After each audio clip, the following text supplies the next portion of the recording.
Chapter 600, Ring of Legends.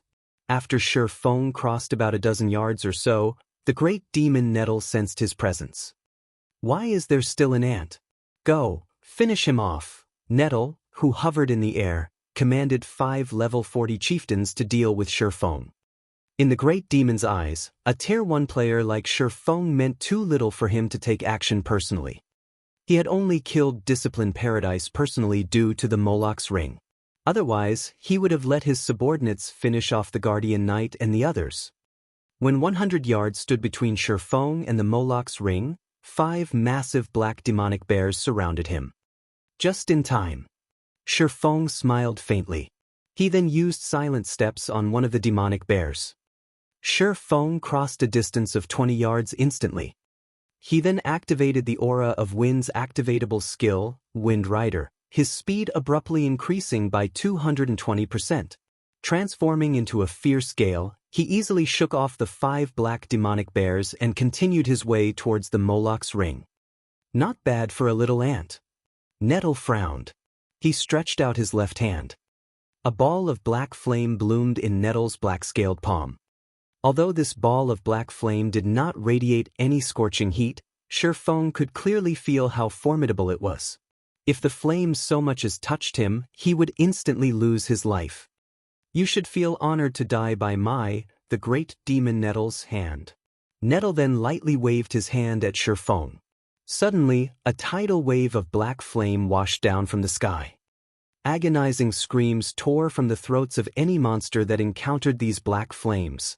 The raging fire turned them into nothingness in the blink of an eye.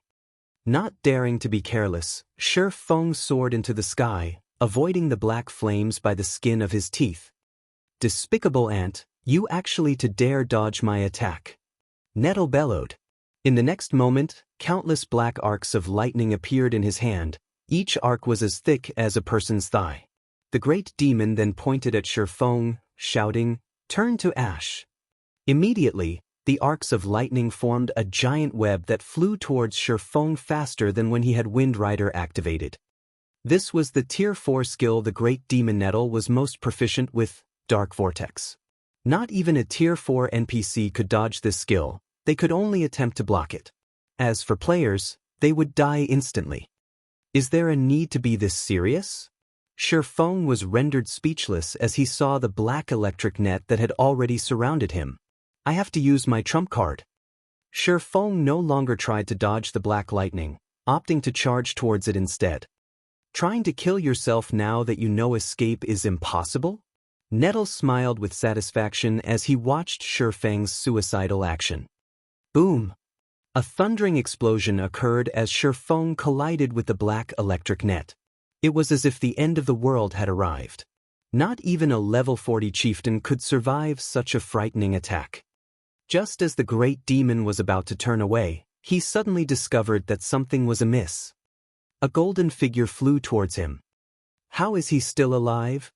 Nettle stared at the unscathed Sure Feng. While the great demon was surprised, Sure Feng arrived at Discipline Paradise's ashes.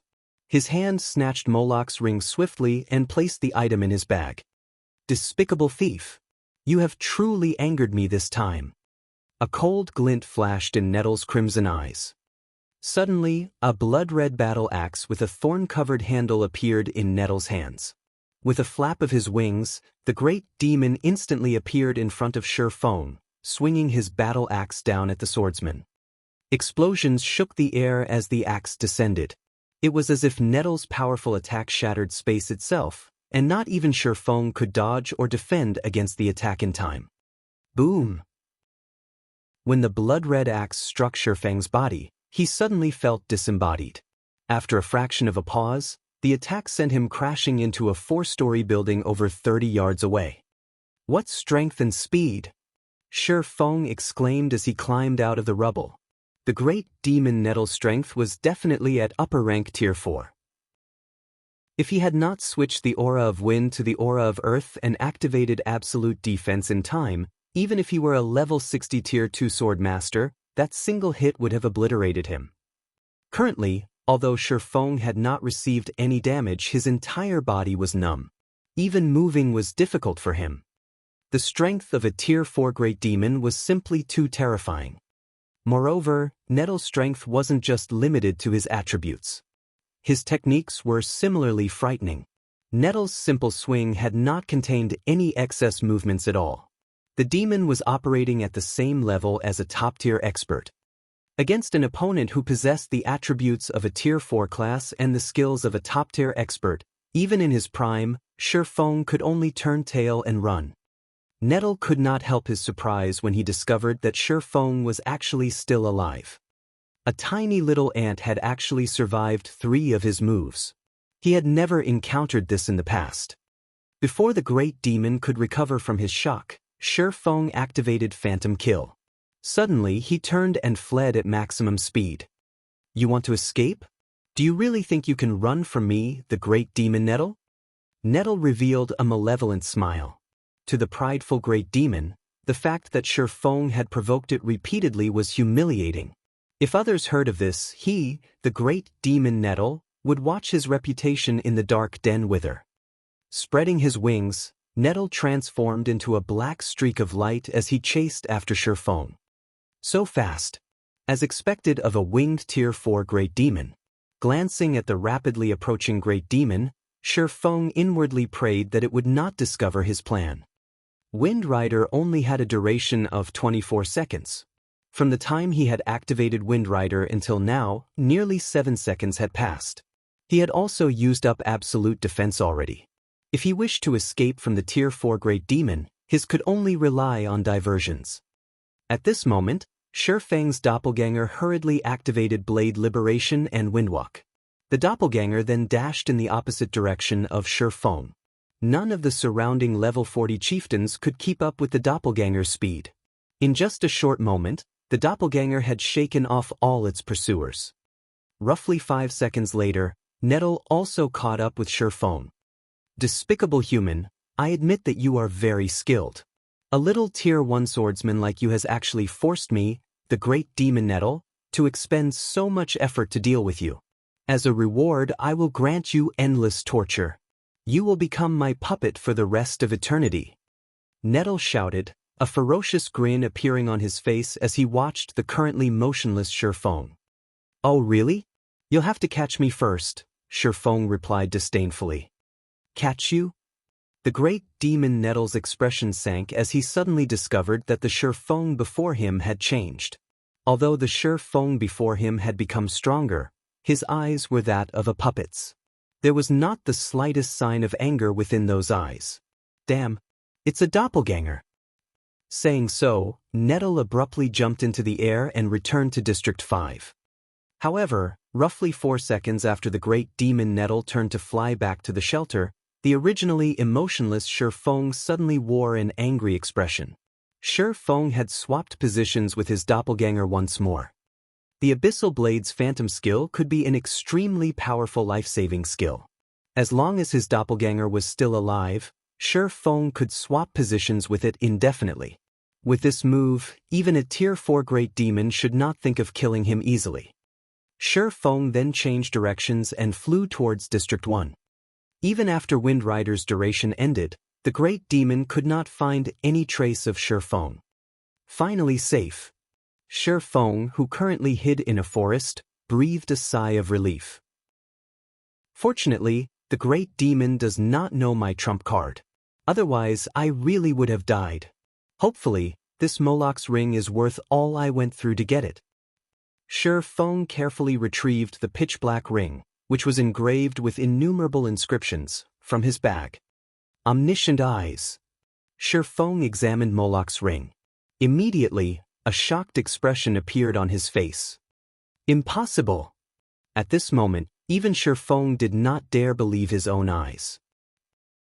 Moloch's ring was actually a legendary item. Chapter 601, Legendary Quest. Even after a long look, Shi Feng still did not dare believe that what he was seeing was real. Legendary items were as rare as a phoenix's feather in God's domain, and not even Tier 5 players would necessarily possess one. Any player who owned a legendary item had the power to challenge opponents of a higher tier. Take Shifeng's fragmented legendary ranked Heavenly Dragon's Breath, for example. When he activated Heavenly Dragon's power, he could contend with a Lord, which was the equivalent of a Tier 2 class, for a short time. If he possessed a legendary item, he could definitely contend with a High Lord. A Lord-ranked monster was merely the boss of a 20-man hard mode team dungeon. Meanwhile, a High Lord was the boss of a 50-man hard mode team dungeon. The difference in power was immense. If he could equip a legendary item now, not to mention a 50-man hard mode team dungeon, he could even lead a team in a 50-man hell mode team dungeon. He could even give a 100-man hard mode team dungeon a try. A team dungeon tested the overall strength of a team, while a legendary item was capable of increasing the overall strength of a team significantly. This was why legendary items were so frightening. They could break the limits of conventional strength. Unfortunately, although the information Shifeng had obtained regarding the Moloch's ring stated that it was a legendary item, it turned out that the ring was sealed. Moloch's ring, legendary rank. Sealed by the Lord of Balrog's, legend has it that this ring contains all of the Lord of Balrog's secrets and power. By wearing this ring, one can obtain this power. After Moloch's ring had been sealed away, the great demon nettle stood guard over the item. The ring holds the great demon nettle's mark, allowing the great demon to sense its location periodically. System: Legendary Quest Lord of Balrog's Fall activated. Quest details: lift the seal on Moloch's ring. Quest rewards: unknown. A legendary quest. Shifeng smiled bitterly. No wonder the penalty Discipline Paradise received was so severe. Just the penalty for failing an epic quest could half cripple a player's character, not to mention a legendary quest. However, I've never heard of this legendary quest before. The clues the quest provides are so limited too. It says that I need to lift the seal on the ring, but it doesn't tell me how to do that. The ring doesn't provide any clues either. It is no wonder Discipline Paradise failed the quest. Shifeng knew very well just how frightening a legendary quest was. A single epic quest had already given Shifeng such a huge headache, not to mention a legendary quest. However, God's domain was fair in all regards. If he could complete this legendary quest, the reward he could obtain would definitely be incredible.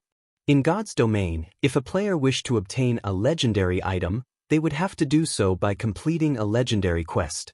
However, a majority of the players that took this path normally ended up plunging themselves into a dark abyss. This was also why legendary items were so rare. If possible, Shifeng would rather not accept a legendary quest right now. After going through so much to get this ring in the end, it still doesn't help me get to the Dark Denver. Shifeng sighed. Currently, as long as he held onto this ring, a great demon would hunt him. Moreover, there was no definite time as to when the great demon nettle would make his appearance again. This was far more dangerous than his epic quest, which provided a clear time limit. Shifeng stored Moloch's ring in his bag. Right now, completing the Darkness Descends quest was of the utmost priority. Just as Shifeng was about to leave his hiding spot, the sound of a system notification reached his ears. System: Moloch's ring has detected the presence of the power of darkness. Do you want Moloch's ring to devour the power of darkness? Devour the power of darkness? Shifeng was stunned. Giving it some thought, he could not recall there being anything important in his bag. He then clicked agree. In the next moment, the dozen or so soul crystals inside his bag disappeared. Meanwhile, due to having devoured the soul crystals, the inscriptions on Moloch's ring glowed slightly. System: First seal on Moloch's ring lifted. It's lifted just like that? The sudden development rendered Shifeng speechless. He then examined Moloch's ring again. Moloch's ring, legendary rank. Sealed by the Lord of Balrog's, legend has it that this ring contains all of the Lord of Balrog's secrets and power. By wearing this ring, one can obtain this power. After Moloch's ring had been sealed away, the great demon nettle stood guard over the item. The ring holds the great demon nettle's mark, allowing the great demon to sense its location periodically. First seal lifted. A fragment of its power has been released. Power of darkness required to lift the second seal, 6/100. All attributes plus 10%. Fire resistance plus 30. Additional skill dash. Gate of Darkness. Opens a teleportation gate to the central area of the Dark Denver. Duration, 10 minutes. Cooldown, 24 hours. Sure enough, the Dark Den and this ring are related, Shifeng stated, laughing. With this, I can head to the central area of the Dark Denver. After Shifeng equipped Moloch's ring, he activated Gate of Darkness. Boom! The ground suddenly trembled as dark smoke slowly emerged from the forest floor. After a moment, the black smoke formed a pair of gates that was over 5 meters tall. There were countless golden runes engraved on the gates, radiating a frightening pressure. So powerful! This pressure can rival even that of a Tier 5 NPC. At this moment, Shifeng even found it difficult to breathe. He felt as if he were only an ant in front of these gates. However, when Shifeng tried to push apart open the gates, he suddenly discovered that they were locked. Rather, he noticed a small groove in the center of the gates. It seemed like a keyhole. So, that's the case. Originally, Shifeng had thought Discipline Paradise had been trying to trick him. Now, however, it would seem that he really did need the Chapter of Darkness to enter the Dark Denver. He then placed the Chapter of Darkness into the groove. When Shifeng placed the black slate tablet into the groove, the golden runes on the gates suddenly linked with each other, releasing a golden brilliance. The gates began to open slowly. The instant the gates opened, Shifeng felt as if something were emerging from within the gates. His body suddenly felt incredibly heavy, and even taking a step forward was an extremely difficult task. Just what kind of place is this dark den? The pressure from behind these gates alone is enough to suppress my combat power to 1/10. Shifeng had not felt such fear when he was in the god's grave. Is there a god on the other side? However, Shifeng couldn't care less. Gritting his teeth, he gradually pushed his body forward, advancing to the other side of the Gate of Darkness. He did not have much time left. If he did not complete his quest soon, only a dead end awaited him. After Shifeng entered the Gate of Darkness, it seemed as if he had entered an entirely different space. A mountain, so tall that he could not even see its peak, loomed before him. He could also see many magnificent temples on the mountainside. These temples grew larger as one approached the top of the mountain. The temples at the foot of the mountain were merely 10 meters in height. The largest temple that Shifeng could see was over 100 meters in height. Other than their massive sizes, these temples also radiated a powerful divine might. While Shifeng was still overwhelmed by the sight before him, a figure suddenly flew down from the peak of the mountain. The figure descended with lightning speed, and in the blink of an eye, it appeared before Shifeng. My luck can't be that rotten, right? It's actually a Tier 5 fallen angel. Dread gripped Shifeng's heart as looked up at the enchanting woman, who had 3 pairs of pitch-black wings on her back, hovering above his head. Chapter 602, Time Limit. Fallen angels were considered higher beings in God's domain, and they were born far stronger than ordinary beings. They were also known to be invincible against ordinary beings of the same tier. Even a Tier 5 expert with a Tier 5 taboo skill could only run when facing a Tier 5 fallen angel. I'm dead for sure this time. Shifeng could only reveal a bitter smile as he looked at the fallen angel hovering in the sky. He might have been able to escape a Tier 4 great demon, but against a Tier 5 fallen angel, he had no hope of resistance. Within a domain established by a Tier 5 being, even the 7 Luminaries' ring space movement would be useless, not to mention his other skills. As for competing in terms of speed, if he was not even a match for a Tier 4 great demon, how was he supposed to outmatch a Tier 5 fallen angel? In front of a Tier 5 fallen angel, even the Tier 4 great demon nettle was an insignificant speck of dust. Human, it seems that you are quite courageous. Despite being only a Tier 1 swordsman, you have actually dared to steal Moloch's ring from Nettle, the fallen angel said, wearing a mischievous expression. She looked like a child who had just gained a new toy to play with. Before Shifeng could react, the fallen angel disappeared from the sky. By the time Shi Feng realized what had happened, the charming fallen angel stood before him, her flawless white hand piercing Shi Feng's heart. Instantly, Shi Feng's HP, which was over 10,000, fell to 0. Is this the power of a Tier 5 fallen angel? Shi Feng stared at his rapidly decreasing HP, shock filling his heart. Regarding both speed and power, the fallen angel was far more powerful than any Tier 5 players Shi Feng had ever encountered. However, the fallen angel's combat standards were by far the most frightening. They were impeccable. There was not the slightest excess movement her actions. It was no wonder many experts in the past had paled whenever they spoke about fallen angels. Although Shi Feng had already reached the flowing water realm, the second stage of the refinement realm, he was still far from reaching a state of perfection with his physical control. Only when he achieved a domain could he strive for such perfection. However, just how many players could achieve a domain in God's domain? At this moment, Shi Feng felt quite fortunate as the fallen angel had not used any special moves to kill him. Rather, she had only needed an ordinary attack to finish him off. With this, he would only lose one level and some skill proficiency at most. Moreover, other than some items that would drop upon death, players would not drop any of their equipment when killed by monsters. What's going on here? When Shi Feng opened his eyes, he discovered that he was still in the dark den after coming back to life. However, he had revived much further away from the towering mountain.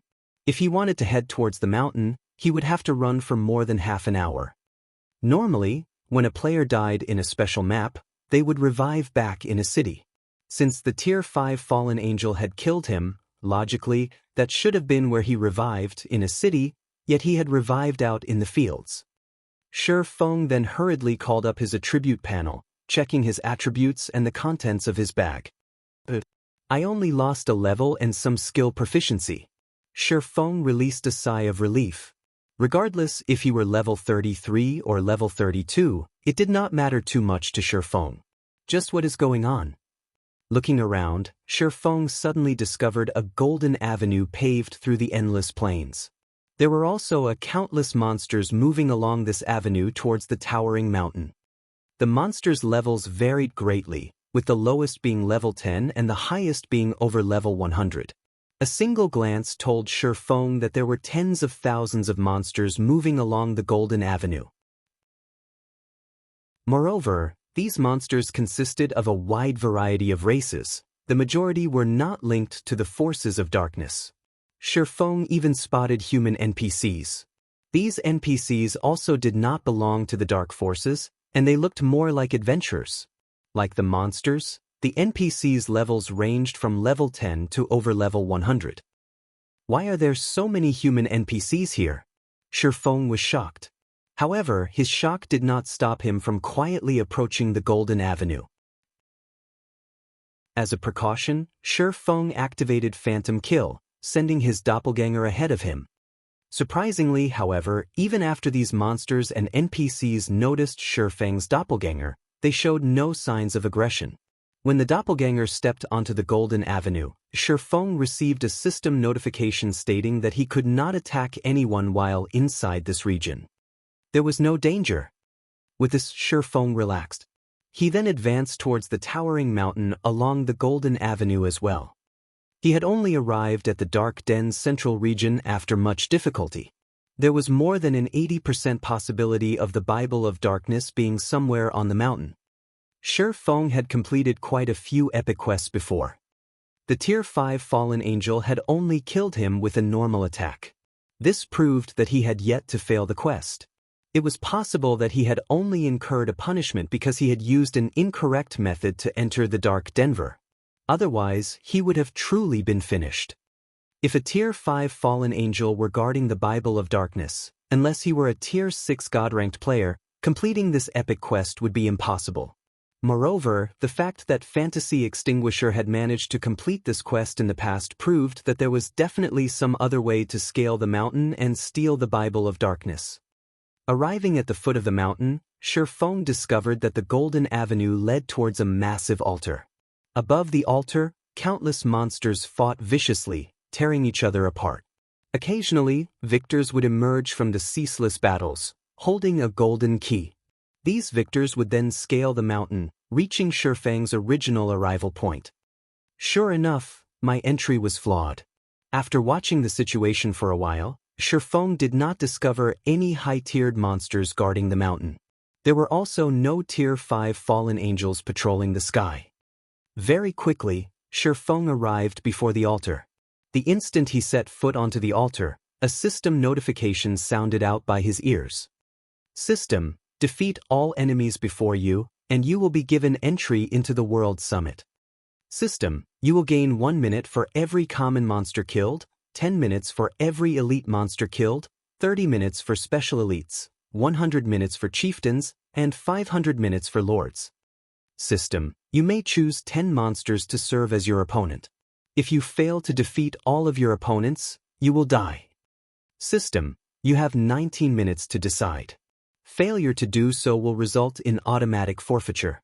You will die if you forfeit. I see. There is a restriction for entering the World Summit. It seems that I'll have to choose who my opponents carefully. Shifeng finally understood the gameplay here.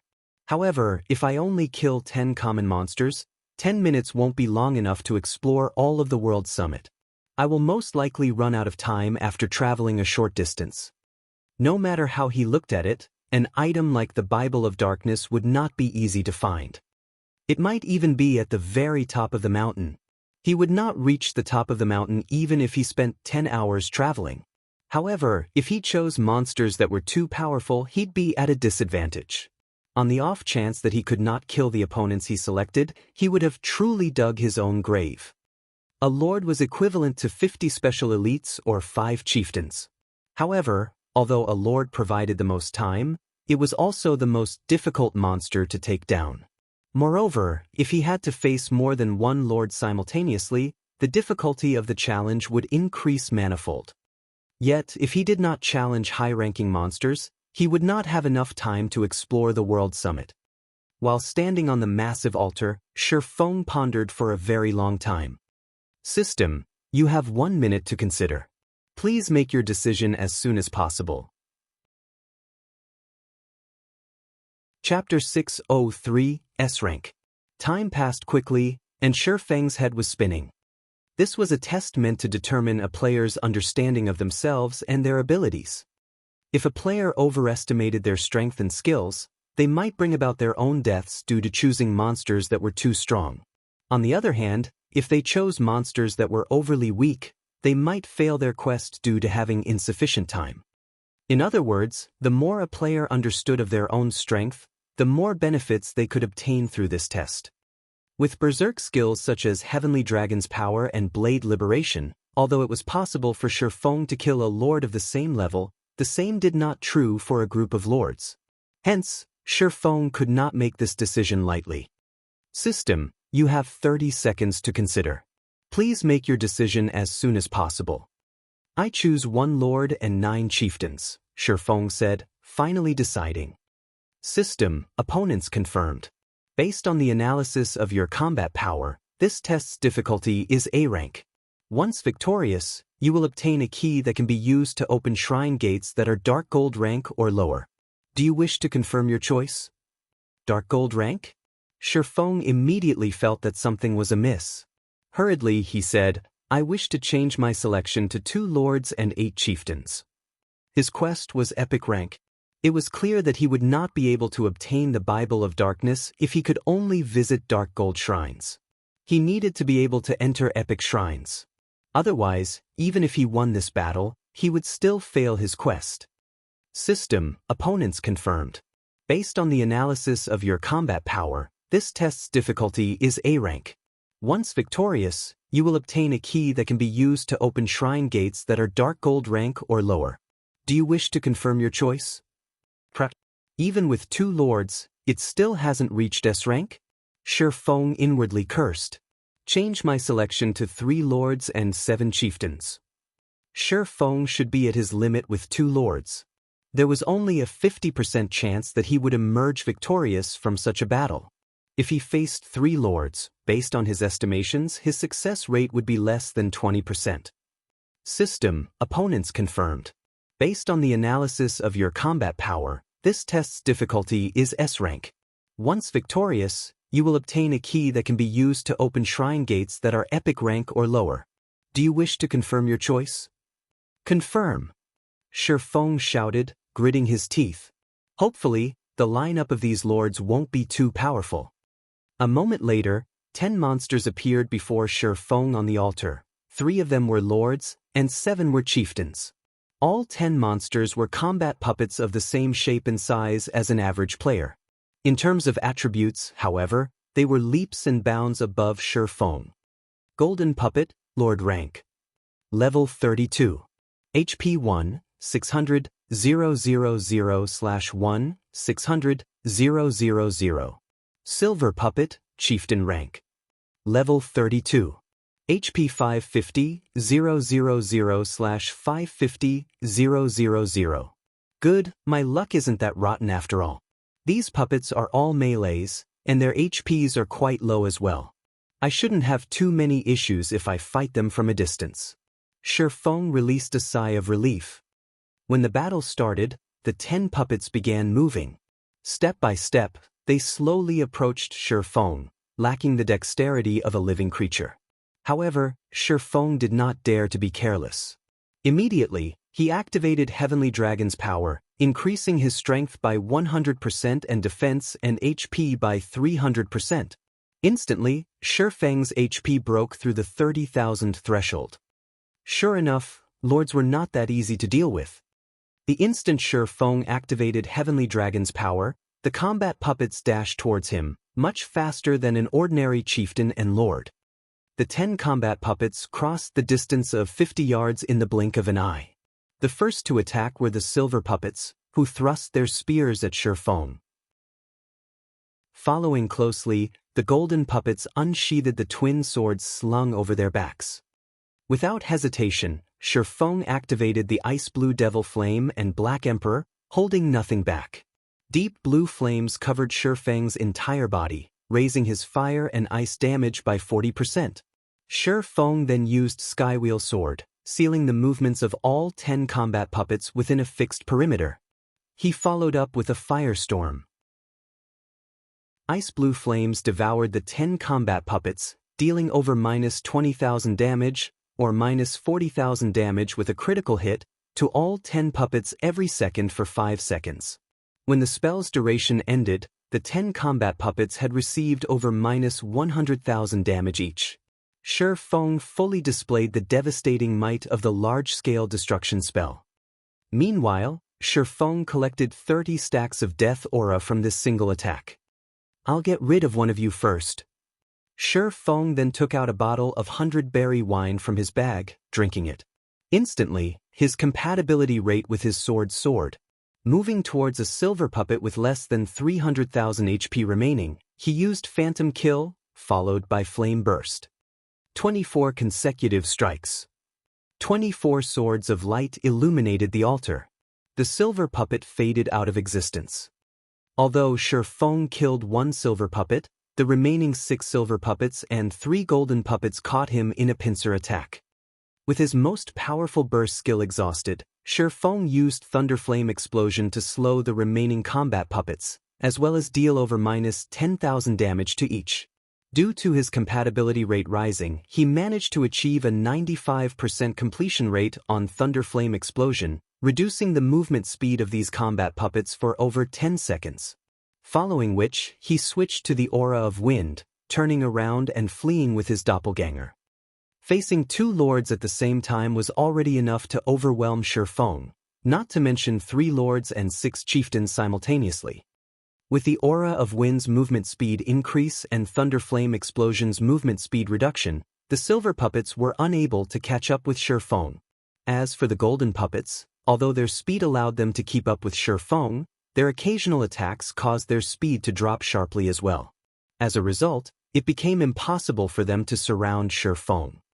Meanwhile, Shi Feng activated 9 dragons / the 12 abyssal blade phantoms constantly assaulting the distant silver puppets. From time to time, Shi Feng would also attack with the blazing meteor. Although damage from his ranged attacks caused was not as high as the abyssal blade, Each attack still dealt around -2,000 to -3,000 damage. Occasionally, Shi Feng would also use Thundering Flash to inflict the damage amplification effect on the remaining 9 combat puppets. Shi Feng also constantly expended the death auras he accumulated to reduce the cooldown of Thunder Flame Explosion, Thundering Flash, and other skills. Among them, he reduced the cooldown of Flame Burst the most. In such a way, Shi Feng reduced the movement speed of all combat puppets while exterminating the silver puppets. From time to time, he would use Flame Burst to instant-kill a silver puppet. In less than 2 minutes, Shi Feng had annihilated all of the silver puppets. Only 3 golden puppets remained. However, these 3 golden puppets were inseparable. Shi Feng could not find a chance to take them on one-on-one. Moreover, even though so much time had passed since the battle began, the 3 golden puppets were still at full HP thanks to their battle recovery.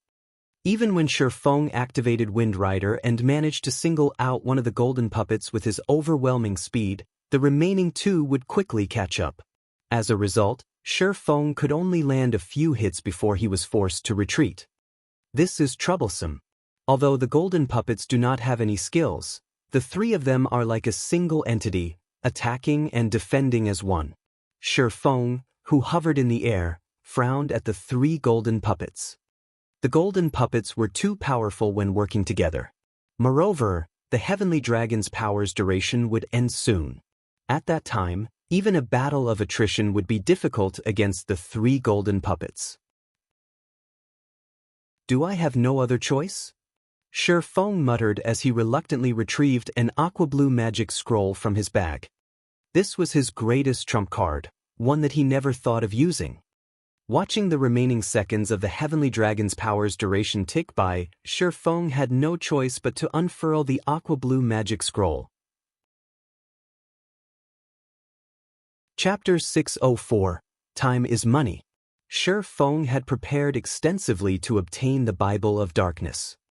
His preparations included this aqua blue magic scroll. Although lords were powerful in the end, they were only Tier 2 monsters. It was only their high HP and damage, which were far superior to ordinary players, that made them so difficult to deal with.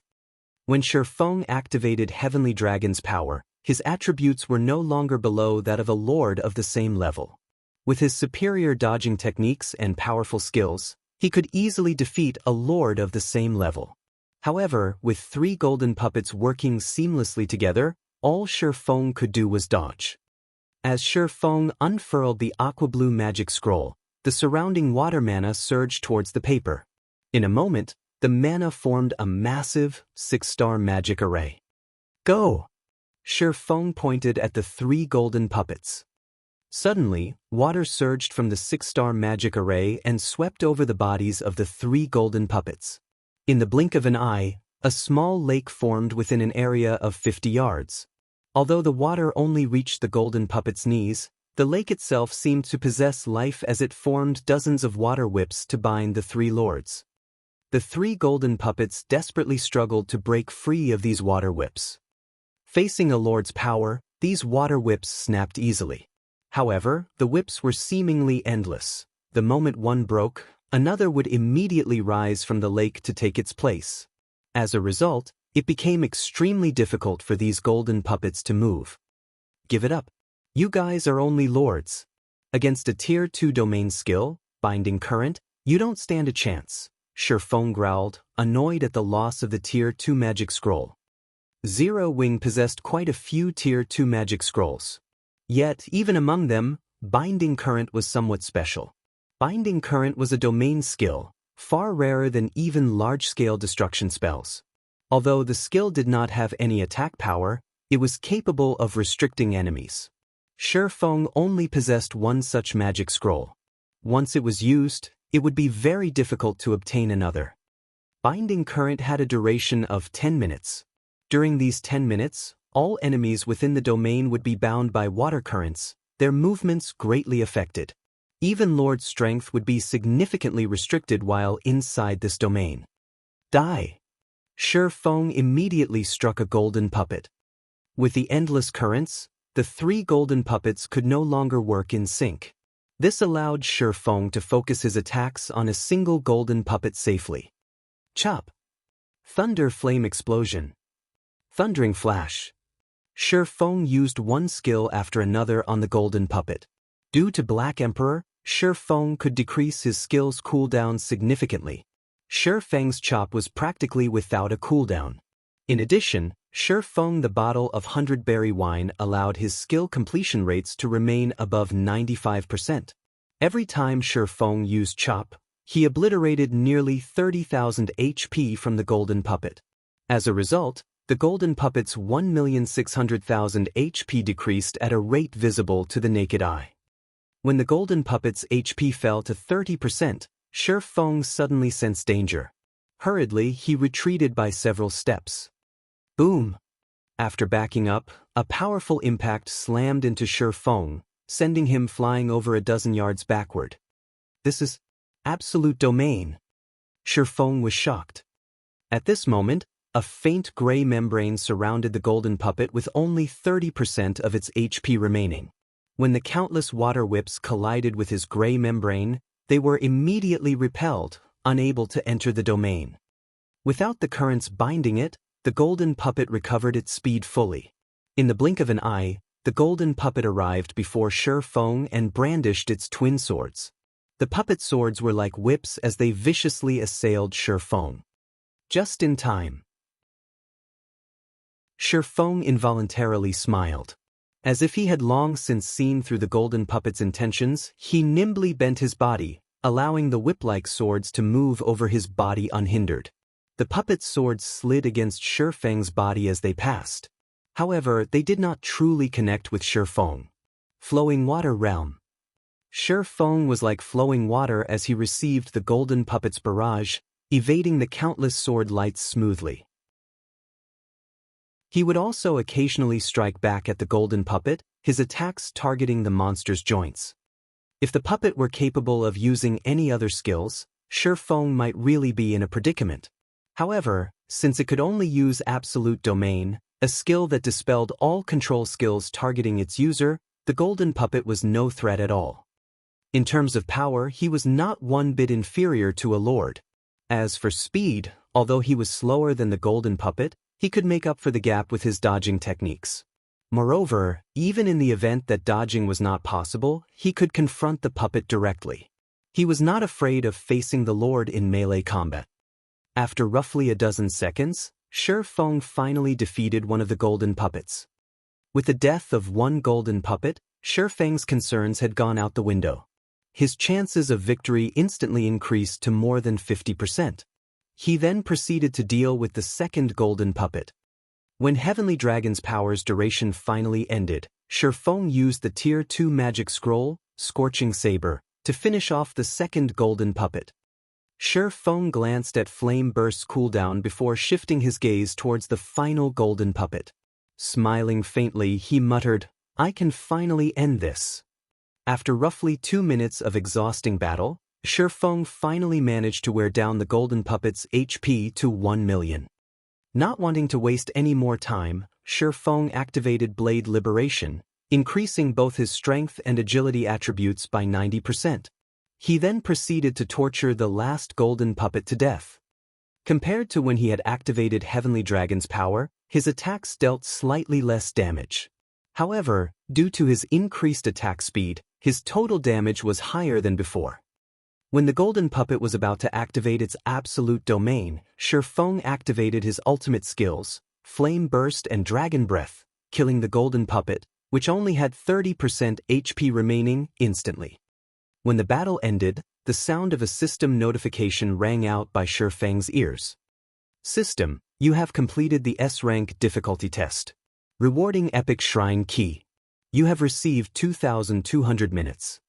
After the test ended, Shi Feng did not rush towards the mountain. Instead, he chose to rest for a moment. When Blade Liberation ended, he would enter a weakened state for 3 minutes.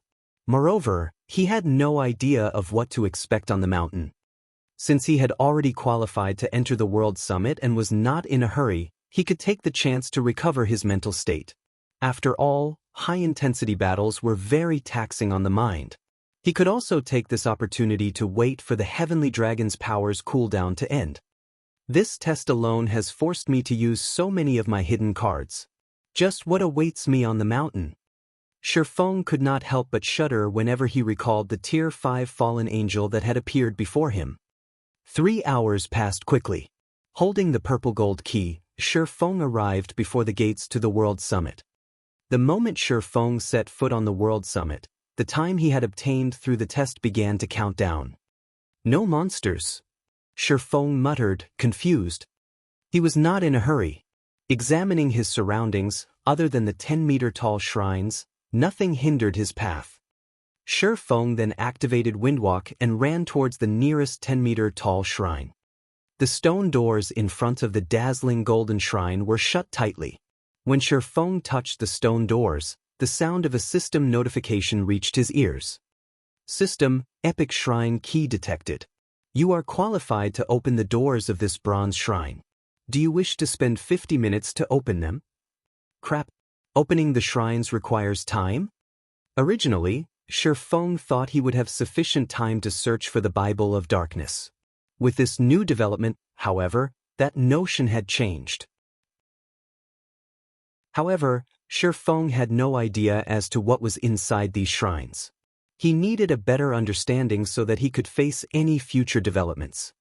Open the doors, Shifeng said, gritting his teeth. Chapter 605, Player's Paradise. After Shifeng confirmed his decision, the heavy stone doors slowly parted. Meanwhile, Shifeng's remaining time in the World Summit instantly decreased by 50 minutes. When he entered the shrine, he was greeted by a staircase that led to the top of the shrine. Engraved runes and pictures decorated the staircase's walls. Among them, there were even images of gods before the Great Destruction. Shifeng ascended the shrine staircase, step by step. In the beginning, Shifeng had not felt anything out of the ordinary. However, by the time he was halfway to the top, he felt something off. Why has the gravity here increased? Shifeng's physical control was quite strong. As he took another step up, he felt the gravity increase by 10%. Although the gravity had only increased from 1 to 1g, this small change would affect his skill completion rates, resulting in a decrease in his combat power. However, since Shifeng had already entered the shrine, he had no intentions of leaving. If he could not even overcome a single bronze shrine, obtaining the Bible of Darkness would be a pipe dream. Shifeng continued to ascend, step by step. However, he was no longer as fast as before, as with every 10 steps, the gravity increased. And with each change, Shifeng needed some time to adapt. By the time Shifeng reached the top of the shrine, the gravity had shifted to 4g. Exposed to such an intense shift, even Shifeng was significantly affected. The room at the top of the shrine was not large. It was roughly the size of a basketball court. Aside from a black stone coffin in the room's center, the area was empty. Shifeng approached the center of the room. When he was 10 yards away from the stone coffin, golden runes suddenly emerged on its black surface. A moment later, a golden magic array began to expand from the stone coffin, enveloping Shifeng with it. A barrier? Shifeng glanced at his surroundings. Golden, translucent walls enclosed the area around him, trapping him with the stone coffin. Just as Shifeng considered his escape options, a semi-transparent figure materialized inside the barrier. This figure was actually Shifeng himself. Both the figure's appearance and apparel were exactly like his own. Shrine Guard. Level 32. HP 20,000/20,000. Am I supposed to defeat him? Shifeng frowned at the Shrine Guard, his expression becoming somewhat solemn. Shifeng only required one critical hit to finish off the Shrine Guard's 20,000 HP. However, he did not dare to casually approach the Shrine Guard because, currently, his intuition warned him that, should he approach the guard, only death awaited him. Shifeng was a player that was capable of defeating a lord by himself, yet, against this Shrine Guard, who only had 20,000 HP, he was utterly helpless.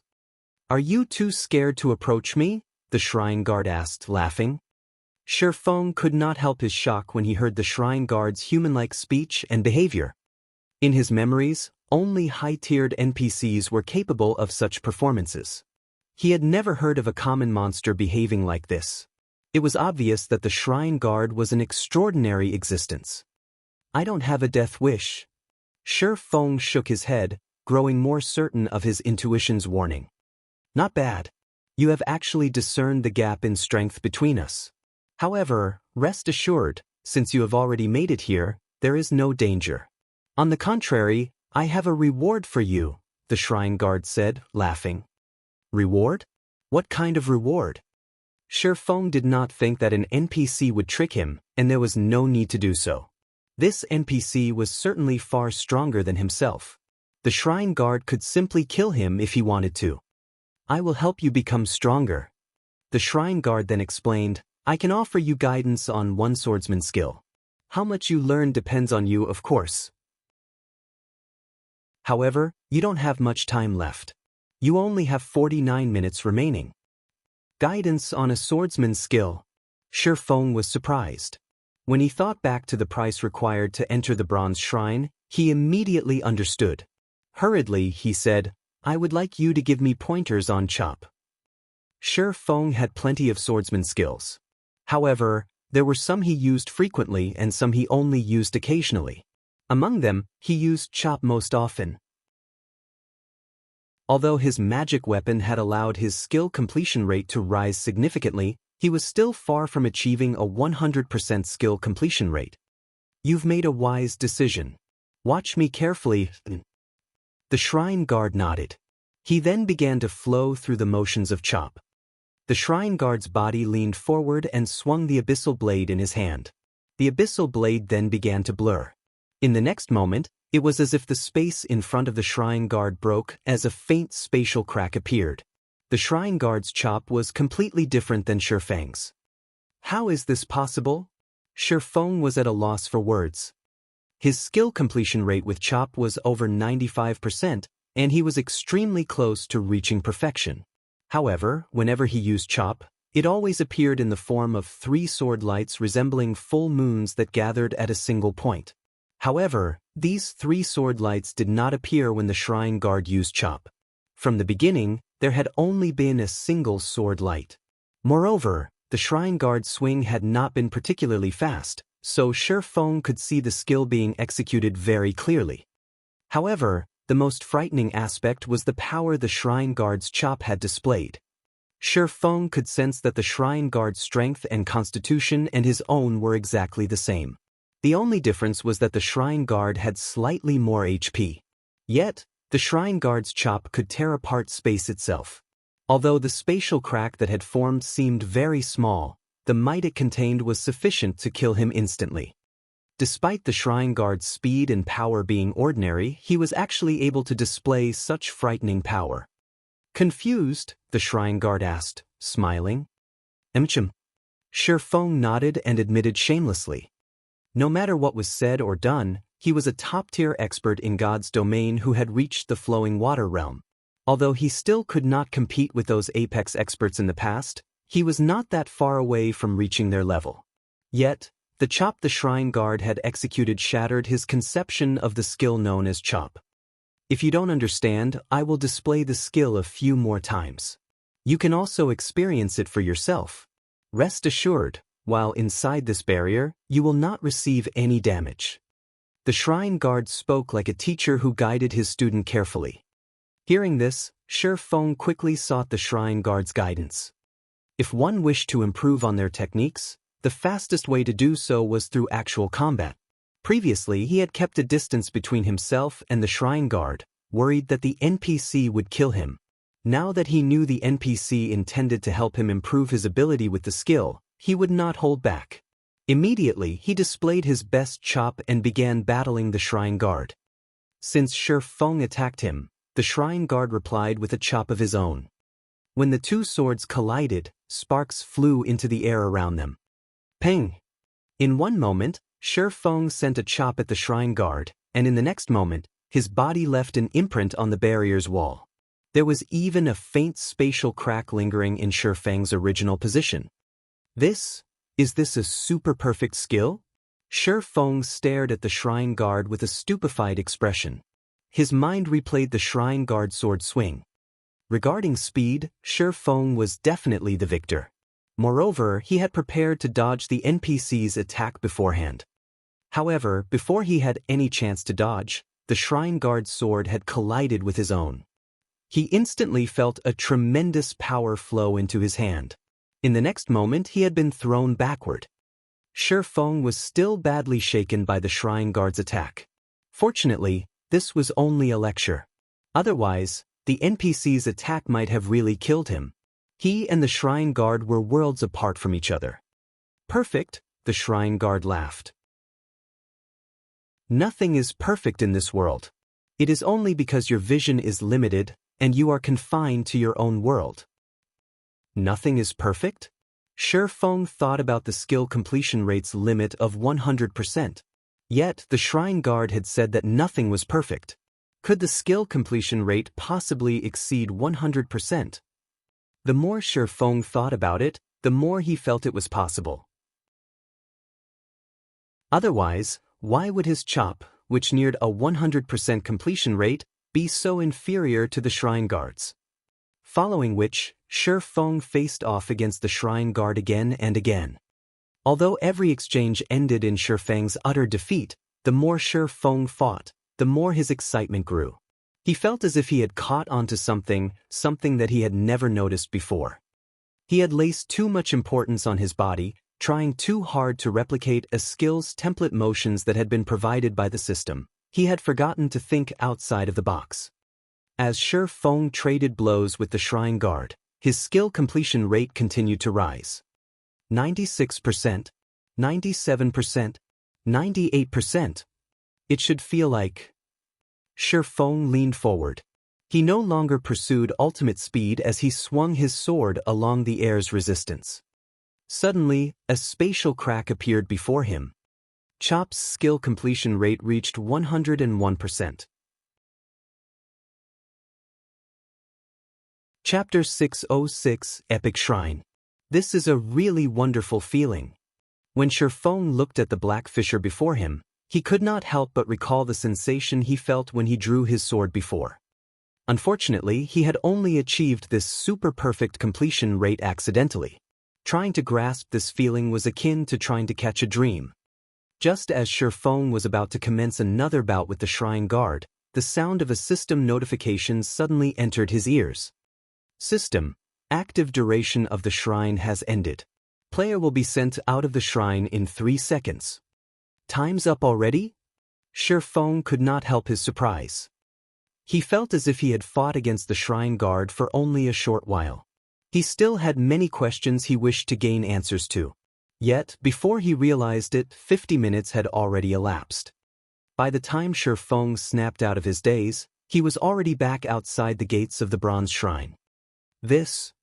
Shifeng still wanted to enter the shrine again. However, the system notified him that he had already opened this shrine once before and that he would have to wait another 7 days before he could open it again. Truly a pity. If I were to practice there for a few more hours, I might be able to grab a hold of that feeling, Shifeng silently lamented. In God's domain, whether it be a player's combat techniques or skill usage, both were learned through self-experimentation. There was no teacher to guide players on these topics. The system only provided a holographic video of the template motions of a skill. The rest was up to the players themselves to experiment and practice. Having someone specially teaching them how to use their skills was definitely a heaven-sent opportunity. After all, having a guide was far more efficient than groping for answers in the dark. The learning speed would definitely be more than 10 times faster. Otherwise, there wouldn't be so many players who couldn't achieve a 100% skill completion rate. I wonder what kind of rewards the other shrines have? Expectations welled up inside Shifeng. Just a single bronze shrine had provided him with such a guidance reward. What would the mysterious iron, secret silver, fine gold, dark gold, and epic ranked shrines have in store for him? Thinking up to this point, Shifeng no longer wasted any more time. He immediately activated Windwalk and dashed towards the peak of the world's summit. Shi Feng could determine the rank of a shrine based on its location on the world summit. The higher the rank of a shrine, the closer to the pinnacle it lay. However, the world summit was simply too massive. It was many times larger than White River City. Despite continually alternating between Windwalk, Wind Rider, and Speed Scrolls, Shi Feng had reached only the middle section of the world summit after running for 3 full hours. He still couldn't see the peak of the mountain from where he stood. On the other hand, the shrines at the foot of the mountain were no more than little dots in his eyes now. I have managed to reach the area of the fine gold shrines only after 3 hours. That's 6 special elite kills gone. Even if an expert player were to come here, they would not be able to obtain the reward of the fine gold shrines. Shi Feng had tried checking one of the fine gold shrines earlier, and it required him to spend 200 minutes just to open it. It should be known that the current elite players of God's domain were only capable of contending against an elite monster of the same level, while ordinary experts were capable of opposing up to a special elite of the same level. Only first-rate experts could fight a chieftain of the same level. As for top-tier experts, they were capable of contending against a lord of the same level. In order to arrive at this place and open the doors of a fine gold shrine, a player would need to defeat 2 chieftains and 8 special elites, obtaining 440 minutes, at the very least. In other words, an extremely powerful first-rate expert would barely be able to open the doors of a fine gold shrine and obtain the reward stored within it. I have only reached the middle section of the mountain. Just how long do I have to continue running to reach the epic rank section? Shi Feng grew somewhat worried. Shi Feng discovered that the distance between shrines also grew wider the further up he went. He had only reached the edge of the fine gold shrine area right now. He still had to traverse the dark gold area to arrive at the epic area. He also had to spend time searching for the right epic shrine.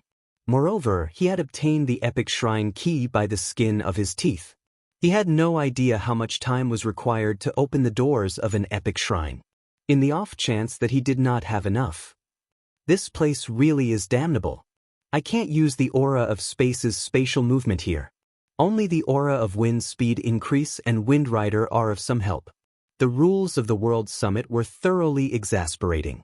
If Shi Feng could use spatial movement here, he could travel a distance of 400,000 yards in just 1 second, saving him hours in travel time. Time passed by quickly. After running for another 5 hours, Shi Feng finally arrived before a shrine that was over 300 meters in height. The shrines around this area were completely different from the ones he had seen before. This is an epic shrine? Shi Feng muttered as he looked at the mountain-like shrine. The shrines he encountered before were all inanimate objects. On the other hand, the epic shrines here had frightening auras. Shi Feng even began to wonder whether terrifying monsters lived in these shrines. Done admiring the shrine before him, Shi Feng walked up and touched its doors. System, Epic Shrine Key detected. You are qualified to open the doors of the epic shrine. Do you wish to spend 1,000 minutes to open them? 8,000 minutes? Shi Feng breathed out a sigh of relief. I still have slightly more than 1,600 minutes right now. I will have plenty of time remaining even after I open an epic shrine. I should be able to locate the shrine storing the Bible of Darkness within 600 minutes. The World Summit had a large number of shrines, and the same held true even for epic shrines. Shi Feng counted 9 epic shrines just within his range of vision. There were also plenty more up above. He guessed that the total number of epic shrines on the World Summit exceeded 100. These shrines were different from each other. There was a huge difference just in terms of the elemental mana surrounding these shrines. Some shrines released bright and dazzling elemental mana, and others released flaming elemental mana. Even shrines that released the same type of mana would have different images engraved on their doors, images of angels, demons, and many other races. Some shrine doors even depicted gods. Hence, Shi Feng would not have difficulty looking for the shrine that contained the Bible of Darkness, so long as he had sufficient time. The Bible of Darkness is a treasure of the demon race. It should be stored in one of the demonic shrines of the darkness element. Although Shi Feng had little understanding of the World Summit, he knew quite a lot regarding mana. A curse was categorized as a darkness skill. Since it was a great demon who had cursed him, the great demon knew how to cast darkness spells. This meant that the Bible of Darkness had to be related to a shrine of the darkness element. With a target in mind, Shi Feng quickly began his search. Very easily, he had managed to locate 5 darkness shrines. Among them, only 2 belonged to the demon race. Meanwhile, of these 2 shrines, one belonged to the Lord of Destruction, while the other belonged to the Lord of Nightmares.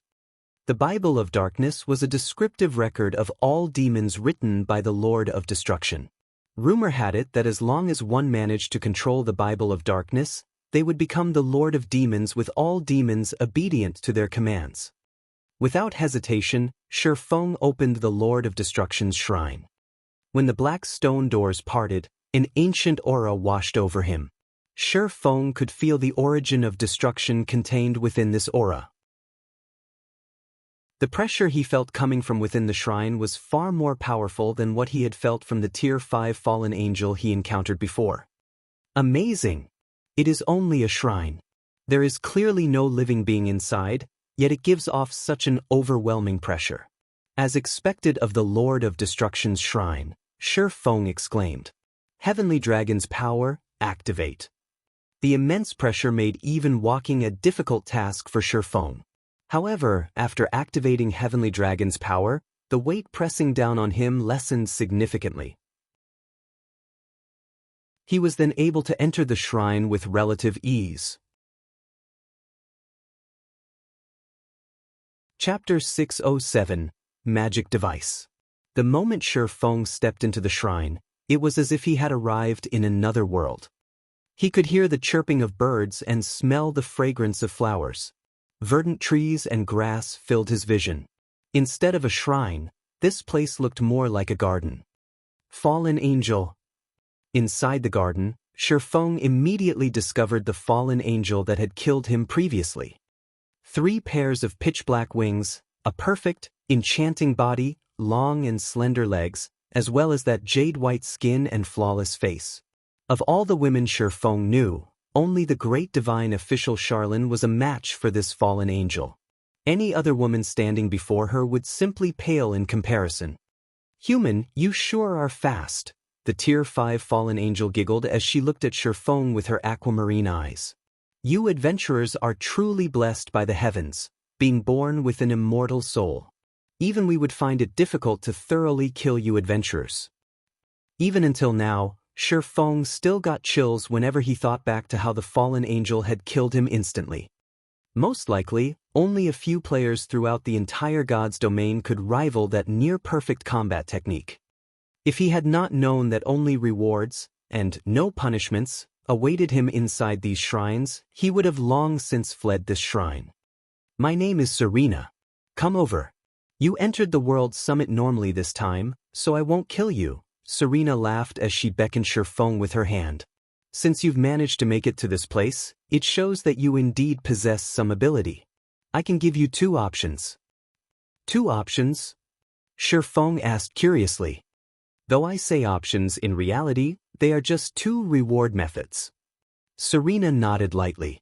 "The first option is obtaining the Bible of Darkness that is stored in this place directly.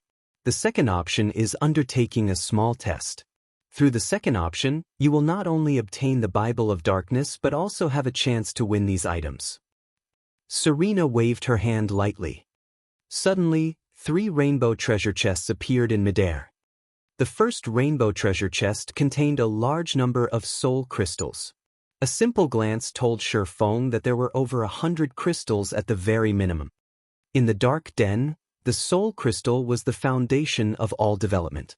A sudden infusion of more than 100 soul crystals would definitely increase a shelter's strength significantly. The second rainbow treasure chest contained a black stone tablet that looked similar to the Chapter of Darkness. However, the name displayed was Chapter of Shelter. It could be used to immediately promote a shelter by a single rank, up to a maximum of large shelter. There's such a good item available as well? Sure enough, The rewards of an epic shrine are astonishing. Shi Feng grew very excited when he saw these two rewards. Promoting the shelters found inside the Dark Den was extremely difficult. Besides the astronomical number of soul crystals required, players also needed to complete a series of quests in order to promote a shelter. The manpower and resources necessary to do so were extremely daunting. Even the shelter at District 1 had yet to be promoted to a large shelter until now. One could just imagine how difficult a feat it was. Only a shelter supported by a large guild was capable of becoming a large shelter after amassing all the resources collected by the multiple shelters controlled by said guild. Once he obtained the chapter of shelter, he could immediately upgrade a medium shelter to a large shelter. This would be of immense help for District 1's shelter, which was under Zero Wing's control. However, when Serena opened the third rainbow treasure chest, Shi Feng was thoroughly stupefied. Magic device forging design. Shi Feng's eyes turned bloodshot as he looked at the dilapidated design inside the treasure chest. He could not help but wish he could snatch it up right away. Oh, I did not think that a human like you would know about this item. Since you know about magic devices, then you must know what a magic device forging design represents.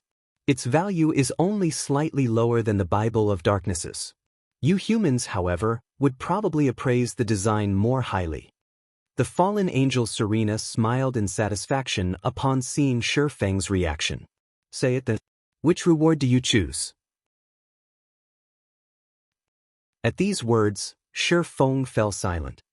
A product of God's domain's magical civilization when it was at its peak, the magic device represented the pinnacle of alchemy, forging, and engineering combined, as well as the end of the era of the gods. Even the lowest-ranked bronze magic device boosted a player's strength to a whole new level, not to mention a magic device forging design. Even the lowest-ranked bronze magic device forging design could provoke a war between guilds. In the past, when a mysterious iron magic device forging design had appeared, over a dozen countries and more than 100 guilds had fought over it. Multiple super guilds had also participated. The death toll for that war was innumerable. A rough estimation had pegged it at 5 million. In the end, a super guild had emerged victorious. As for Shadow, which had been a second-rate guild back then, it had not dared to even participate in the war. It could only stand on the sidelines and watch. Now that a magic device forging design appeared right in front of him, how could Shi Feng not grow excited? Magic devices were similar to the mana armor kits. In the magic device's case, however, it did not increase any basic attributes. Instead, it was mounted on a weapon to increase the weapon's strength. Every weapon could only mount one magic device. After God's domain underwent its third evolution, whether it was a battle against players or against monsters, an injury would reduce a player's combat power. And while players could rely on heals to recover from their injuries, the deterioration of their weapons was inevitable. It was especially true when players fought against high-ranking monsters. Unless one's weapon was of high quality, players would have great difficulty injuring a lord and reducing its combat power since lords had skin that was as hard as steel. Meanwhile, a magic device could be used to strengthen a weapon. Not only could it make a weapon sharper, but it could also bestow special effects such as reduced weight, increased weight, hardness, mirage, paralysis, and other effects that could improve a player's combat power significantly. Most importantly, magic devices were not consumable items. Like inlaid gemstones, they could be taken off the weapons they were mounted on. Whether it was a level 1 common weapon or a level 200 epic weapon, players could freely transfer their magic devices between them. This was the reason why players were so attracted to magic devices. However, magic devices were extremely difficult to produce, hence, production volumes were very low.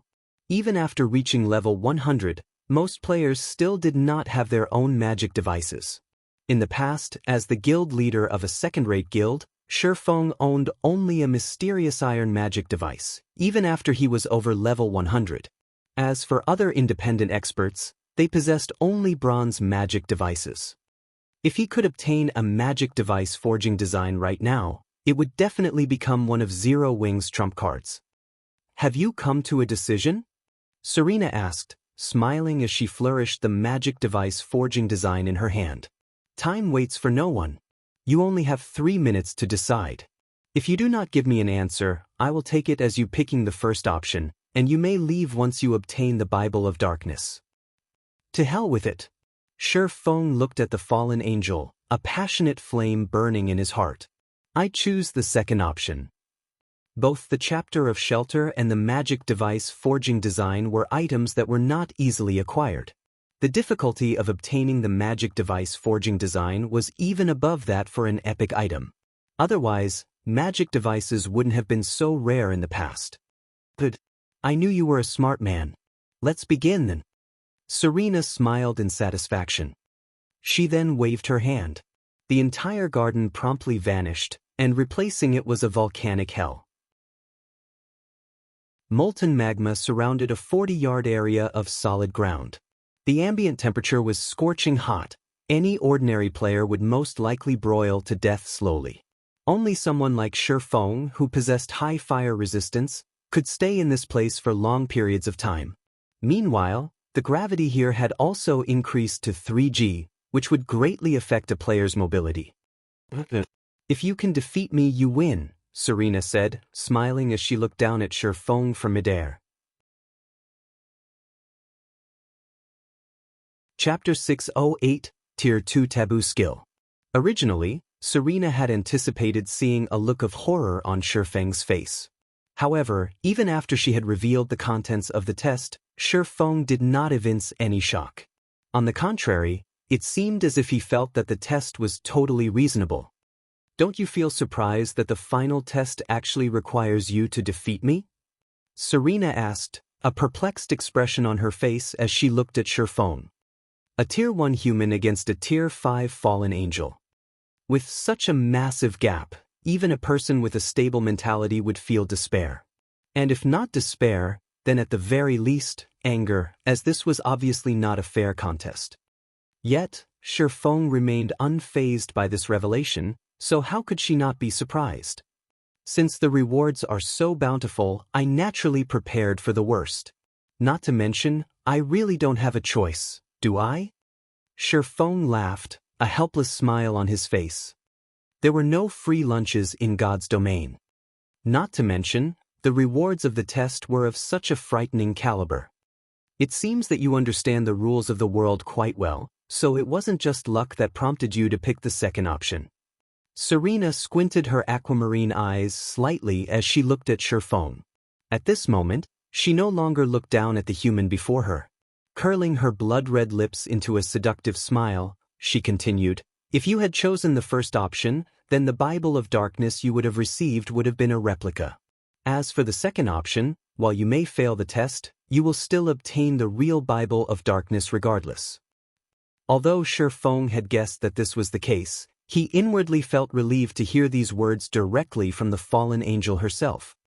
When all was said and done, the Bible of Darkness was a treasure left behind by the Lord of Destruction.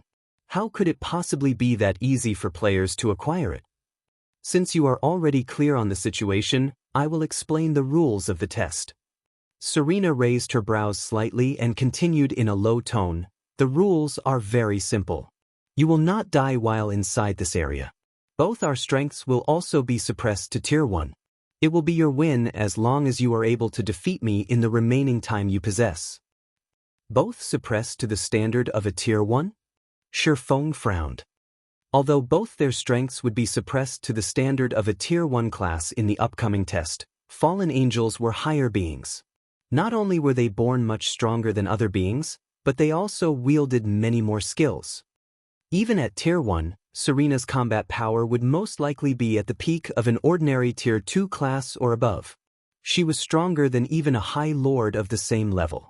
There was actually a possibility that her combat power approached that of a Great Lord. If there are no problems, you may begin attacking as much as you want.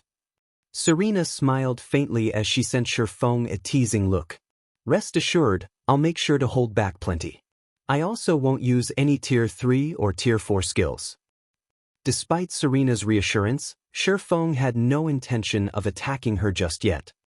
Even without using Tier 3 or Tier 4 skills, A Tier 1 fallen angel can still kill me easily using Tier 2 skills.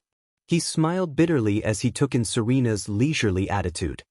Shi Feng had a very clear understanding of his own strength. Although he had grasped plenty of powerful skills, they were all Tier 1 skills. As for Tier 2 magic scrolls, while he had quite a few on him right now, his opponent had Tier 2 skills, which he could use indefinitely. The only trump card he had was twofold Berserk.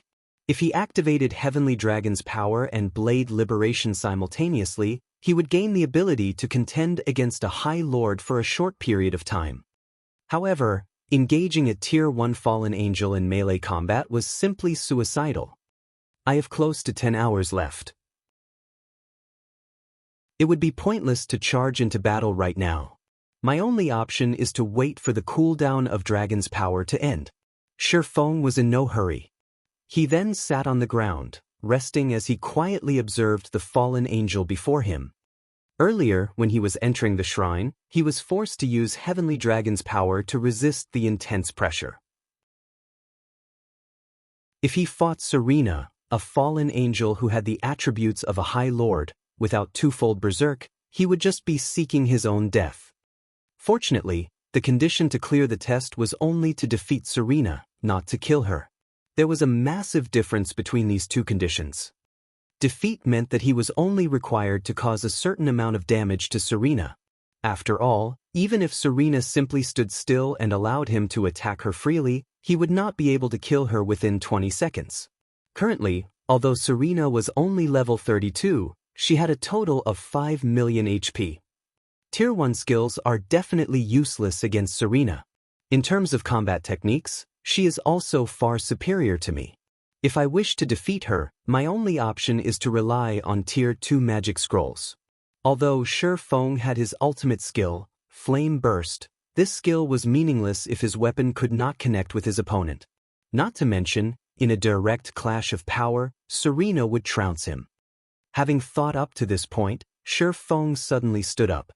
He then replaced the aura of wind with the aura of fire and cast Firestorm at Serena. The platform he currently stood on only had an area of 40 yards. Firestorm certainly covered most of it. At level 7, Firestorm's might could easily rival a Tier 2 large-scale destruction spell. A tsunami of flames descended from the sky. However, just as the flames were about to engulf Serena, her finger suddenly moved. In the blink of an eye, she had finished writing the runes required to cast Frost Storm, a Tier 2 large-scale destruction spell. In the next moment, fire and ice clashed, filling the space around the platform with steam. Meanwhile, Shi Feng's Firestorm did not even manage to touch the fallen angel.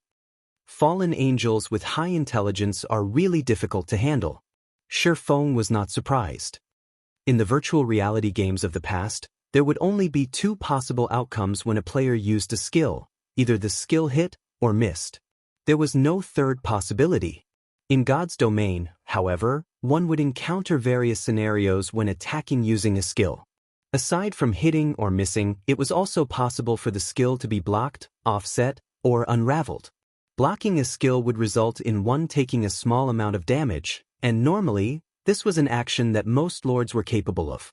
However, offsetting or unraveling a skill was a feat that was doable only for high-tiered monsters and NPCs. Meanwhile, the method Serena had used to deal with Shi Feng's Firestorm was to offset it using a skill of her own. When one successfully offset a skill, they would not receive any damage whatsoever. If even Firestorm is useless against her, my Tier 2 magic scrolls would most likely yield similar results. Shi Feng felt a huge headache when he looked at Serena, who was currently hovering in midair. It would be great if Kite were here right now. Kite was a dark gold ranked personal guard. With his strength as a Tier 2 swordmaster, he could not overcome a Great Lord, which was equivalent to a Tier 3 class, but he could still pin it down for some time. His strength should not be below that of the Tier 1 fallen angel Serena. Invincible within the same tier? A sudden inspiration came to Shi Feng as he looked at Serena's smiling face. Taboo skill. Taboo skills possessed the power to transcend tiers. Meanwhile, although Serena's strength was currently suppressed to Tier 1, Her frightening basic attributes and arsenal of Tier 2 skills made her invincible even against ordinary Tier 2 classes. However, if a Tier 2 player managed to grasp a Tier 2 taboo skill, they would similarly become an invincible existence among other Tier 2 classes. Thank goodness I did not store Instant Strike inside my warehouse. As long as I manage to learn it, even if I cannot kill Serena, I still have a chance to defeat her. Shifeng's eyes glowed. Immediately, he retrieved the skill book of the Tier 2 taboo skill from his bag and began poring over it carefully. After half an hour passed, Shifeng felt that he was ready. If he wanted to learn the Tier 2 taboo skill Instant Strike, the first way to do so was to collect 100 Thunder Crystals, which was obviously impossible. The second option was to achieve a 100% skill completion rate. Previously, it had indeed been impossible for him to achieve a 100% completion rate for Instant Strike. However, after the Abyssal Blade was upgraded, his compatibility with the magic weapon had increased significantly. With the help of the 100-berry wine, which he had obtained from Bluefrost, he definitely had a chance to achieve a 100% skill completion rate right now. Hence, Shifeng drank a bottle of 100-berry wine and began rehearsing the Tier 2 taboo skill Instant Strike. Trying to learn a Tier 2 taboo skill? Serena revealed a faint smile. Not a bad idea. Unfortunately, the time you have left isn't enough for you to do so. Taboo skills required long periods of bitter training. There were no shortcuts available. Even a gifted person would require several days or over a dozen days to learn a Tier 2 taboo skill. Shifeng did not have much time left. It was simply impossible for him to succeed in learning the taboo skill in such a short period of time. Chapter 609, Instant Strike. While Shifeng was continuously rehearsing the Tier 2 taboo skill Instant Strike, a great upheaval rocked the evil ghost domain. The entire District 5 was destroyed overnight, and over half of the district's players had disappeared. To the players in the evil ghost domain, this was an inconceivable situation. Just what could actually wipe out the evil ghost domain's 5th ranking shelter? Not a single shelter in the evil ghost domain would be capable of going up against such a frightening power. Suddenly, a strong sense of crisis filled the air of the entire evil ghost domain. District 1's shelter. Leader Frost, what are we supposed to do now? Best Reincarnation, the leader of the second party, asked worriedly. Based on the information we discovered, it seems that the assault on District 5 comprised of a large number of powerful monsters, all level 40 and above. There were actually numerous lords participating in the monster assault as well. However, this is still not the scariest part. When our players went to investigate the situation at District 5, they encountered some survivors from the shelter. According to the survivors, the ones responsible for annihilating their District 5 were not actually those lords. Instead, it was the doing of a much more powerful monster. However, as they had been too far from the monster at the time, they did not get a clear look at what that monster was. They only know that that monster had annihilated hundreds of players with just a wave of its hand using black flames. It instantly killed even District 5's strongest player, Punishment Day. If we remain in this area, it is quite likely that we will encounter that monster as well. Although District 1 is a lot stronger than District 5, against that rank of monster, we simply stand no chance at all. Everyone present fell silent at Best Reincarnation's words. The enemy that obliterated District 5 was just too terrifying. It had not been easy for them to raise their shelter to the rank it had today. If it was destroyed, then their shelter's rank would also fall by 1, dropping from a medium shelter to a small shelter. If that happened, the advantage of the 100-berry wine they had possessed all this time would vanish as well. There was also no telling whether they would be able to obtain the 100-berry wine again the next time they upgraded their shelter to a medium shelter. Yet, if they moved their shelter to a low-level area, the distance they had to travel every day would be extremely long and time-consuming. They would most likely have to spend the entire day running just to commute between their leveling spots and the shelter. This would greatly impact the development of the shelter. Everyone listen to me. This is an opportunity for our District 1, Blue Frost said after pondering for some time, an excited smile on his face. Opportunity? What opportunity? Everyone could not understand what was going through Blue Frost's mind. I believe that you guys have heard of this as well. After the incident with District 5, many shelters that previously refused to join a guild force began changing their minds one after another. They are all trying to gain the protection of shelters run by guild forces. In the worst-case scenario, they can also migrate directly to the large shelters of the guild forces and develop themselves there, Blue Frost said. Meanwhile, our District 1 has also joined Zero Wing. However, unlike the other shelters, the guild we joined is very strong. You guys must have seen the teleportation magic array design for yourselves. Brother Yifeng has also stated that, so long as we manage to gather the necessary materials, he will construct a teleportation magic array for our shelter. If we manage to annex the other shelters right now, our position in Zero Wing will also rise. I believe that nobody present wishes to remain as just the party leader of a shelter, right? All the party leaders expressed their agreement with Blue Frost's words. The things Zero Wing had revealed so far were already enough to show just how powerful the guild was, particularly the frightening combat power Shifeng had displayed as well as the funds that he had transferred to them. Zero Wing had even provided them with a training facility. As long as they made contributions to Zero Wing and raised their positions within the guild, they would be able to head to Jean High City's Big Dipper Training Center and undergo special training for their combat techniques. Every city had their own martial arts dojos and training centers. If one wanted to improve their combat techniques, it was definitely better to have someone guiding them. They had previously conducted some investigations in the real world regarding the Big Dipper Training Center. The moment they checked, however, they were shocked. The Big Dipper Training Center actually had a martial arts master overseeing it. Currently, the Big Dipper was already a famous training center, and many professional fighters from the surrounding cities had gone there to train. It was no longer a place that ordinary people could enter. Moreover, the amount one had to pay in order to become a member there was also not something ordinary people could afford. Although their knowledge regarding first-rate guilds was lacking, they knew full well just how precious a martial arts master was. A martial arts master was the ultimate force of humans. If they could receive pointers from a martial arts master, their combat techniques in God's domain would definitely improve by leaps and bounds.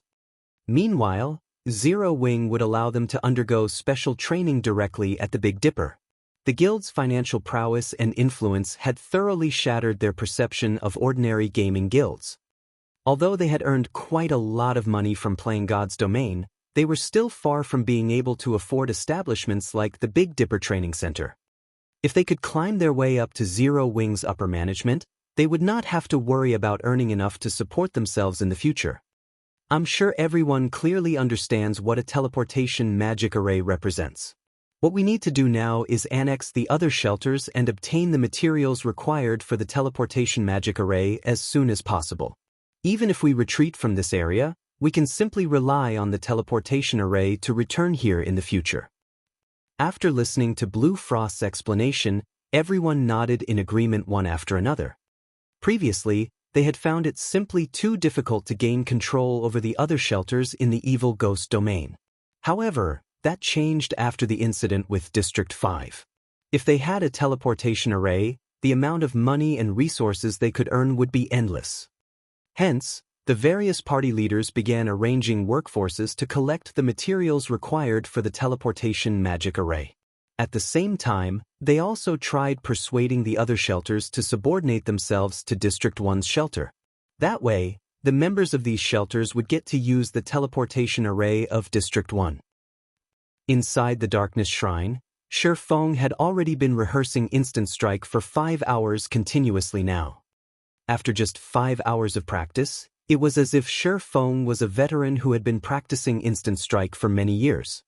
His movements when executing the Taboo skill were practically the same as the holographic video provided by the skill book. I'm still off by a little. Sure enough, a Tier 2 Taboo skill is not that easy to master. Although Shifeng had already given his all to trying to raise his completion rate, His best record was 95%. Right now, he could not increase it by even an additional percent. Moreover, he had only managed to achieve this result because of the Abyssal Blade and the 100-berry wine. Otherwise, he would have taken several days to reach a 95% skill completion rate with Instant Strike. He did not have much time left to practice. Each bottle of 100-berry wine lasted only 1 hour, and he had just 3 more bottles on hand. They would not last him till the very end. Human, you should give up. The might of a Tier 2 Taboo skill is simply too immense. It is not that I am trying to look down on you. However, if you wish to grasp a Tier 2 Taboo skill, you will need another 10 days of hard work at the very least. Serena could discern Shifeng's current progress in a single glance. Presently, you have already grasped the motions of the Taboo skill completely. Unfortunately, your comprehension of the skill is lacking. With the remaining 5 hours you have, you would be fortunate to raise your completion rate by even just another 1%. Lacking comprehension? Shifeng thought so as well. It was just like when he had achieved a 101% completion rate with Chop. That feeling had gone by in a flash, and he could not grab hold of it even if he wanted to. Comprehension. Compatibility. Does the comprehension Serena is speaking of refer to compatibility? Shifeng did not give it too much thought. He did not have much time left, not enough to wait out the 10-day cooldown to challenge the World Summit again. He then took out all the 100-berry wine in his bag and consumed all 3 bottles in rapid succession. Even with Shifeng's willpower and mental power, he still grew dizzy. The 100-berry wine was just like the black steel beer. The more one drank, the better the effect. Correspondingly, however, the side effects also grew stronger. It was best if players drank just 1 bottle at a time to maintain a clear mind, as players could steadily improve their completion rates and look for any shortcomings in their movements throughout the beverage's effective duration. Consuming too many bottles at once could result in players losing themselves to the alcohol. Now, Shifeng downed 3 bottles in one go. His compatibility rate instantly soared. This feeling is really great. At this moment, Shifeng felt as if he had become one with his sword. When he drew the Abyssal Blade and executed Instant Strike, each and every one of his movements felt light and natural. There was no excess power in any of his actions at all. Then, Shifeng's initially smooth movements suddenly changed. The afterimages of the Abyssal Blade, which were originally created due to Shifeng's overly fast speed, suddenly vanished. The Abyssal Blade in Shifeng's hand also became clear and visible. In the next moment, faint blue electric arcs manifested around Shifeng's body, filling the air with crackling sounds. The places these electric arcs touched also charred. System. Instant Strike skill completion rate 100%.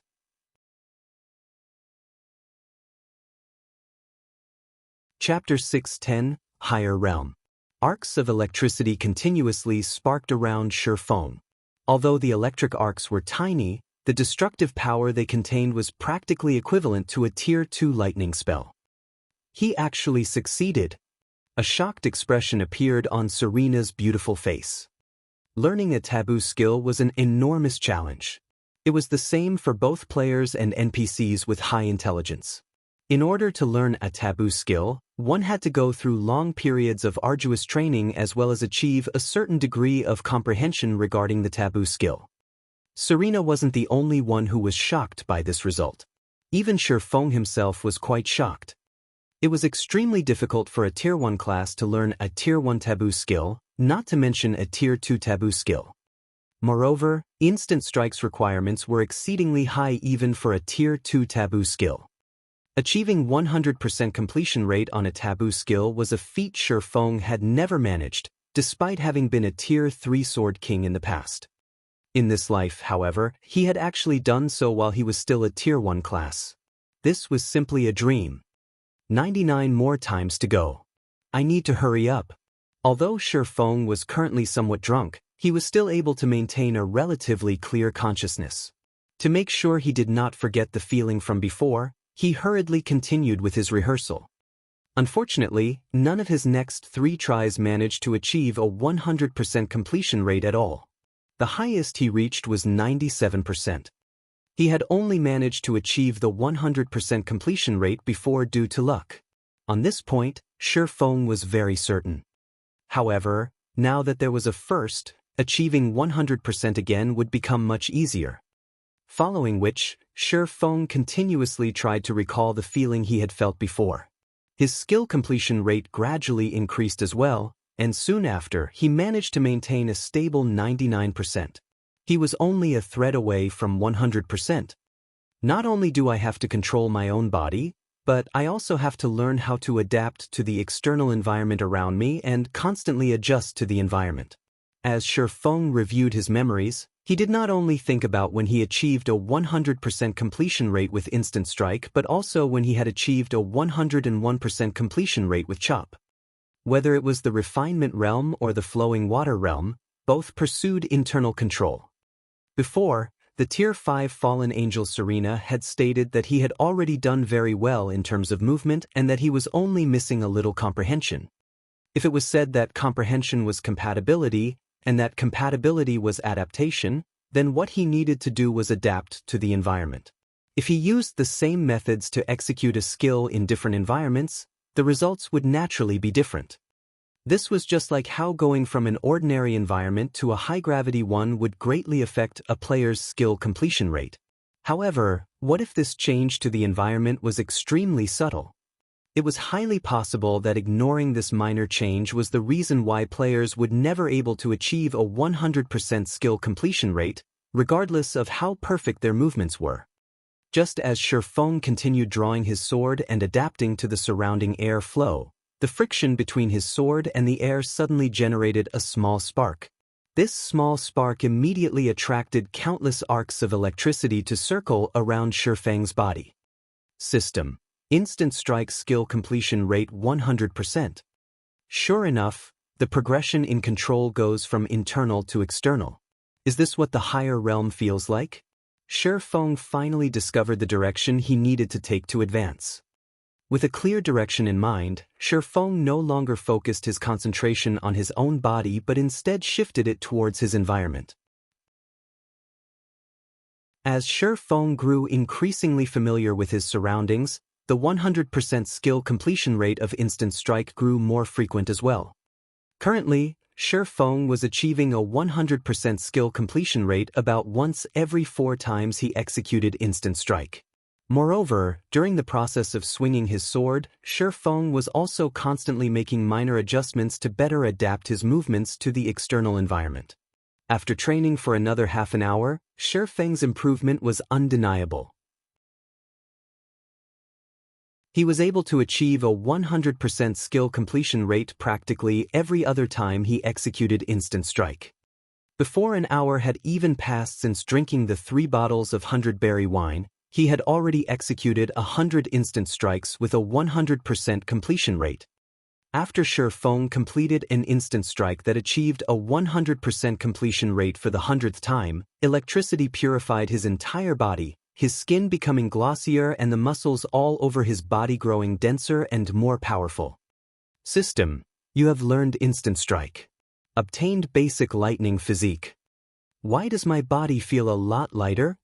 Shi Feng was greatly shocked when he saw the faint blue electric arcs coursing around his body. Carefully feeling out the changes to his own body, he exclaimed, "This lightning physique really is mysterious. The gravity my body is under should still be 3G. Yet, the effect the increased gravity has on my body has clearly decreased significantly even though none of my attributes have changed. Right now, the effect feels like the equivalent to a gravity of 1.5G. After the 3rd evolution of God's domain, the gravitational system had impacted the combat power of players significantly. Meanwhile, now that Shi Feng's body had undergone such changes, it would become much easier for him to adapt to his environment. The current state he was in was similar to being under the effects of the 100-berry wine. Although the lightning physique's effects were very much inferior to the 100-berry wines, the fact that it was always active was a huge advantage. This Instant Strike is simply fantastic. It is actually able to improve a player's physique as well. No wonder it was so difficult to learn. In the past, Shi Feng had heard of some taboo skills in God's domain that when successfully learned, would provide players with additional rewards. However, these taboo skills were usually high-tiered ones. He never expected that the Tier 2 Instant Strike was one such taboo skill. Physique was a kind of hidden attribute in God's domain. If a player's attributes reached a certain level, they would be able to trigger an extraordinary physique, allowing them to carry out feats that were definitely impossible in the real world. This kind of hidden attribute could not be viewed by players, so it was extremely difficult to alter or improve it. However, this kind of hidden attribute would have a significant impact on a player's combat power. After resting for a while and recovering his mental state, Shi Feng walked up to Serena, smiling as he said, "Miss Serena, sorry for the long wait. Let us begin now." Currently, not only had he mastered the Tier 2 taboo skill Instant Strike, but he had also obtained the basic lightning physique. Not only did his body feel lighter right now, but its flexibility had also increased significantly. Shi Feng even felt that his reflexes had sped up. However, his reaction speed was still a far cry from that of a gifted talent like Soaring Snake. Not bad. Despite being a mere mortal, you have actually managed to grasp a Tier 2 taboo skill while still being at Tier 1. Come, give me your best shot. Hopefully, you are able to entertain me for a little while, Serena said, licking her lips as she looked at Shi Feng. The moment Serena was done speaking, the surrounding magma started roiling. The ground also began trembling as the fallen angel released a frightening aura. Is this the power of a Tier 1 fallen angel? Shi Feng gulped down a mouthful of saliva. He knew that Serena had finally gotten serious. Just her aura alone was enough to render him breathless. Heavenly Dragon's power, activate. Blade Liberation, activate. Shi Feng was unwilling to lag behind. After activating Heavenly Dragon's power and Blade Liberation, his strength attribute was now equivalent to a High Lord of the same level.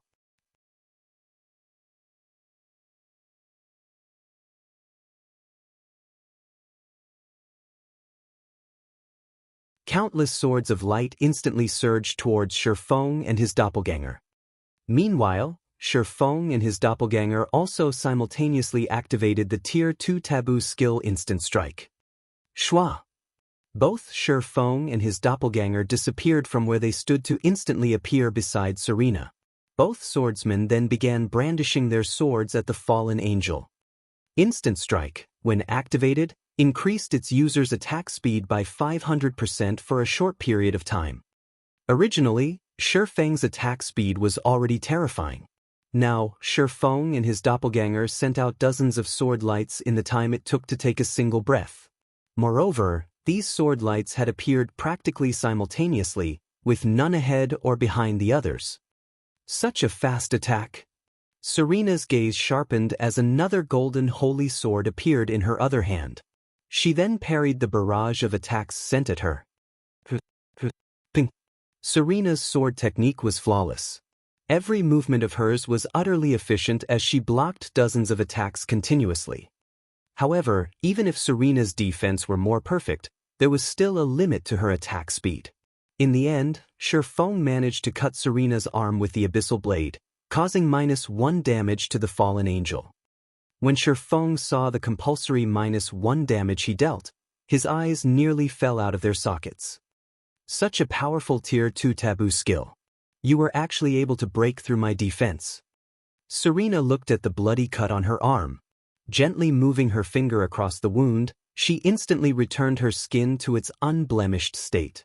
Then she looked at Shi Feng, saying, "Although I don't want to admit it, since you were able to injure me, it is your win. You may take these items and leave."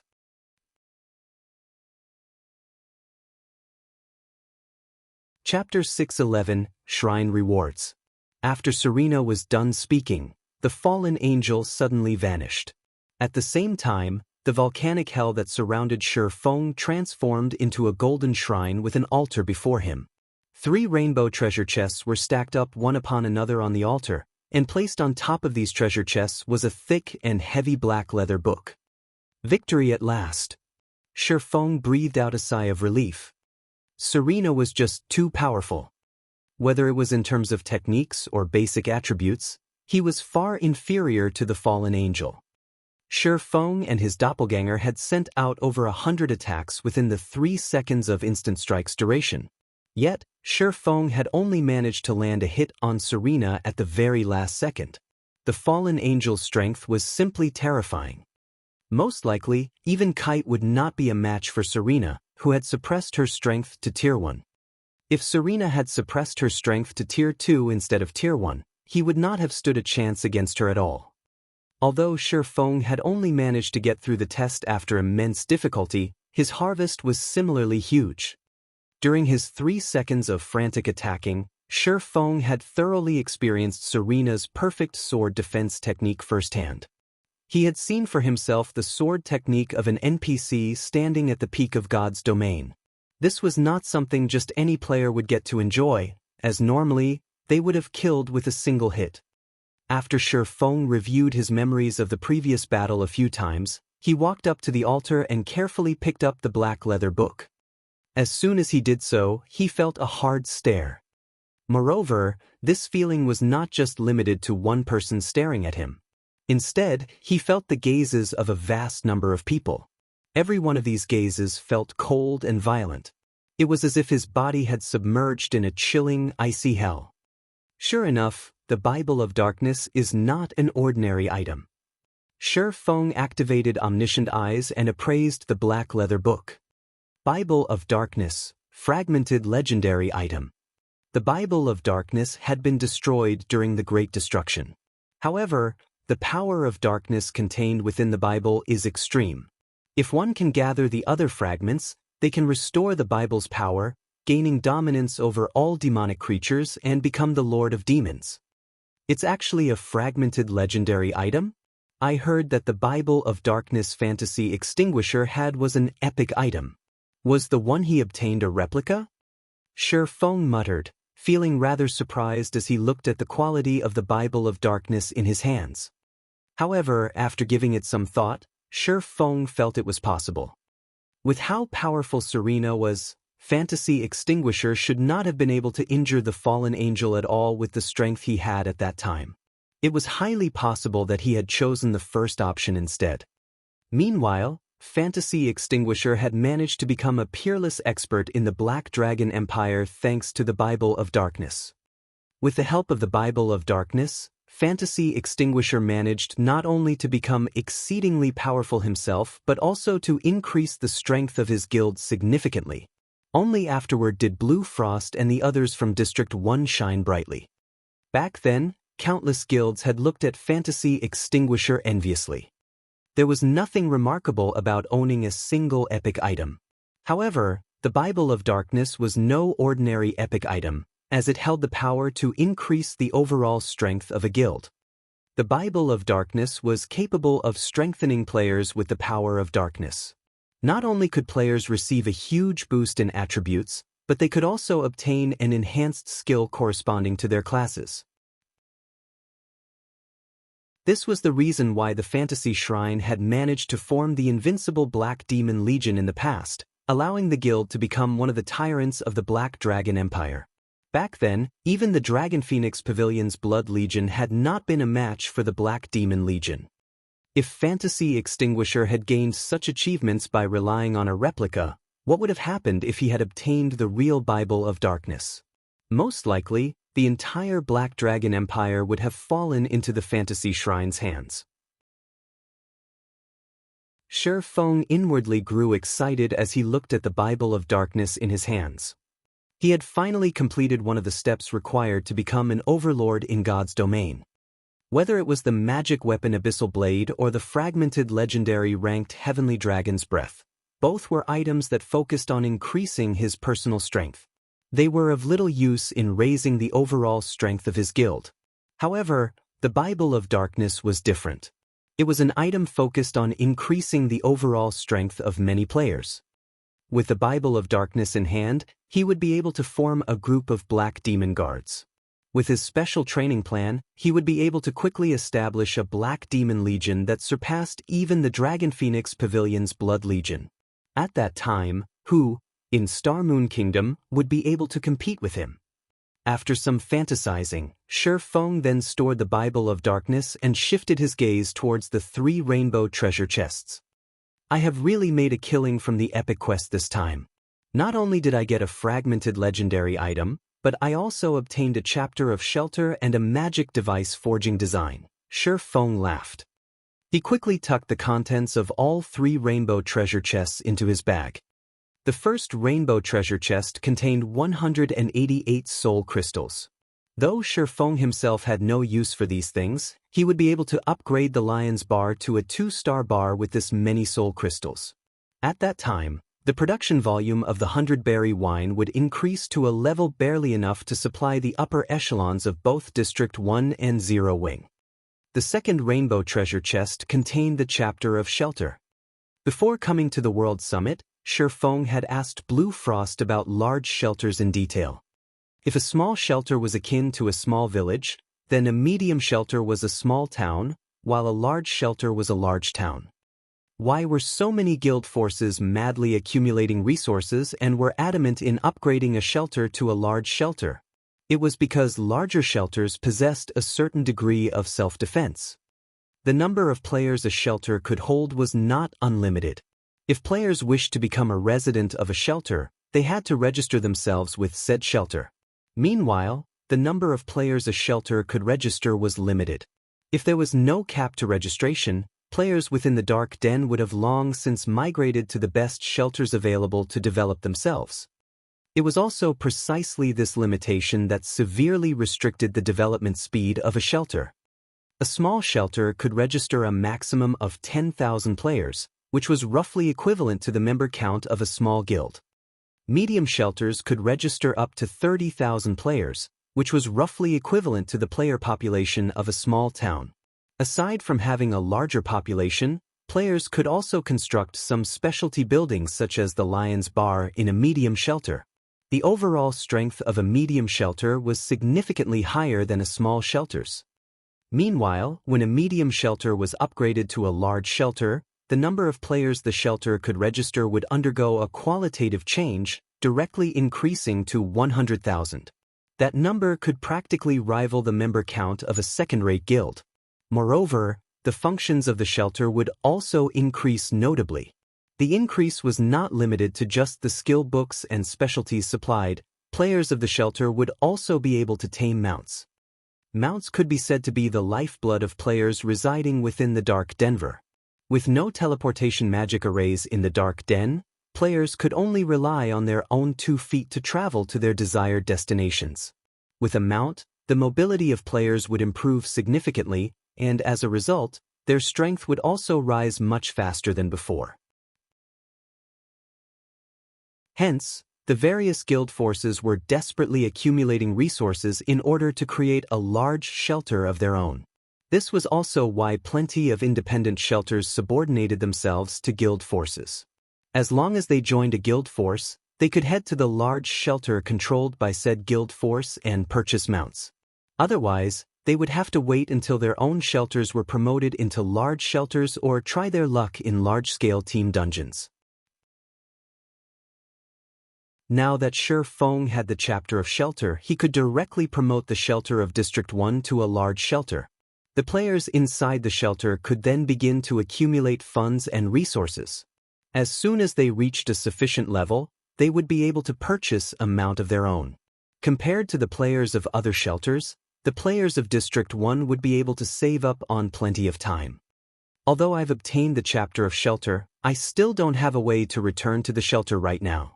It seems that I can only wait until the cooldown of the position teleportation scroll ends before making another trip to District 1's shelter. Shi Feng suddenly recalled that he had arrived at the central area of the Dark Den through a teleportation gate. As for the method of returning to the evil ghost domain, he had no idea whatsoever. With the items he came for in hand, Shi Feng did not continue idling around inside the Lord of Destruction's shrine. He took out a return scroll and began chanting the incantation required to teleport back to White River City. After 20 seconds passed, Shi Feng transformed into a streak of light and disappeared from the shrine.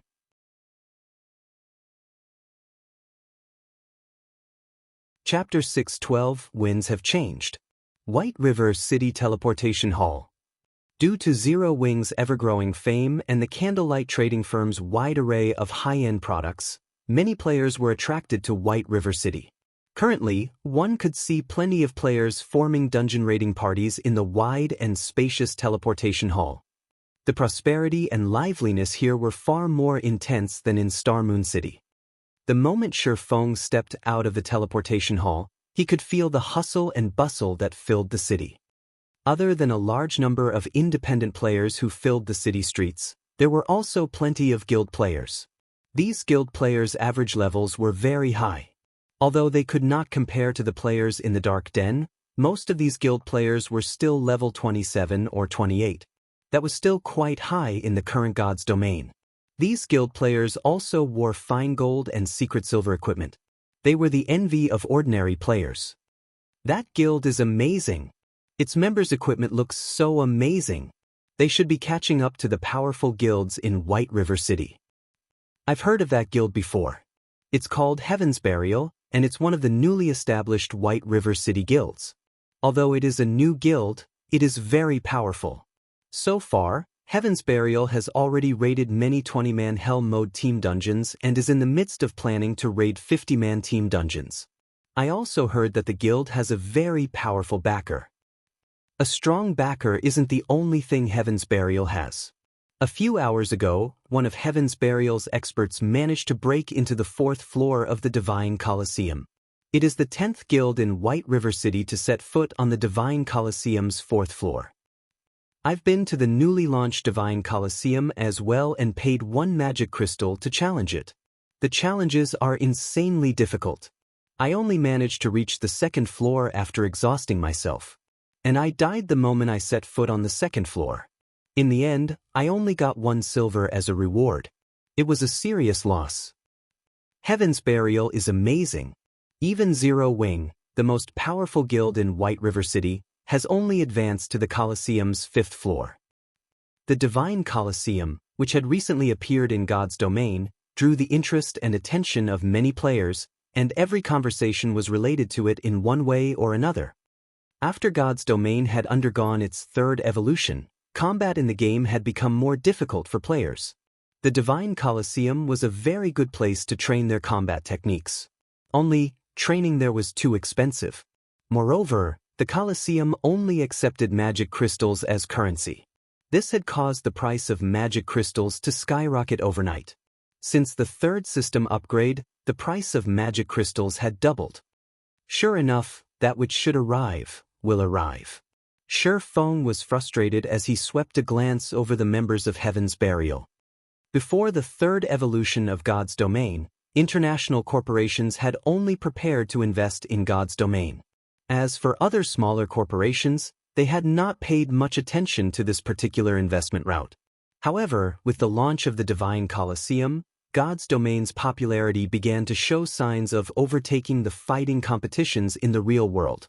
This situation drove corporations, both big and small, around the world towards the game. With a potential gold mine in sight, these corporations began to increase their investments in the game. For a time, countless new guilds emerged throughout God's domain, all wishing to take a bite of the pie known as God's domain. Among these corporations, several major investors looked to Star Moon Kingdom. Some bought shares of long-standing guilds, while others chose to establish their own guilds. Among these newly established guilds, 3 stood out: Cloud9, Yin Yang Court, and Heaven's Burial. In the past, Heaven Burial had started developing itself in Star Moon City. The guild was clearly ambitious. While Ouroboros and the Star Alliance had been busy fighting each other, Heaven's Burial had taken advantage of the situation and solidified its position in Star Moon City in one fell swoop. In the end, it had even forced the 2 first-rate guilds to suffer quite a few hardships. Shifeng had never expected that, after White River City began to show signs of becoming the #1 city in Star Moon Kingdom, Heaven's Burial would run to White River City to develop itself. Moreover, of the newly established guilds Shifeng had seen so far, Heaven's Burial wasn't the only one of the top 3 newbies to establish itself in White River City. He also saw members of both Cloud9 and Yin Yang Court. Interesting. Everyone's has come to White River City trying to take a bite out of the fat piece of meat that I cooked up. Do they really think that Zero Wing is some kind of pushover? Shifeng could not help but smile. Zero Wing indeed possessed plenty of enemies. In the dark, Underworld lurked and spat like a viper. In the light, they had also provoked the Heavenly Dragon Pavilion. As Shifeng made his way to White River City's library, he discovered that, despite having only been away from the city for a short time, many players had acquired their own NPC guards. NPC guards had become beacons of hope for many powerless players. At the same time, these NPC guards had also received attention from the various large guilds. As a result, these NPCs' development speeds were unusually fast. Players who were trying to become merchants were especially interested in these NPC guards. In God's domain, players' activities were not limited to killing monsters out in the fields. Players could also take on all sorts of quests. Many merchant players who did not possess any combat power could rely on NPC guards when carrying out special quests. However, the majority of the quests did not allow the assistance of ordinary guards, only personal guards. Just as Shifeng arrived before White River City's library, the sound of his system communicator rang by his ears, and the caller was none other than Everlasting War. Brother Yifeng, you've finally come online. I've been trying to contact you for a while. How are preparations coming along? Everlasting War asked, slightly worried. Shifeng was the expert he had recommended. If Shifeng did not pass the selection test, it would stain his reputation. There are no issues. I can participate in the selection at any time. Seeing as Brother Everlasting is contacting me, has something happened? Shifeng asked. The selection held in Beast City was tomorrow morning. There was still quite some time before the selection began. Something must have happened for Everlasting War to contact him. It's nothing major. Only, the higher-ups have changed the requirements for the selection. Now, after you pass the selection, you are required to sign a contract and become a member of the company if you join the battle team. Of course, you will receive far more benefits as well. For example, you will be entitled to 5% of the wagers made on the matches you win, Everlasting War explained. If Brother Yifeng joins the battle team, with your strength, you will easily make more than a dozen times the credits the guild leader of a first-rate guild would normally earn. Once the battle team becomes famous, your status in the world will become even greater than any leader of a first-rate guild. What do you think, Brother Yifeng? Everlasting War and his group did not particularly care about signing the new contract as they had originally been employees of the company. However, Shifeng was different. He was affiliated with Zero Wing. Moreover, he was one of Zero Wing's core members. He had definitely signed a contract with the guild. If he joined the battle team, unless the company allowed it, he would not be able to be part of any guilds in the future. To put it bluntly, the company was restricting the freedom of the team members instead of cooperating with them. Of course, if Brother Yifeng is selected to become one of the members of the battle team, the company will take full responsibility of the breach of agreement with your guild. Brother Yifeng can rest assured on this. Everlasting War was very confident in Shifeng's strength, and he desperately hoped that Shifeng would join their battle team. In his opinion, what did a guild in a virtual reality game amount to? How could it possibly hope to match up against an international corporation?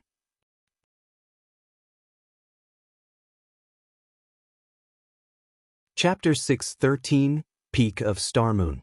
The benefits Everlasting War had mentioned were quite tempting. The Dark Arena was a place where the various international corporations around the world could secretly compete. The resources and funding involved were on an entirely different level than ordinary arenas. Even just 5% of the gambling rewards was sufficient to make someone a tycoon overnight. Moreover, as one's battle record in the Dark Arena grew, the bets on their matches also increased. The income one could potentially earn through the Dark Arena could even tempt international fighters. To virtual reality gaming experts, that was an astronomical number. However, that was only the tip of the iceberg. Based on what information Shifeng had, In the past, any players who signed a contract with a battle team held extraordinary positions in the corporation that owned the team. If it were a famous player such as Everlasting War, even the upper echelons of international corporations would treat them with respect. The guild leader of a second-rate guild did not even qualify to fawn over such players. They were from entirely different worlds. The third evolution of God's domain arrived too soon. I did not expect these international corporations to discover the importance of expert players so quickly. Shi Feng frowned, feeling disappointed. It would have been great if these international corporations had only discovered this fact a few days after the selection tests. However, since these international corporations had discovered the truth, he could not do anything to change it. He was the guild leader of Zero Wing. Moreover, in this life, he had sworn that he would not be controlled by others ever again. Brother Everlasting, since the higher-ups have made this decision, you will have to forgive me for not participating in the selection, Shi Feng directly refused. Although he could no doubt earn a lot of money, fame, and status in the Dark Arena, in the era of God's domain, a player could similarly obtain all of these things so long as they had the ability. Since he could not earn a large sum of credits through the Dark Arena, he just had to look for some other way. As a reincarnator, he did not believe that he could not earn credits from other avenues.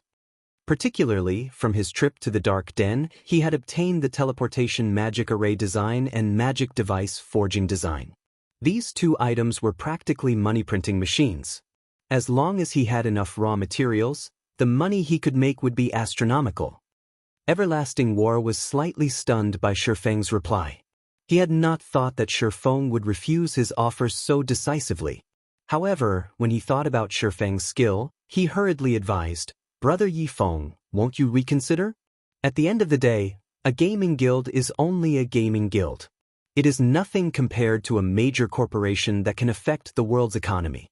With your skills, I guarantee that you'll at least become vice leader of the battle team." The team's strength did not rely on a single person. After all, each battle team could include up to 10 members. Naturally, the more experts there were in a team, the higher the team's chances were of obtaining victory. In Everlasting War's opinion, Shi Feng could most likely rank within the top 3 within their battle team. If they lost a top 3 expert, it would wound the battle team's overall strength. Brother Everlasting, don't waste your time trying to persuade me. Moreover, I have many matters that I need to attend to. Not being able to join is a good thing. Anyways, I still have something to do, so I'll talk to you another time. Shi Feng disconnected the call. He then entered the library. Meanwhile, Everlasting War could not help but sigh as he said, "Truly disappointing." Disappointing? What's there to be disappointed about? Isn't he just a core member of a small guild? How strong could he be? He must have realized how weak he actually is. Do you know how many experts of God's domain and professional fighters are trying to join the glorious battle team? Even if he shows up, he will never be selected. A luxuriously dressed middle-aged woman standing across from Everlasting War disdainfully dismissed his concern. 4 bodyguards in black stood next to this woman. All 4 radiated intimidating auras that were capable of making Everlasting War, someone who had once been a professional bodyguard, anxious. Particularly, the rugged-looking man among these bodyguards was very famous in the bodyguard industry.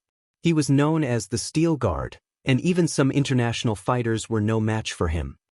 Director Hua, Yi Feng is no ordinary expert. If you can restore the recruitment conditions to what they were before and allow him to join the glorious battle team, our chances of beating our next opponent, the Midday Wolves, will be much higher. This will also greatly benefit the company, Everlasting War carefully suggested.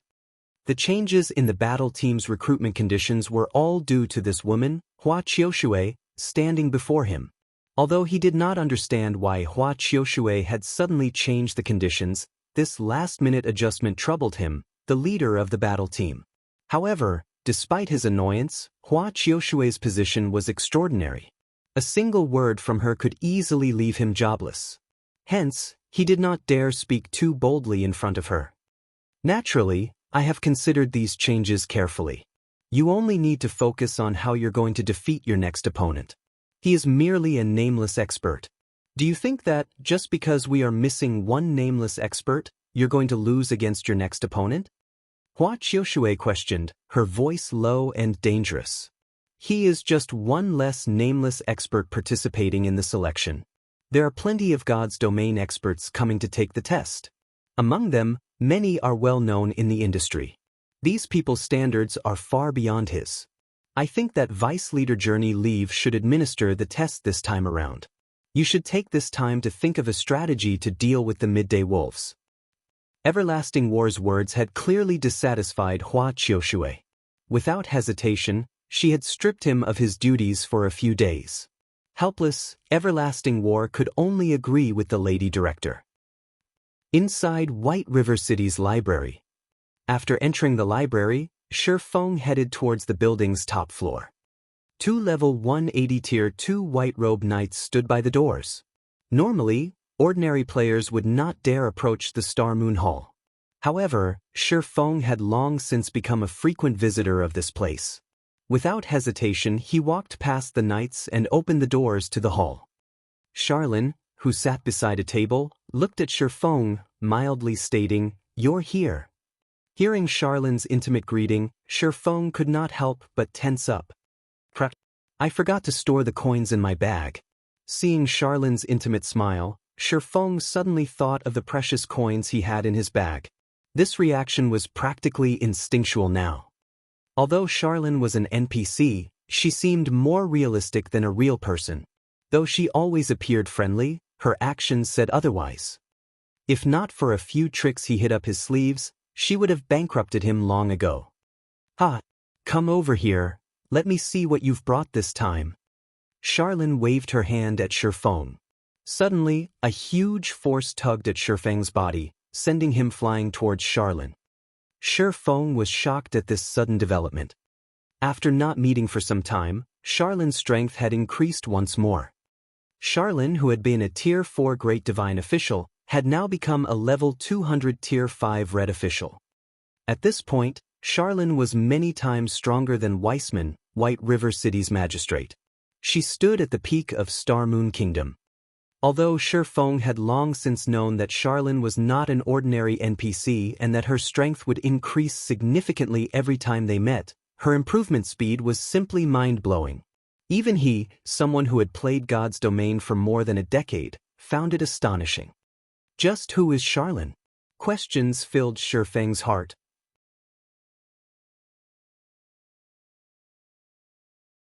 Chapter 614, Demon Gate. Just as Shi Feng pondered Charlene's identity, a hint of shock surfaced in the Red official's golden eyes. "You have actually obtained it." Charlene could not help but re-evaluate her opinion of Shi Feng. "And here I thought you would bring me a replica to help you solve your problem."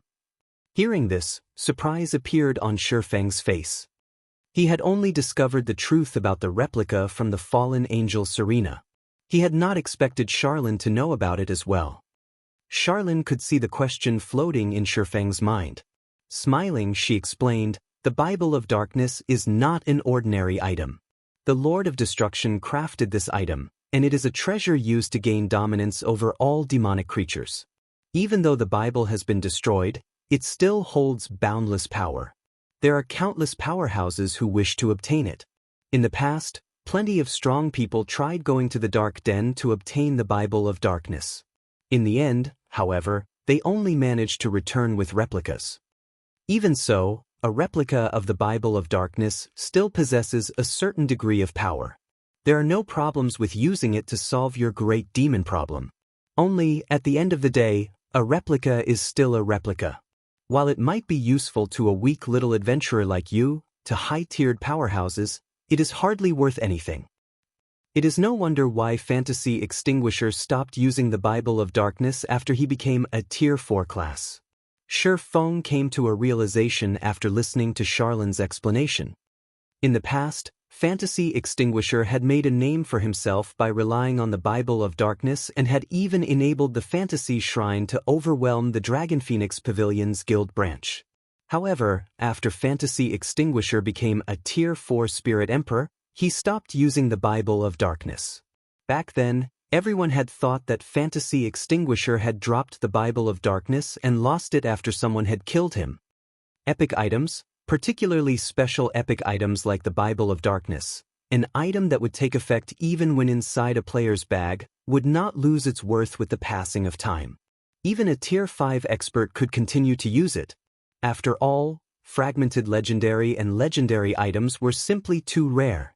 Even Tier 6 God-ranked players would not necessarily own such items. Owning a unique epic item was still quite impressive. As Shi Feng re-examined the situation, he realized that it was highly possible that the replica of the Bible of Darkness could only display its worth up until Tier 3. If it were not helpful to Tier 4 classes, Fantasy Extinguisher would not have continued to use it.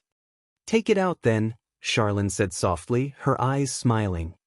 Shi Feng carefully retrieved the Bible of Darkness from his bag and placed it on the table beside him. "Thanks. Sure enough, it's the real deal. You really are quite the capable fellow. Do you know just how many powerhouses are trying to retrieve the Bible of Darkness? In the end, everyone only returns with a replica.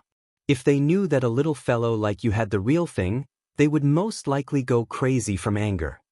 Charlene nodded, smiling as she scrutinized the Bible of Darkness. She then continued, "Since you brought me the genuine article, I'll give you two options. The first option is free of charge. For this option, you'll be able to solve the problem of the great demon descending on you. The second option will cost you 1,500 gold and 100 soul crystals. For this option, you can be done once and for all, destroying the great demon that targets you." Sure enough, Shi Feng could not help but send Charlene a contemptuous gaze. Currently, he had a little over 1,600 gold in his bag. This was the money the candlelight trading firm had made while he had been absent. If he gave it all to Charlene, he would become a pauper once more. However, even so, Shi Feng gritted his teeth and handed over the money. If he had chosen the first option, although it might seem like he had dealt with the great demon, in reality, Charlene would only weaken the descended great demon to a level that he could cope with. He would still have to deal with the great demons while descending on him every so often until he could defeat and kill it. In the past, the Darkness's descent plagued Fantasy Extinguisher, requiring him to deal with a weakened great demon every so often and throwing his guild, Fantasy Shrine, into chaos. The fact that he had a second option was considerably lucky. This might be the difference between a replica and the genuine product. Charlene received the coins and soul crystals with a saintly smile. Nodding with satisfaction, she said, "All right, step back." Following Charlene's request, Shi Feng moved more than 30 yards away from her. Meanwhile, Charlene held up the Bible of Darkness. After flipping through a few pages, she began chanting a series of incantations, her hand continuously tracing out a line of runes in the air. As the line of runes grew longer, the power of darkness filling the Star Moon Hall grew denser and denser, to the point where Shi Feng could even see faint black mist appear. This black mist desperately gathered in front of Charlene, forming a fourfold magic array. The surrounding space began to blur as well. The powerful mana was even capable of suppressing the space within the hall. "This mana is simply too powerful. I can't move at all." Shi Feng was shocked as he stared at the fourfold magic array suspended in midair. A magic array was actually capable of forming its own space. Chances were that only Tier 5 existences like Charlene were capable of forming such an array. After Charlene finished writing the runes, she casually scattered the 100 soul crystals before her. Immediately, all 100 soul crystals transformed into gray smoke. This gray smoke then formed a pair of silvery gray gates. There were countless images of demons engraved on these ancient gates, and every one of these demons was quite famous throughout God's domain. These were existences that even ordinary Tier 4 powerhouses would not dare provoke. "Are you trying to summon a demon?" Shi Feng frowned at the gray gates. He could clearly feel how frightening their power was. If the gates opened, horrific creatures would most likely crawl out. "You've guessed correctly. I am trying to summon a demon. Moreover, I am summoning the great demon that targets you. Otherwise, how are you going to get rid of it? Charlene rolled her eyes at Shifeng. Her golden eyes then shifted back to the gray gates. In the name of darkness, I summon thee. Emerge, great demon Kildred. The moment Charlene finished speaking, the gray gates abruptly opened. Who dares to summon me? A cold, dark voice boomed through the gray gates. Following which, a figure pushed through the gray gates. This figure sported a large pair of black bat wings and 2 pitch-black goat horns on his head. Pitch-black scaled covered his entire body, and killing intent filled his blood-red eyes. The moment Kildred appeared, he surveyed his surroundings with his blood-red eyes, and he could not help but sneer at what he saw. And here I wondered who had summoned me. It turns out that it's just you, little divine official, and that foolish adventurer, Kildred said disdainfully as he flapped his wings. I did not expect that little ants like you could actually obtain the real Bible of darkness. As your reward for summoning me, I'll collect your souls and the Bible. Is this great demon stupid? Shifeng frowned at Kildred, confused. Kildred was a level 180 tier 4 great demon. On the other hand, Charlene was a level 200 tier 5 red official. No matter how he looked at it, they were on entirely different levels. Moreover, the great demon had actually called Charlene a little divine official. Did Kildred believe that he was a tier 6 demon god? Wait a minute. Shifeng immediately discovered the problem. For some reason, the Charlene before him had somehow fallen from being a tier 5 red official to a tier 3 divine official. Little brother, stop daydreaming. Right now, your task is to kill him, Charlene instructed as she looked at Shifeng. She paid no attention to the great demon Kildred's provocation. You wish to kill me, the great demon Kildred? You too must be insane. I'll show you what the consequences are for summoning a great demon. Kildred revealed a malicious grin upon hearing Charlene's words.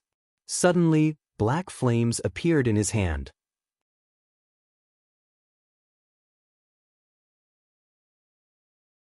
Chapter 6:15, Tier 5 Curse.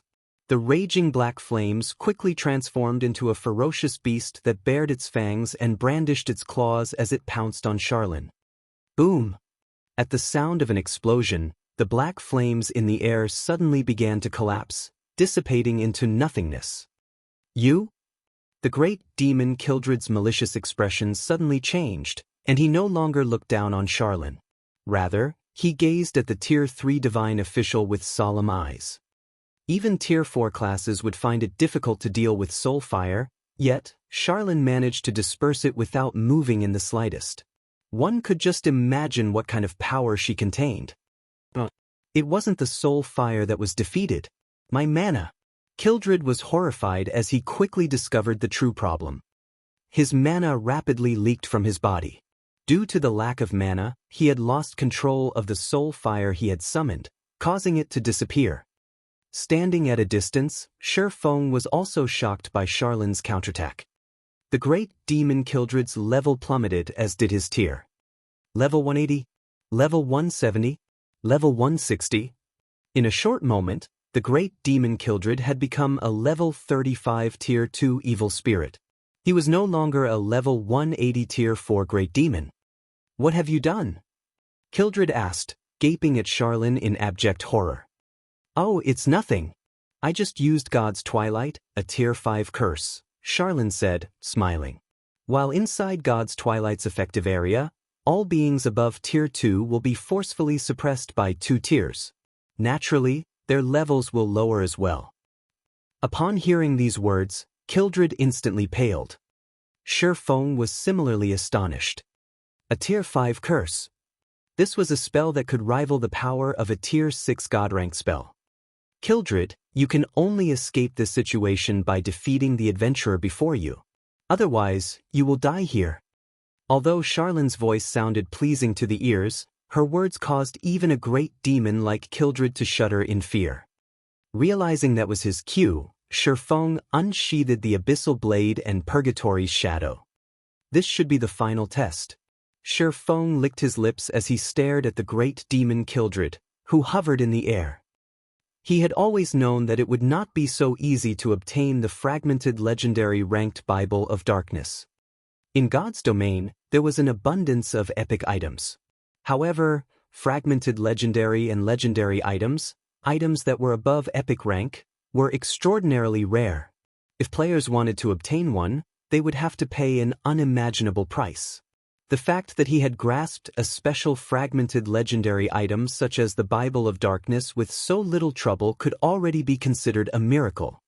In the past, to obtain a single fragmented legendary item, the various large guilds throughout God's domain would have to be busy for at least 1 to 2 months, possibly 3 to 4 months. Unless one were extremely lucky and encountered special locations such as the Star River Valley, they would have to rely on quests to obtain a fragmented legendary item. Little Ant, a Tier 1 swordsman like you dares to draw your sword against me, the great demon Kildred? You are indeed courageous. However, just because I have been suppressed to Tier 2, you think you have a chance of defeating me? Kildred laughed angrily as he felt the sting of a deep wound to his pride. How will I know if I don't try? Sherfong laughed. He then approached the great demon one step at a time. Kildred, Evil Spirit Great Demon. Level 35. HP 1, 000/1/000/000. A Tier 2 Evil Spirit was the equivalent of a Lord-ranked monster. However, due to Kildred's intelligence, his combat power was definitely much higher than an ordinary Lord. His HP, though lower than an ordinary Lord, was also much higher than a player's. As Sherfong approached Kildred gradually, he suddenly discovered something fortunate. While he was under the effects of God's twilight, all of his skills cooldowns had not only been refreshed, but they had also been reduced by half. It seems my test this time is to defeat a Tier 2 evil spirit while at my peak. Sherfong had initially been worried that he would not be able to use Blade Liberation. Now, however, it seemed that his worries were for naught. Die! The great demon Kildred roared. Suddenly, a black spear appeared in his hand. He then swooped down and jabbed the spear towards Sherfong in rapid succession. In the next moment, streaks of black light rained down on the swordsman. Tier 2 skill, Black Rain Annihilation. Sherfong did not dare to hold back. Immediately, he activated Heavenly Dragon's power and Blade Liberation. He then used the aura of Wind's activatable skill, Wind Rider, and leaped into the air. With a 280% increase to his movement speed, Sherfang's speed could rival that of a Great Lord. Very easily, he escaped the effective area of Black Rain Annihilation. Moreover, due to his ability to fly, he had no need to fear the great demon Kildred's ranged attacks from the air. After avoiding Kildred's Black Rain Annihilation, Sherfong proceeded to activate the Ice Blue Devil Flame, Phantom Kill, 9 Dragon Slash, Black Emperor, and Purgatory Power, instantly pushing his combat power to its peak. Immediately, both sides began a fierce and deadly dance. With Wind Rider active, Sherfong held an absolute advantage in terms of speed.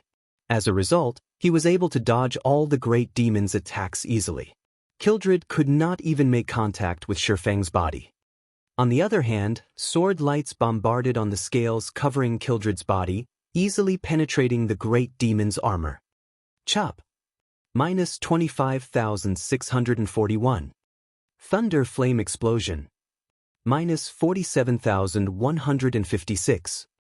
Thundering Flash. Minus 14,527, minus 18,546, minus 24,716. Every skill Sherfong executed had a completion rate of 95% or above, allowing his skill's effect to increase significantly. The great demon Kildred's 1 million HP decreased at a rate visible to the naked eye. After a measly 5 seconds, the great demon only had 70% of his HP remaining.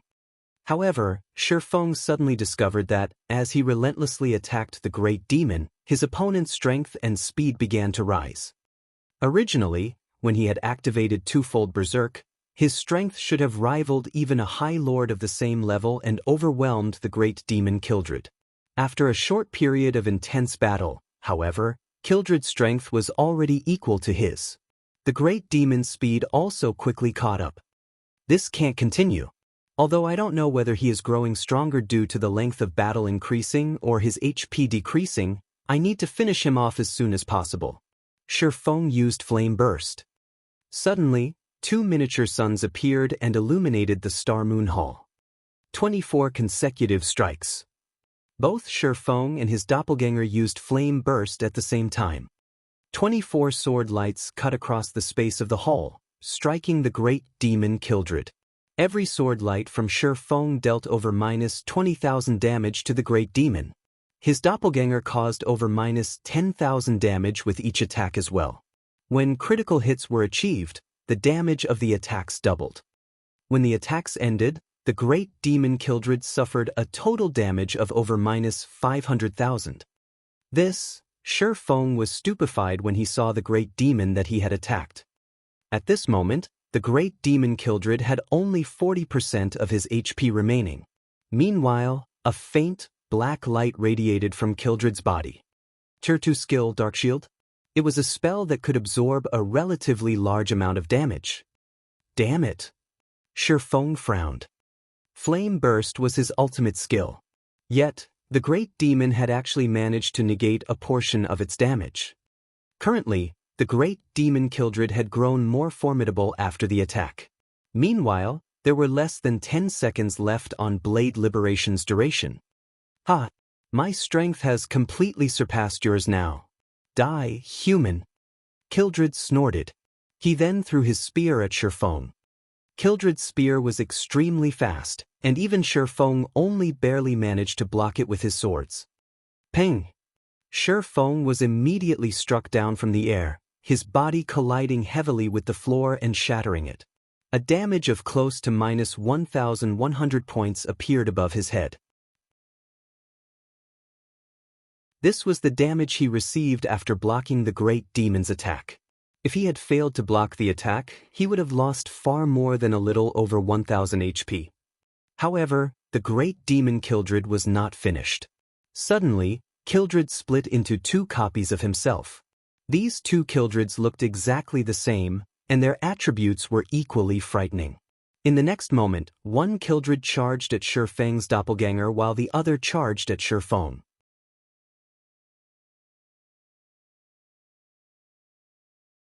Chapter 616, Promotion to Count. 2 identical great demon Kildreds attacked Shifeng and his doppelganger. Shifeng, who had been at a disadvantage in terms of strength, had no choice but to dodge the great demon's attacks.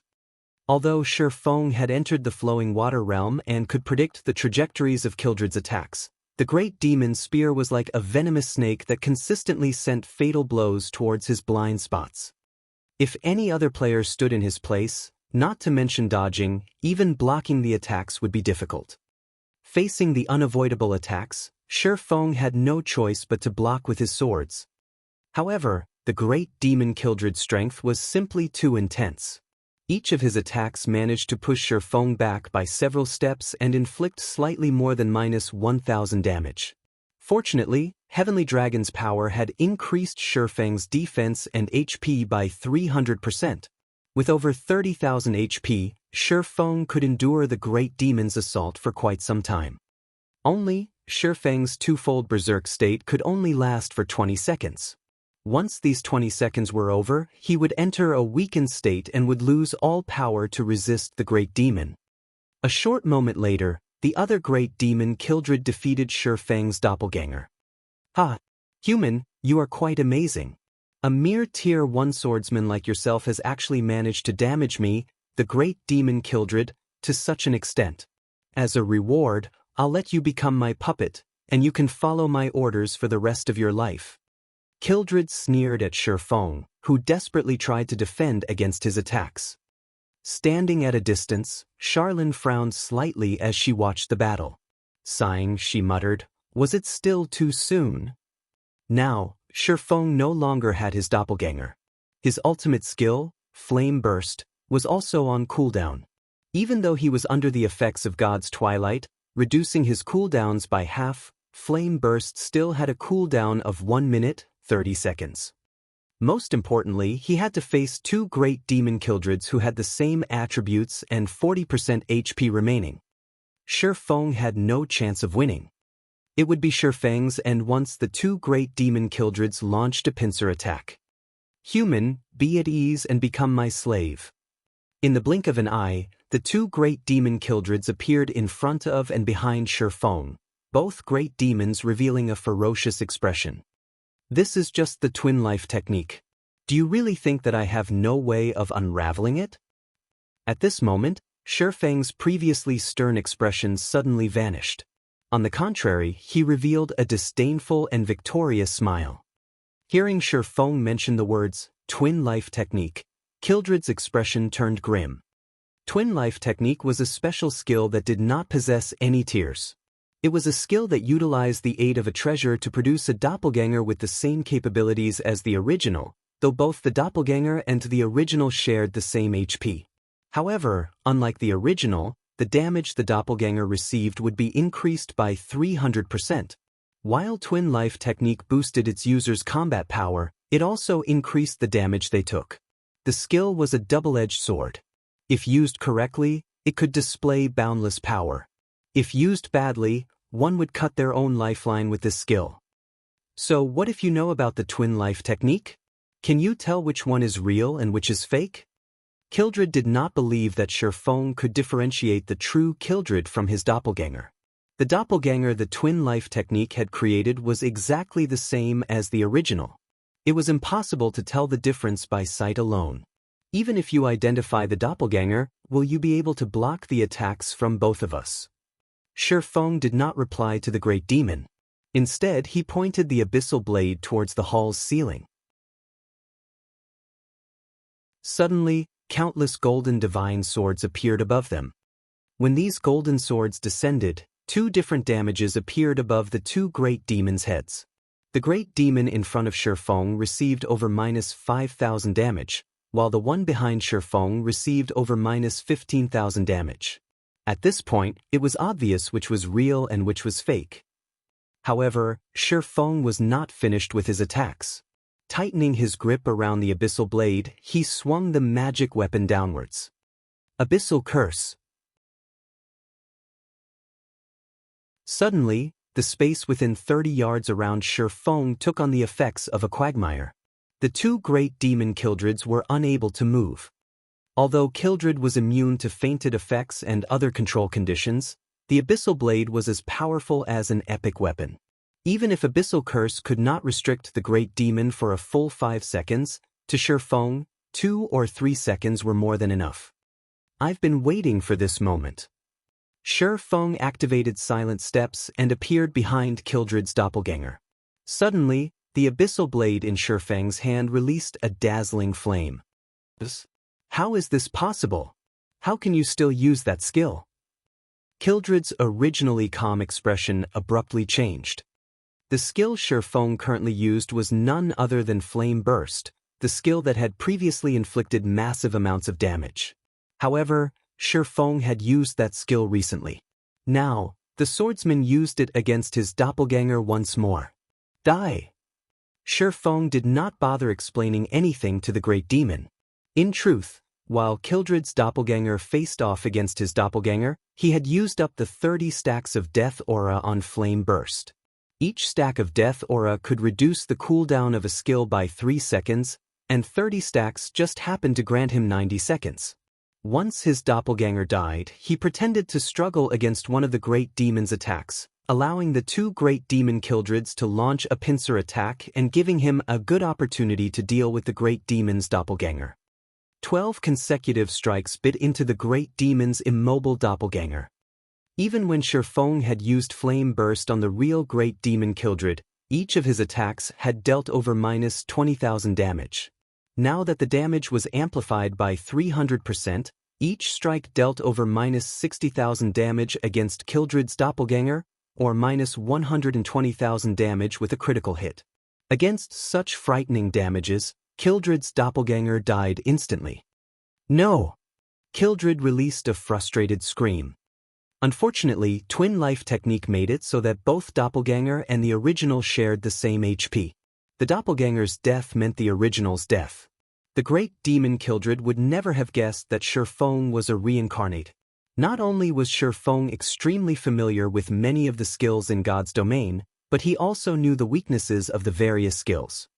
After Shi Feng killed the great demon Kildred, a golden glow appeared around his body. Moreover, this golden glow appeared twice in a row. Shi Feng's level immediately jumped from level 32 to level 34.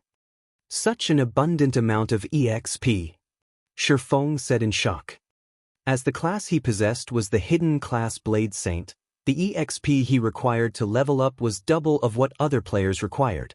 Now that he had leveled up twice in a row, not only had he earned back the level he had lost at the World Summit, but he also gained a level beyond that. System, Epic Quest, Darkness Descends, completed. Quest rewards, Demon Slayer, title, Star Moon Kingdom reputation plus 50, White River City reputation plus 500, automatically promoted to the status of Count in White River City.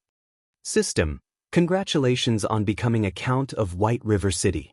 You can now employ 100 guards, including 4 personal guards. You can also enjoy a 20% discount on all expenditures in White River City. As expected of an epic quest, I've been promoted to a Count after completing a single quest. I can lessen my costs significantly when I head to the Divine Colosseum, Shi Feng said, smiling. If a Viscount was considered a major noble, then a Count was a top figure among major nobles. In God's domain, the highest social status a player could attain in a city like White River City was Marquis. Only in a capital city like Star Moon City could players become dukes. Thus, becoming a Count of White River City was quite impressive.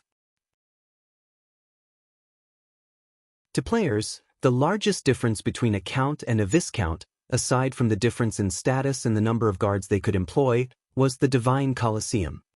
The Divine Colosseum was a location where players could raise their combat power.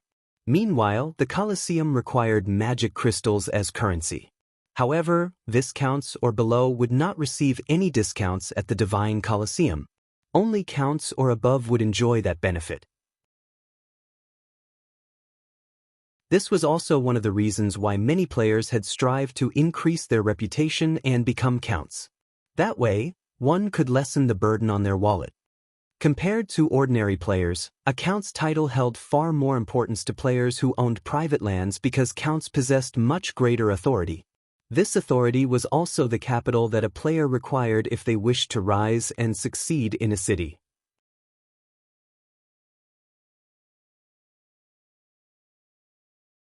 Chapter 617, Book of Legends. After the great demon Kildred died, Shi Feng discovered a particularly interesting item. A design had dropped from the demon. However, this was no ordinary design. The design Kildred had dropped was nearly 4 times larger than ordinary designs. Stable design. Shi Feng could not help his shock after examining the item.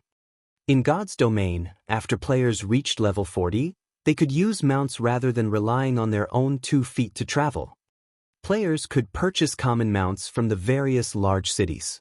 Of course, players were also required to have a certain amount of reputation before they could make this purchase. As for higher-ranking mounts, players could only obtain them through quests, raiding team dungeons, and killing high-ranking field bosses. Guild players had one other avenue to obtain a mount: the guild mount. Guild mounts were different from the generalized mounts that one could purchase from cities. They were mounts unique to guilds. They could also be considered the symbol of a guild. Not only did guild mounts possess higher movement speeds than common mounts, but they could also be upgraded. Only, upgrading a mount was very difficult. However, high-quality mounts were an ordinary player's dream. How could a guild obtain guild mounts? They could do so with the stable. In order to obtain a guild mount, a guild had to construct a stable in its residence and recruit NPCs to nurture the mount. Guild members could only purchase these mounts with guild contribution points. In the past, to obtain a guild mount, many independent players had desperately tried to join a guild. As for why they were so desperate to obtain a guild mount, aside from guild mounts having higher movement speed and being upgradable, the key benefit was that the mounts had unique appearances. Guild mounts had different appearances from the common mounts one could purchase from cities, so if one rode a guild mount while roaming a city's streets, they would attract a lot of attention. Not only could a guild mount serve to raise the reputation of its rider, but they were great icebreakers. The mounts one could purchase from cities only consisted of horses. The only difference between them was their coloring. However, guild mounts were not limited to horses, there were many other rideable species. Based on Shifeng's knowledge, there were several thousand mount species in God's domain. Hence, most guilds would have their own unique mounts. Why were there so many species of guild mounts? It was because guild mounts were either wild beasts or demonic beasts that had been captured, tamed, cultivated, and propagated until they were finally rideable. This was why there were so many species available. Similarly, it was not easy for a guild to obtain a guild mount. This required a large amount of resources and manpower. Now that I have the stable design, I can push ahead with the plan to develop Zero Wings mount. Shifeng had considered a few locations where he could capture rare mounts. In the past, the various large guilds throughout God's domain had headaches over the acquisition of their guild mounts. After all, depending on the beast they caught and the method they used to nurture said beast, the mount's attributes would be different. If a beast were nurtured properly, it could start with a rank close to bronze. The mount could also increase movement speed up to 115%. One could just imagine how beneficial this would be to a guild. While everyone used common mounts, they could obtain a mount that was close to bronze rank. With some additional nurturing, the guild would have a batch of bronze mounts. At bronze rank, mounts could assist players in battle. This alone would allow them to widen the gap between themselves and other players.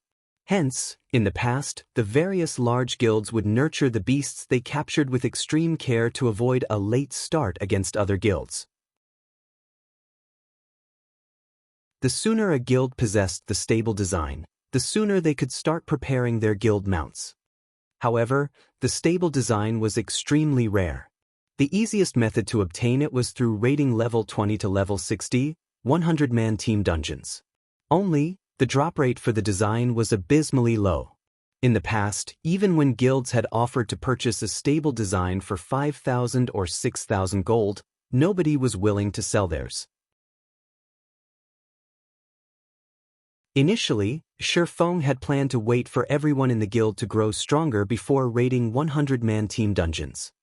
Now that the great demon Kildred had dropped this design, it had saved him plenty of time. After Shifeng stored the stable design excitedly, Charlene closed the Bible of Darkness and turned to Shifeng, saying softly, "Not bad. You actually managed to defeat the great demon Kildred. However, even though Kildred is dead, why is there still such a dense power of darkness lingering around you?" Seeing Charlene's confused expression, Shifeng quickly came to an understanding. He then retrieved Moloch's ring from his bag, saying, "This should be why." Moloch's ring. Charlene instantly recognized the ring. Surprised, she asked, "How did you get your hands on this ring?" "I stole it from a great demon called Nettle," Shifeng responded honestly. "Stole it?" Charlene's eyes narrowed suspiciously. She obviously did not believe Shifeng's claim. A Tier 4 great demon at full power only needed to swing his hand to wipe Shifeng out of existence. Shifeng would simply not survive an attempt to steal the ring from the great demon. Are you really not afraid of death, or are you just that ignorant? You actually had the guts to remove the seal on the ring. Fortunately, you only obtained Moloch's ring now. I guess you are somewhat lucky. Legend has it that Moloch's ring is related to the fall of the Lord of Balrogs. Moreover, this ring is a complete legendary item. With your strength, this ring will devour you very quickly. Devour? Shifeng thought back to when the great demon Nettle had chased after him. If not for his good luck, he would have certainly died. When I say devour, I mean it in the literal sense. Do you really think a legendary item is easily controlled? Charlene rolled her eyes at Shifeng. Based on what I know, several hundred years ago, the demon that guarded this ring was a Tier 5 Great Demon King. After that Great Demon King was devoured, it became the current Great Demon Nettle's turn to guard it. Shifeng broke out in cold sweat upon hearing these words. At this moment, Feng understood what Charlene was trying to say. The so-called guardian of Moloch's ring was nothing but a sacrifice for the ring to devour. Meanwhile, those demons had been unaware of the fact that they were sacrifices. To make matters worse, he had foolishly stolen the ring without knowing this fact. If even a Tier 5 Great Demon King had not been able to avoid its fate, with Feng's current strength, he stood absolutely no chance against Moloch's ring. In the past, in order to seal this ring, 10 Tier 5 powerhouses sacrificed themselves. Now that you have removed one of the seals, if you wish to seal it again, you will need the help of at least 3 Tier 5 classes. Otherwise, no matter where you go, you will not be able to hide from your fate. Seeing Feng's grim expression, Charlene could not help but laugh as she said, "However, I have also said that you are somewhat lucky." "Lucky?" Feng grew curious. "That's ring. Your luck is quite good. You were able to obtain the real Bible of Darkness. If you had returned with a replica, even I would have no way to save your little life." Charlene rubbed her forehead lightly, saying seriously, "The Bible of Darkness is a treasure made by the Lord of Destruction. If one wields the Bible of Darkness, they can rule over every demon in existence. The Lord of Balrogs is no exception. As for why the Bible of Darkness is capable of ruling over demons, it is because the Bible is the origin of all demons. All demons have evolved from the Bible. With the Bible of Darkness, one possessed the power to restrain all demons. Of course, in its current state, it won't be able to suppress Moloch's ring. Only the complete Bible of Darkness has the power to do so. What you need to do now is repair the Bible of Darkness. Do you understand?"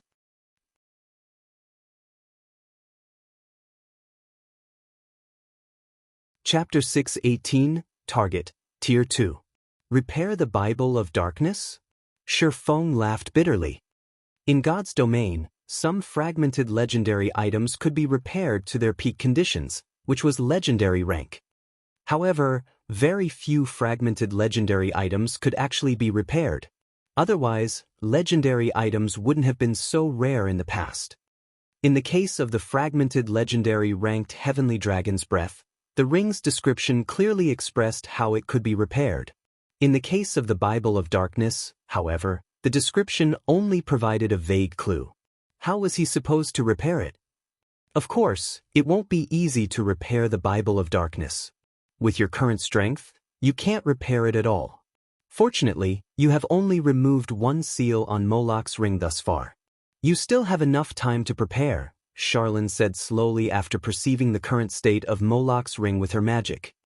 "Lady Charlene, how long do I have?" Feng asked rather anxiously. "That depends on you." Charlene smiled as she glanced at Feng. "Me?" Feng was stunned. "That's right. The stronger you are, the more time Moloch's ring will need to accumulate enough power to devour you. Based on your current level, you have roughly 50 to 60 days. It would be the best if you reach Tier 2 within 50 days. If you can do so, Moloch's ring will require far more power to devour you. Of course, there is a catch.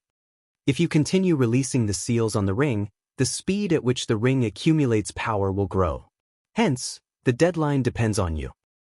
Hearing Charlene's explanation, Feng immediately came to a realization.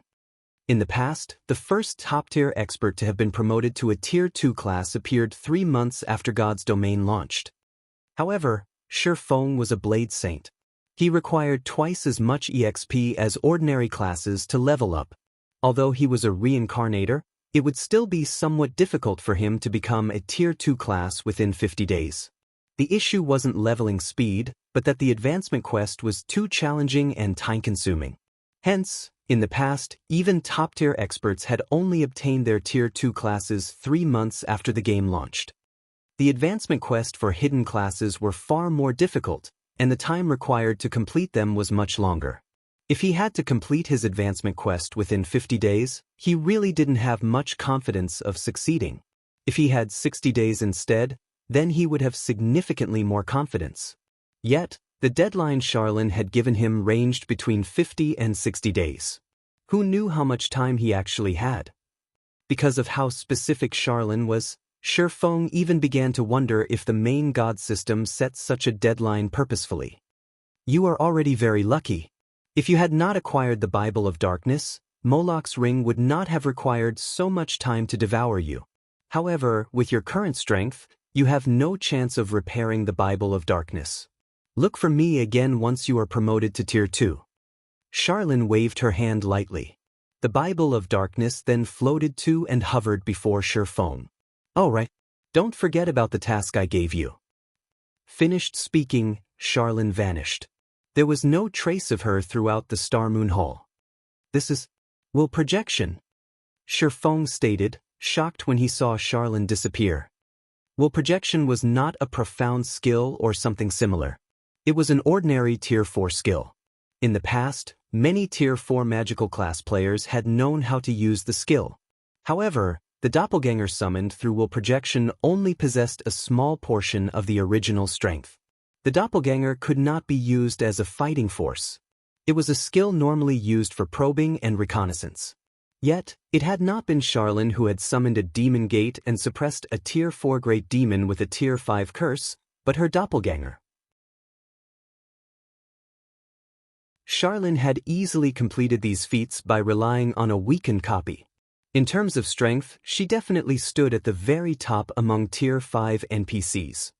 When Shurfeng recovered from his shock, he discovered that the Bible of Darkness had undergone some changes. Bible of Darkness, fragmented legendary item. The Bible of Darkness had been destroyed during the Great Destruction. However, the power of darkness contained within the Bible is extreme. If one can gather the other fragments, they can restore the Bible's power, gaining dominance over all demonic creatures and become the Lord of Demons. Skill 1. Demon Summoning. Summons the demon gate with the power of darkness, calling forth a random demon that is no higher than 1 tier and 10 levels than the summoner. Maximum tier cannot exceed Tier 5. The holder of the Bible of Darkness can command the summoned demon for up to 5 hours. Cooldown, 3 hours. Skill 2. Gate of Darkness. Allows teleportation to the Dark Denver. Can also be used in the Dark Den to teleport to the outside world. Can teleport a maximum of 5 people at a single time. Cooldown, 1 day. Skill 3. Light of Darkness. Strengthen a player with the power of darkness, allowing said player to wield the power of darkness. Can strengthen up to a maximum of 600 people. Every player strengthened provides 1 source of darkness to the wielder of the Bible of Darkness. Skill 4. Power of Darkness. Fill your body with the power of darkness, increasing all attributes by 60%, decreasing cooldown of all skills by 30%, and increase damage by 50%. Duration will be equal to the number of source of darkness * 1 second. Power of Darkness cannot stack. Can only strengthen players up to a maximum of Tier 5 classes. Cooldown, 6 hours. So, that's the case. It's no wonder Fantasy Extinguisher had stopped using the Bible of Darkness replica after reaching Tier 4. Shurfeng was overjoyed after seeing the Bible of Darkness's attributes. In the past, there had been 2 reasons why Fantasy Extinguisher was able to become a tyrant among Tier 3 classes. One was his reliance on the demon he summoned, and the other was the power of darkness. However, the demons Fantasy Extinguisher could summon had only been as strong as their summoner, possessing the same tier. Moreover, he could only summon a maximum of 1 demon at a time. Even so, it had been quite impressive. After all, a demon of the same tier was a lot more powerful than a monster of the same tier. Although it still could not compare to a fine gold-ranked personal guard, demons that died could be resummoned. On the other hand, if a player's personal guard died, they would have to go through a lot of trouble to resurrect said guard. However, the Bible of Darkness replica Fantasy Extinguisher had obtained most likely could only be used up to Tier 3.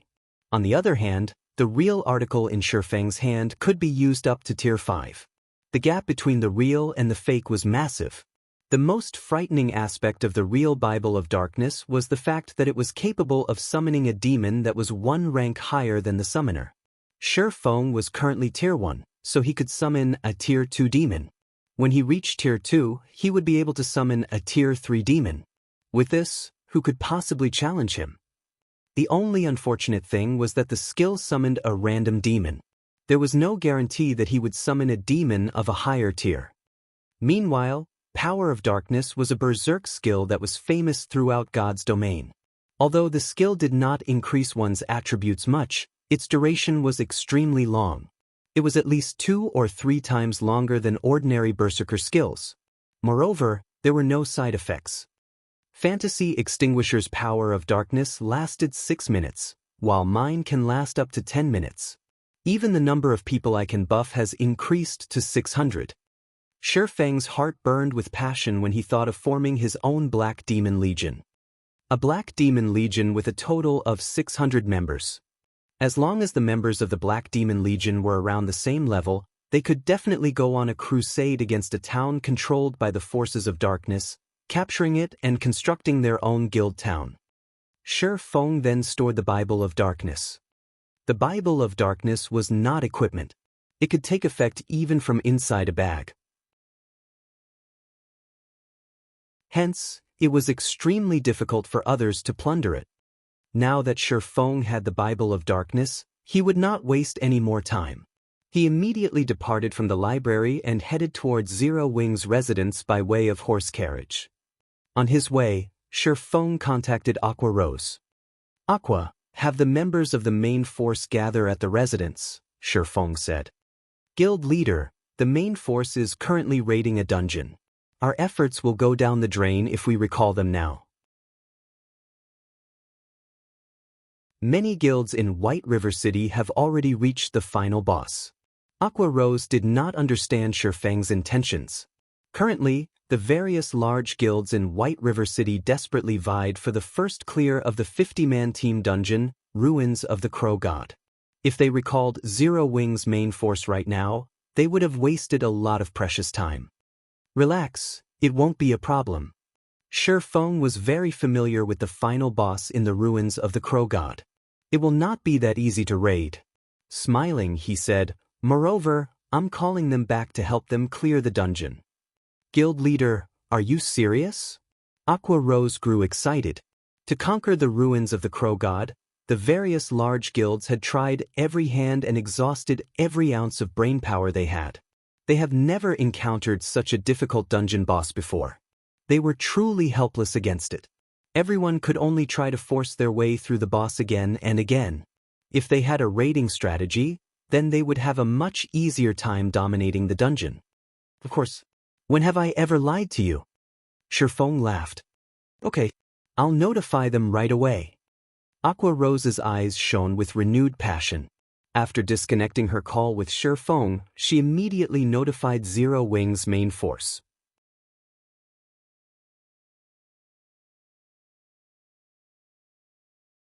Chapter 619, Generation of Talents. Inside the 50-man team dungeon, the Ruins of the Crow God. A black crow that stood over 30 meters high currently spewed endless blue flames, turning the surrounding landscape into a sea of fire. Any players that came into contact with these blue flames would die within 3 seconds. This black crow was none other than the final boss of the dungeon, the Bluefire Crow King. Bluefire Crow King, High Lord. Level 28. HP 10, 000, 000/10,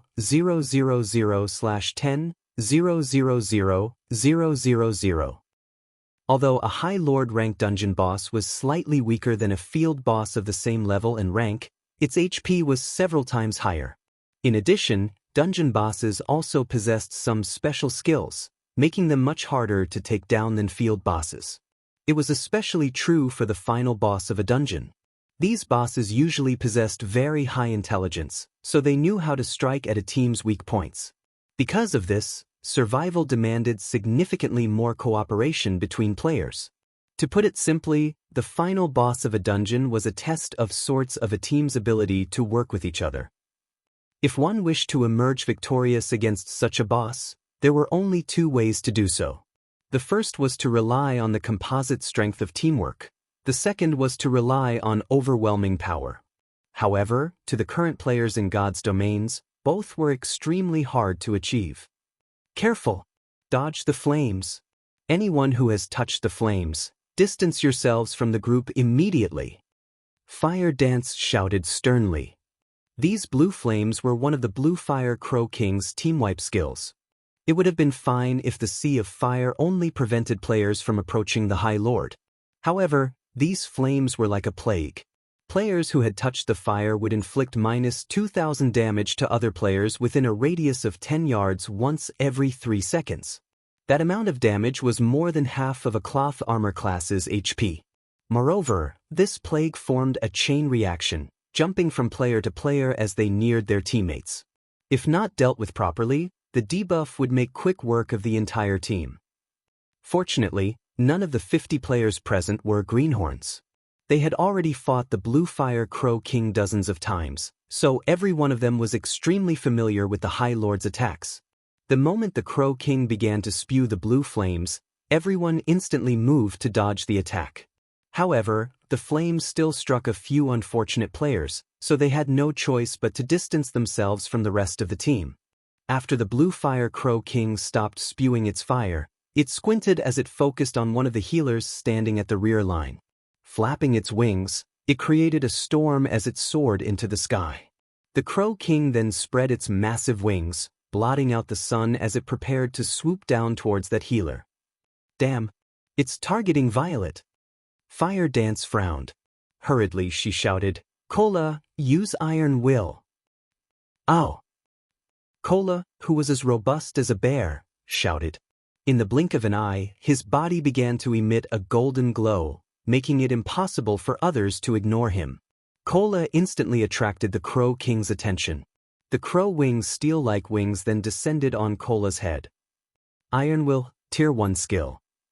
Forces all nearby enemies to attack user and increases defense by 70% for 4 seconds. If enemy ignores user, strength increases by 70%, speed increases by 100%, and damage increases by 100% for 5 seconds. Cooldown, 2 minutes. A Guardian Knight's strength was already quite high. If Cola's strength increased by another 70% and his damage increased by another 100%, even a boss of the same level would find his attacks too much to bear. Hence, the Crow King had no choice but to attack Cola. Boom. The Crow King's black wings possessed a massive amount of attack power. Upon contact, the boss repelled Cola, the Guardian Knight having no choice but to retreat 8 steps before he could stabilize himself. Despite having blocked the attack with his shield, Cola still received over -800 damage. Its battering dive really packs a punch. Cola hurriedly used his shield to block the High Lord's follow-up attacks. Every collision numbed his arms and forced him to retreat by multiple steps. If his defense had not been increased by 70%, he would have easily received over 1,000 damage. The Crow King would attack more than a dozen times in quick succession when using battering dive. If Cola received every single attack, he would die without question. While Cola's HP rapidly decreased, Violet Cloud, who stood at the rear of the team, waved her jade-like hand. Healing spells then landed on Cola, one after another, causing Cola's HP to yo-yo. Her heals were very timely. In the end, Violet Cloud managed to stabilize Cola's HP above a safe threshold, letting the Guardian Knight avoid the fate of instant death at the hands of the Bluefire Crow King. Thanks to Violet Cloud's precise and powerful healing, the entire team had an easy time dealing with the Bluefire Crow King. Violet Cloud was the only healer responsible for the lead MT. This situation freed the other healers to focus on keeping the other members of the team alive, allowing the team to avoid losing members to one of the boss's minor skills. Meanwhile, the other ranged classes took the opportunity to barrage the High Lord with a stream of attacks. When Cola's Iron Will ended, the Bluefire Crow King shifted its focus back to Violet Cloud. However, just as the Crow King was about to deal with the Astromancer, the female Guardian Knight, Turtledove, similarly activated Iron Will and forced the Crow King to attack her instead. Turtledove was a Guardian Knight Sherfong had encountered in White River City's teleportation hall during the incident with the Mechanical Slayer. Back then, she had only been at the standard of an elite player. Now, however, she had become a member of Zero Wing's main force. Of Zero Wing's Guardian Knights, she was only inferior to Kola and Yi Wumian. Unfortunately, as her equipment was slightly inferior, she required 2 healers to maintain her HP above a safe threshold. While the MTs held the boss, Fire Dance and the other melee players of the team assaulted the Bluefire Crow King with a continuous stream of attacks. The true fire blades in Fire Dance's hands transformed into countless streaks of light. Every one of her attacks dealt over -1,000 damage. The total damage Fire Dance dealt surpassed even Blackie, who wielded an epic staff. Meanwhile, among the melee players, one berserker stood out like a sore thumb. Although this berserker's weapon was only a level 25 fine gold greatsword, his total damage ranked 7th in the entire team. He was none other than Shadow Sword, the person who had accompanied Turtledove during the Mechanical Slayer incident. Shadow Sword was almost equally matched with Rampant Blade, one of the 5 demon generals, and the berserker ranked 6th in terms of total damage within the team. However, unlike Shadow Sword, the weapon Rampant Blade used was a level 25 dark gold two-handed saber. However, although Rampant Blade's weapon possessed significantly higher attack power than Shadow Sword's fine gold greatsword, the 2 berserkers were almost equal in terms of their total damage. One could see clearly just how high Shadow Sword's skill completion rate was. Shadow, you're improving too fast. Your skill completion rate was roughly 78% yesterday, yet, today, it's sitting at 80%. It seems that my position as number 1 berserker will soon be in danger, Rampant Blade said, depressed. That's because you're not working hard enough. Shadow Sword has either been raiding dungeons or visiting the Divine Colosseum to improve himself, Yi Wumian, who had been the workshop's past leader, said contemptuously. Alright, enough. Focus on the boss. Fire Dance reprimanded. In reality, other than Shadow Sword, many other powerful recruits had joined Zero Wing's main force. This allowed the strength of Zero Wing's current main force to improve significantly. At this point in the fight, the Bluefire Crow King only had 50% of its HP remaining. Die, intruders, the Bluefire Crow King bellowed. Kola, take care of the boss.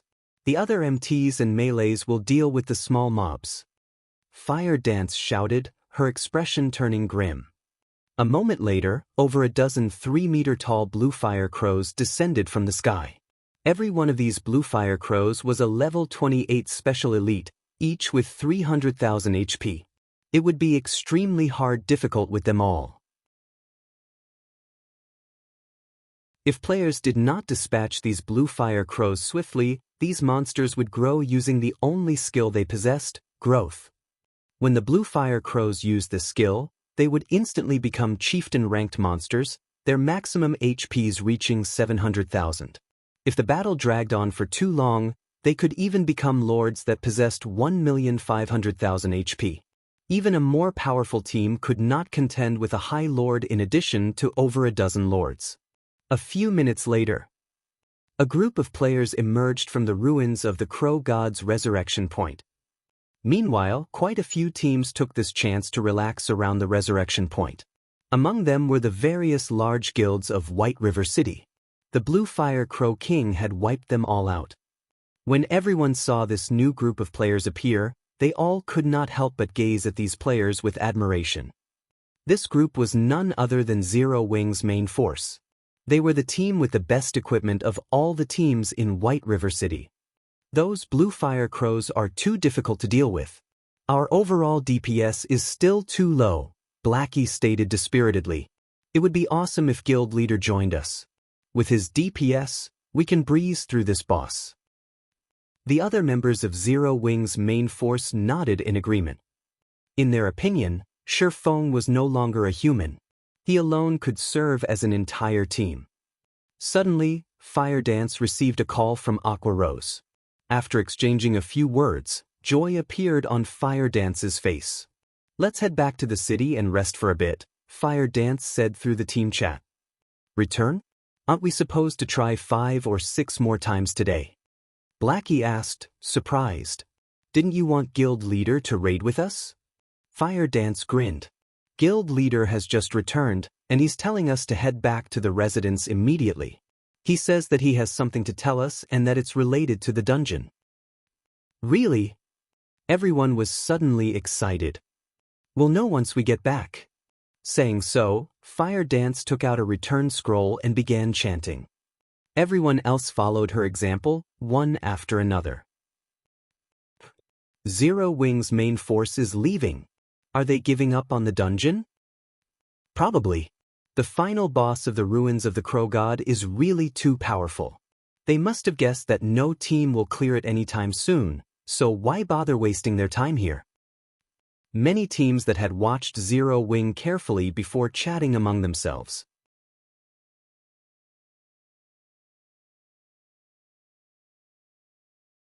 Chapter 6:20 Frightening Power of Darkness. After Zero Wing's main force left the ruins of the Crow God, the news spread like wildfire. If one were to point out which guild in White River City had the highest chances of obtaining the first clear of the ruins of the Crow God, it would undoubtedly be Zero Wing. Not only did Zero Wing's team possess excellent equipment, but it also had plenty of experts. Following Zero Wing would be Overwhelming Smile and the other guilds. It was especially true for the recently established guild, Heaven's Burial. The new guild's rating speed was only slightly slower than Zero Wing and Overwhelming Smile. Leader, it seems that Zero Wing has left, a level 28 ranger in gray reported to a youth in white robes. Everyone's already at the point of clearing the dungeon, yet Zero Wing has given up? The white-robed youth pondered the situation. He was greatly confused about Zero Wing's actions. Leader, Zero Wing must have determined that they aren't able to raid the final boss and gave up, a gorgeous woman wearing low-cut crimson robes commented, smirking. Everyone talks about how Zero Wing has so many experts. Now, however, it seems that they only amount to this. Despite our Heaven's Burial having such a late start, we still caught up to Zero Wing's raid progression of the ruins of the Crow God, reaching the third phase of the final boss. As long as we familiarize ourselves with the boss's third phase, today might be the day we surpass Zero Wing and become the first guild in White River City to reach the fourth phase of the final boss. Hearing this beautiful woman's words, pride appeared on every face in the team. Leader, just ignore Zero Wing. We are the experts the company has recruited. Zero Wing arrived in White River City only a few days before us. If we had arrived earlier, Zero Wing would not necessarily be White River City's overlord, a tall and robust level 28 berserker said, laughing. Although Heaven's Burial was a newly established guild, the power backing the guild was much stronger than even the power behind Overwhelming Smile. Moreover, their company had paid a huge price to recruit quite a few well-known experts in the virtual gaming world. Among them, the commander of Heaven's Burial's main force, Flameblood, had been crowned as one of the top 10 newcomers of the virtual gaming world during the previous year. He had once been an expert who had become an overlord in a large-scale virtual reality game. Now that Flameblood and so many other experts have arrived in White River City, if they could not surpass Zero Wing, they would have wasted their many years of playing virtual reality games. Indeed, regardless of what Zero Wing does, we will be the ones to obtain the first clear of the ruins of the Crow God, Flameblood said, revealing a refreshing smile. Soon, Ghost Shadow and the others will arrive. At that time, Heaven's Burial will claim the ruins of the Crow God in one fell swoop. Hearing the name, Ghost Shadow, a hint of reverence appeared in everyone's eyes. The Ghost Shadow Workshop was one of the industry's first-rate gaming workshop. It had came conflicted with super guilds in many virtual reality games before. The strength of the workshop's core members was extraordinary. Meanwhile, in terms of popularity, Ghost Shadow was even superior to the Snow Goddess, Gentle Snow, and the guild leader of Star Alliance, Galaxy Past. 2 days ago, the company successfully purchased Ghost Shadow Workshop, rebranding the workshop's members as members of Heaven's Burial. Heaven's Burial's strength soared instantly and even showed signs of surpassing Zero Wing. Aside from Heaven's Burial, Overwhelming Smile had also made ample preparations in order to conquer the ruins of the Crow God. Warwolf, who had been based in Maple City, had come to White River City. In addition, he brought with him a group of experts with domineering auras. If Shi Feng were present, he would definitely be shocked, as a few of Warwolf's team actually consisted of Ouroboros's top combatants. Among them was the gifted soaring snake, who had undergone a massive change. Not only had he reached level 29, but he also carried 2 blue longswords whose quality could not be determined. The 2 longswords looked identical, and it was obvious that they were a set. Brother Wolf, now that Zero Wing has given up, the rest will be up to you. Feng Xianyang addressed Warwolf respectfully. After facing a series of failures, Feng Xuanyang's position in Underworld had fallen significantly. However, he had not given up. As long as Overwhelming Smile obtained the first clear of the ruins of the Crow God, he still had a chance to make a comeback. Hence, he had specifically invited Warwolf and the others to help him. Young Master Feng, you can rest assured. God's domain is not a one-man game. Even if Black Flame is more powerful, his capabilities inside a large-scale dungeon are limited. With Boss Wolf taking the lead with our expert support, the ruins of the Crow God's first clear will be ours for the taking, an elementalist said confidently. Warwolf only nodded silently. After the third evolution of God's domain, the powers backing the various large guilds had begun placing importance on the experts in God's domain. As Warwolf possessed extraordinary strength, his position in Underworld rose rapidly. Not only did Underworld supply him and his team with all sorts of resources, but the organization had also mobilized the guilds under their control in order to gear up Warwolf and the others. In terms of equipment, their team was only slightly inferior to Zero Wing's main force right now. While Overwhelming Smile and Heaven's Burial prepared to go all out in raiding the ruins of the Crow God, things were getting extraordinarily lively in Zero Wing's residence in White River City. Guild leader is finally willing to lead us in a dungeon. I want to see just what sort of reaction those bastards from Overwhelming Smile will have once we leave them in our dust. Kola laughed loudly. Guild leader said that he would lead us in a dungeon the last time. He's finally fulfilling his promise, Yi Wumian said, laughing as well. Zero Wing had already proven its strength to the public many a time through the wars they've participated in. However, regardless of how capable a guild was in PvP, their ability to raid large-scale dungeons was far more important. Only when they obtained the first clear of the ruins of the Crow God would they truly stabilize their position as White River City's overlords. Otherwise, other guilds would always try to rise up and overtake Zero Wing. However, compared to White River City's overlord position, what everyone truly anticipated was for Shi Feng to lead them in a large-scale dungeon personally. That way, they could learn far more from him. It would be a huge help towards improving their own strength. A moment later, the doors of the meeting room abruptly opened. Shi Feng slowly entered the room. He had already used the demon mask to recover Black Flame's appearance. Although there were no changes to Black Flame's character, his aura was much stronger than before. Everyone was shocked by this change. Originally, Shi Feng's aura had been contained, making him seem like only an ordinary passerby. However, after undergoing a series of challenges that pushed him to his very limits, his strength had improved vastly. At this moment, his previous strength could not compare. He would require some time before he could sheathe his aura once more. Taking his seat on the guild leader's throne, Shi Feng swept a glance over everyone present and said slowly, "The reason why I've called you guys back is to notify you of one thing. You could also say that this is a core secret of Zero Wing." Upon hearing the words core secret, everyone immediately fell silent. "There's no point in just telling you. I'll give you a demonstration," Shi Feng announced, smiling faintly. He then shifted his gaze to the Berserker Shadow Sword, saying, "Shadow Sword, come over here for a moment." Shadow Sword revered Shi Feng. Ever since watching Shi Feng battle at the teleportation hall, Shadow Sword had been mesmerized by Shi Feng's combat techniques.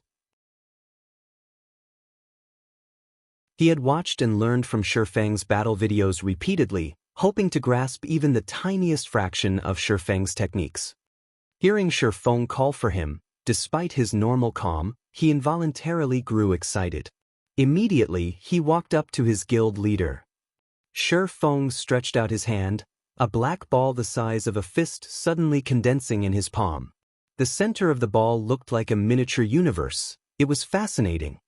Shi Feng snapped his fingers. This black ball then melded into Shadow Sword's body. When this black ball vanished into Shadow Sword's body, the Berserker's aura changed.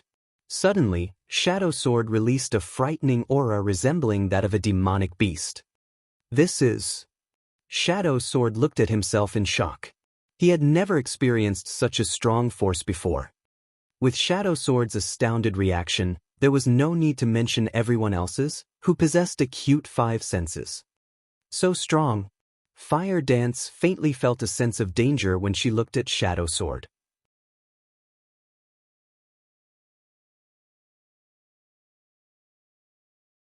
Chapter 621, Sensation. As the commander of Zero Wing's main force, Fire Dance had a very clear understanding of every member's strength. Although Shadow Sword had improved quite significantly during this period, his combat power only ranked slightly above average for the team. He was not capable of making her feel even the slightest hint of danger. However, the Shadow Sword standing before her was vastly different. It was as if he had transformed into an ancient beast, dangerous and threatening, in the blink of an eye. After receiving Lei Bao and Shi Feng's continuous guidance, Fire Dance had mostly learned how to control her body's power. She had already taken half a step into the refinement realm. Her skill completion rates hovered around 85% as a result. She was considered a true top-tier expert. After factoring in the powerful attributes of her Tier 1 set equipment, the Dark Melody set equipment, very few players could triumph over her. Only monsters like Shi Feng could possibly defeat her. Yet, now, Fire Dance felt that Shadow Sword had a chance against her. One could just imagine how massive of a buff Shadow Sword had received. Guild leader, what is going on here? Aqua Rose fixed her gaze on Shi Feng. She very much wanted to know what had just happened. Everyone present turned to Shi Feng as well, all of them sharing the same thought as Aqua Rose. If a few more of their team members suddenly become as strong as Shadow Sword, they would no longer be stuck at the Bluefire Crow King's 3rd phase. Every player here was a core member of Zero Wing. To ordinary players, they were considered absolute experts. Not only did they possess incomparably acute senses, but their intuitions were also very sensitive. Only by sheathing one's aura perfectly could they fool these players. Shi Feng during their previous encounter was an example. Before this, he could hide his aura completely and disguise himself as an ordinary passerby. Players only realized what a monster Shi Feng actually was after he took action. Seeing the fervent gazes directed at him, Shi Feng could not help but laugh as he said, "I obtained an item that can increase a player's strength. As for how much of an improvement it grants, you guys can see that for yourselves." The power of darkness could increase a player's basic attributes by 30%. An increase of 30% was the equivalent of a player's combat power reaching a whole new level. For example, if a player possessed Tier 1 intermediate combat power, after their attributes increased by 30%, their combat power would approach the peak of Tier 1. Shadow Sword was currently level 28, and his strength was near the top of Tier 1 intermediate. He was close to approaching Tier 1 advanced. After the power of darkness's enhancement, his combat power would rise to the peak of Tier 1. Meanwhile, Fire Dance, who was currently level 30, already possessed combat power at the peak of Tier 1. Facing Shadow Sword, who similarly possessed combat power at the peak of Tier 1, it was only natural for Fire Dance to feel some danger from the Berserker. Of course, the power of darkness did not permanently increase a player's attributes. Rather, it gave players a Berserk skill that they could activate freely. Only, this Berserker skill had a slightly longer duration than ordinary Berserk skills. The power of darkness lasted a full 10 minutes and had a cooldown of 5 hours. Shadow Sword's sudden strength boost was due to the fact that the power of darkness had just melded with the Berserker, resulting in the Berserk skill activating immediately. However, this effect only lasted several seconds. Once it was over, the Berserk skill would become an active skill that players could use at any time. This had been the true power of the Black Demon Legion. Berserk skills were extremely rare in the entire God's domain. If every member of a legion possessed a berserk skill that lasted 10 full minutes, one could just imagine how frightening they would be. This was also why the Dragon Phoenix Pavilion's Blood Legion had not been a match for the Fantasy Shrine's Black Demon Legion in the past.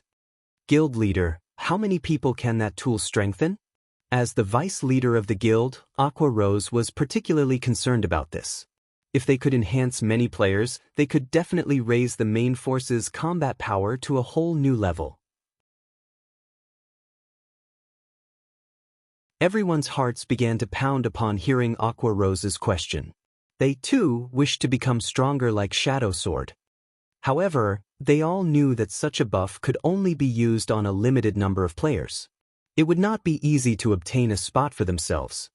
Relax. Every member of the main force can obtain this power.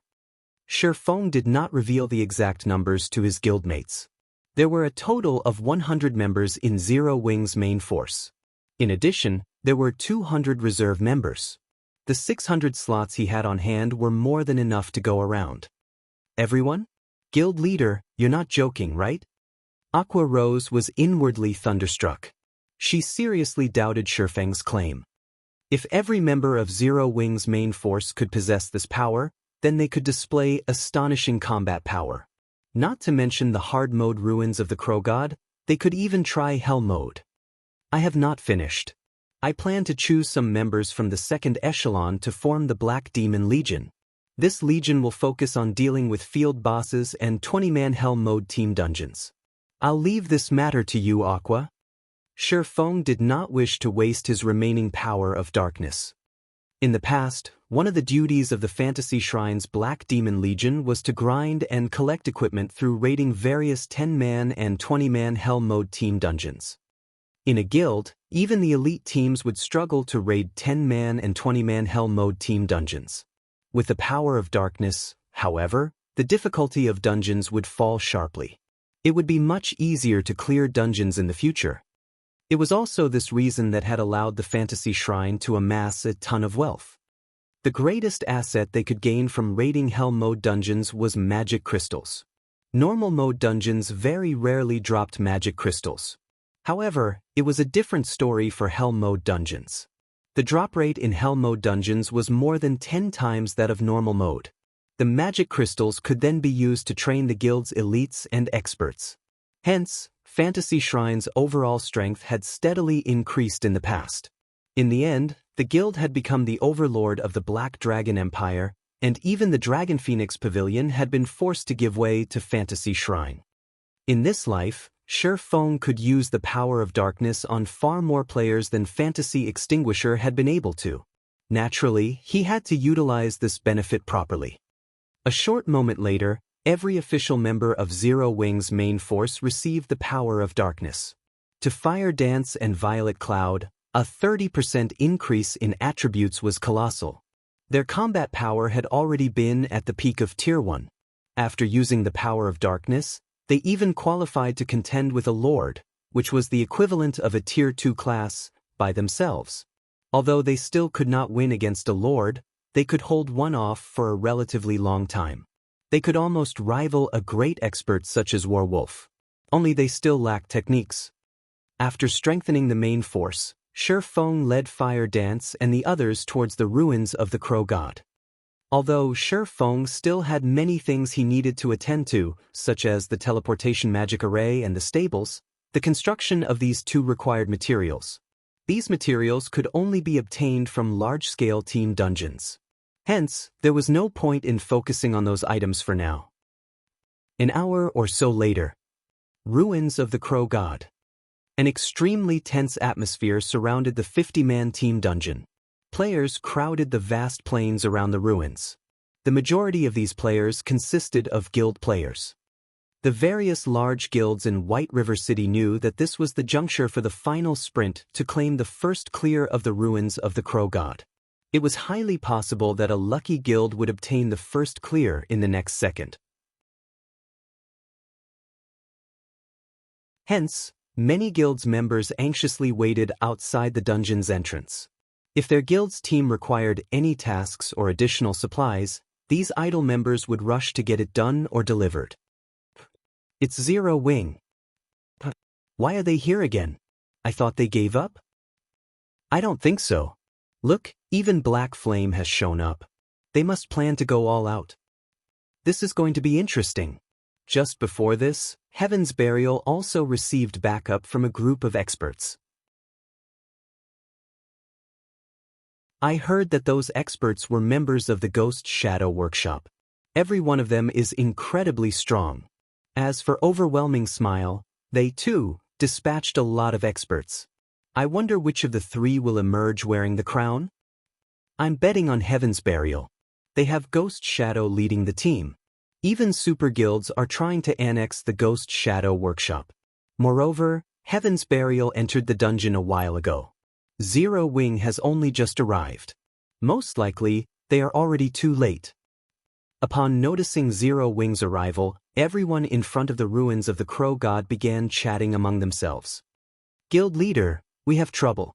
I've heard of Ghost Shadow before. He is definitely an expert among experts. Moreover, he has a group of reliable teammates with him.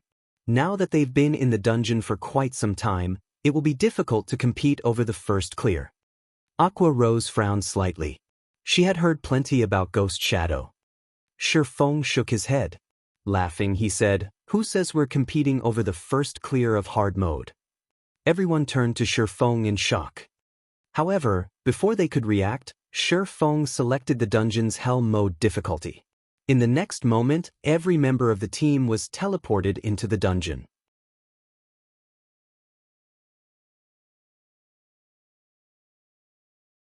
Chapter 622, Power That Causes Despair. That's the teleportation gate for Hell mode. That's impossible, right? Is Zero Wing actually challenging the Hell mode ruins of the Crow God? Have they lost their minds? I heard that the ruins' final boss is a great lord. It's many times stronger than a high lord-ranked boss. There's no way any of these guilds can beat something so strong. Could Zero Wing's team leader have chosen the wrong difficulty? When everyone outside the ruins of the Crow God saw the pair of pitch-black teleportation gates and the flickering skull behind it, their eyes nearly popped out of their sockets. The final boss of hard mode already made them feel powerless. None of them even humored the thought of raiding Hell mode. Shortly after Shifeng and the others entered the dungeon, the news quickly spread throughout White River City. No one who heard it could bring themselves to believe that it was true. Meanwhile, if one had to point out who was most shocked by the news, then it would be White River City's various large guilds. Now that White River City's long period of development had come to an end, the city contained well over 100 guilds. Meanwhile, as White River City's overlord, Zero Wing constantly received attention from many of these guilds. They actually dare challenge Hell mode even though they still haven't cleared hard mode. I never thought that Black Flame would be so foolhardy. When Feng Xianyang received the latest news regarding Zero Wing, he could not contain his mocking smile. Underworld's information network covered over a dozen kingdoms and multiple empires. As part of Underworld's middle management, Feng Xianyang knew exactly what the Hell mode of a 50-man team dungeon represented. Despair. Of all these kingdoms and empires, there were several top-tier large guilds that had already conquered the hard mode of a 50-man team dungeon. Yet, out of all of these guilds, not a single one had managed to defeat the first boss of Hell mode. They had not even managed to drop the boss's HP below 90%. No matter which MT they tried, everyone died from a single hit. It was useless, regardless of how many healers the team had. In the end, these top-tier large guilds had no choice but to give up on raiding the Hell mode of their respective 50-man team dungeons and had to shift their focus to 100-man team dungeons instead. Previously, Zero Wing had only reached the third phase of the Bluefire Crow King, yet now they were actually trying to challenge Hell mode. Even with 3 or 4 Shifengs, they still had no chance. Meanwhile, inside the ruins of the Crow God. Regarding the environment, there were not many differences between the Hell mode and hard mode ruins of the Crow God. Collapsed shrines and towering statues littered the ruins. At this moment, however, Fire Dance and the others were extraordinarily tensed. Every one of them wore somber expressions. Haven't you guys fought up to the final boss of this place already?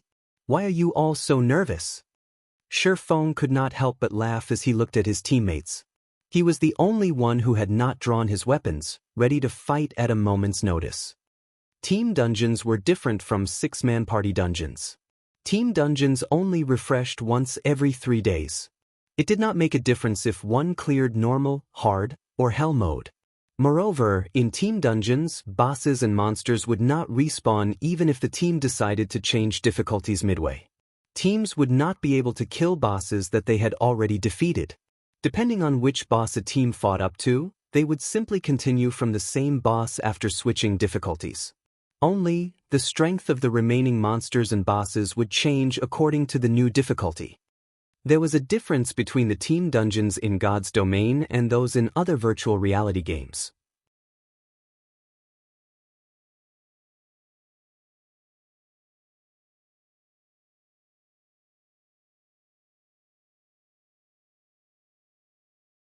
Now that they had selected Hell Mode difficulty, the path to the final boss was quite safe. Everyone felt a little embarrassed when they heard Shi Feng's questions. They had an instinctive fear of Hell Mode. "Alright, let's take a look at the Bluefire Crow King," Shi Feng said, laughing. Fire Dance then led the way towards the final boss's nest. Meanwhile, as Shi Feng followed, he called up the system interface. He was currently level 34 and was already far above the maximum level limit, level 30, to obtain the dungeon's first clear. He needed to reduce his level. Moreover, the Hell Mode Bluefire Crow King was not a trivial opponent. Even if he had 4 additional levels of attributes, it would not make a huge difference. Converting those levels and attributes into combat power would be far more beneficial. Shi Feng selected his skill window and clicked on Flame Burst. He leveled up the skill without hesitation. At level 9, Flame Burst was already an impressively domineering skill. After the Flame Burst icon flashed a few times, the skill upgraded to Tier 1, level 5. The skill's stats increased significantly as well. Flame Burst, Tier 1, level 5, requires 480 million EXP to upgrade to Tier 1 level 6 skill. Channeling time, 1 second. Gathers the power of flames to a single point and causes 900% damage to the target. Attack count, 15 times. Cooldown, 3 minutes. Originally, the level 9 Flame Burst had an attack count of 12, and every attack dealt 750% of Shi Feng's damage. Now, not only did the attack count increase by 3, but the damage each hit dealt also increased significantly.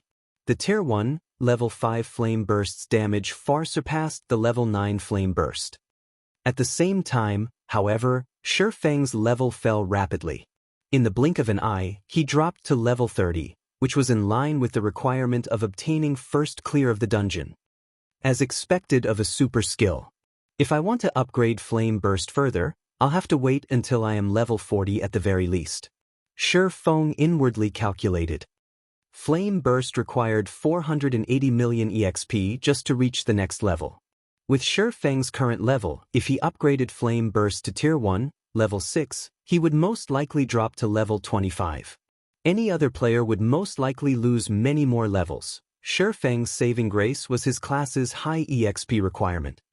However, upgrading Flame Burst to Tier 1, level 5 at the cost of 4 levels was still a worthwhile exchange.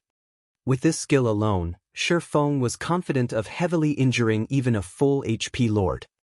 In the future, he would have a much easier time killing Lord-ranked monsters. Half an hour later, Shi Feng and the others arrived before the Crow God's Shrine, the Bluefire Crow King's nest. "It's huge."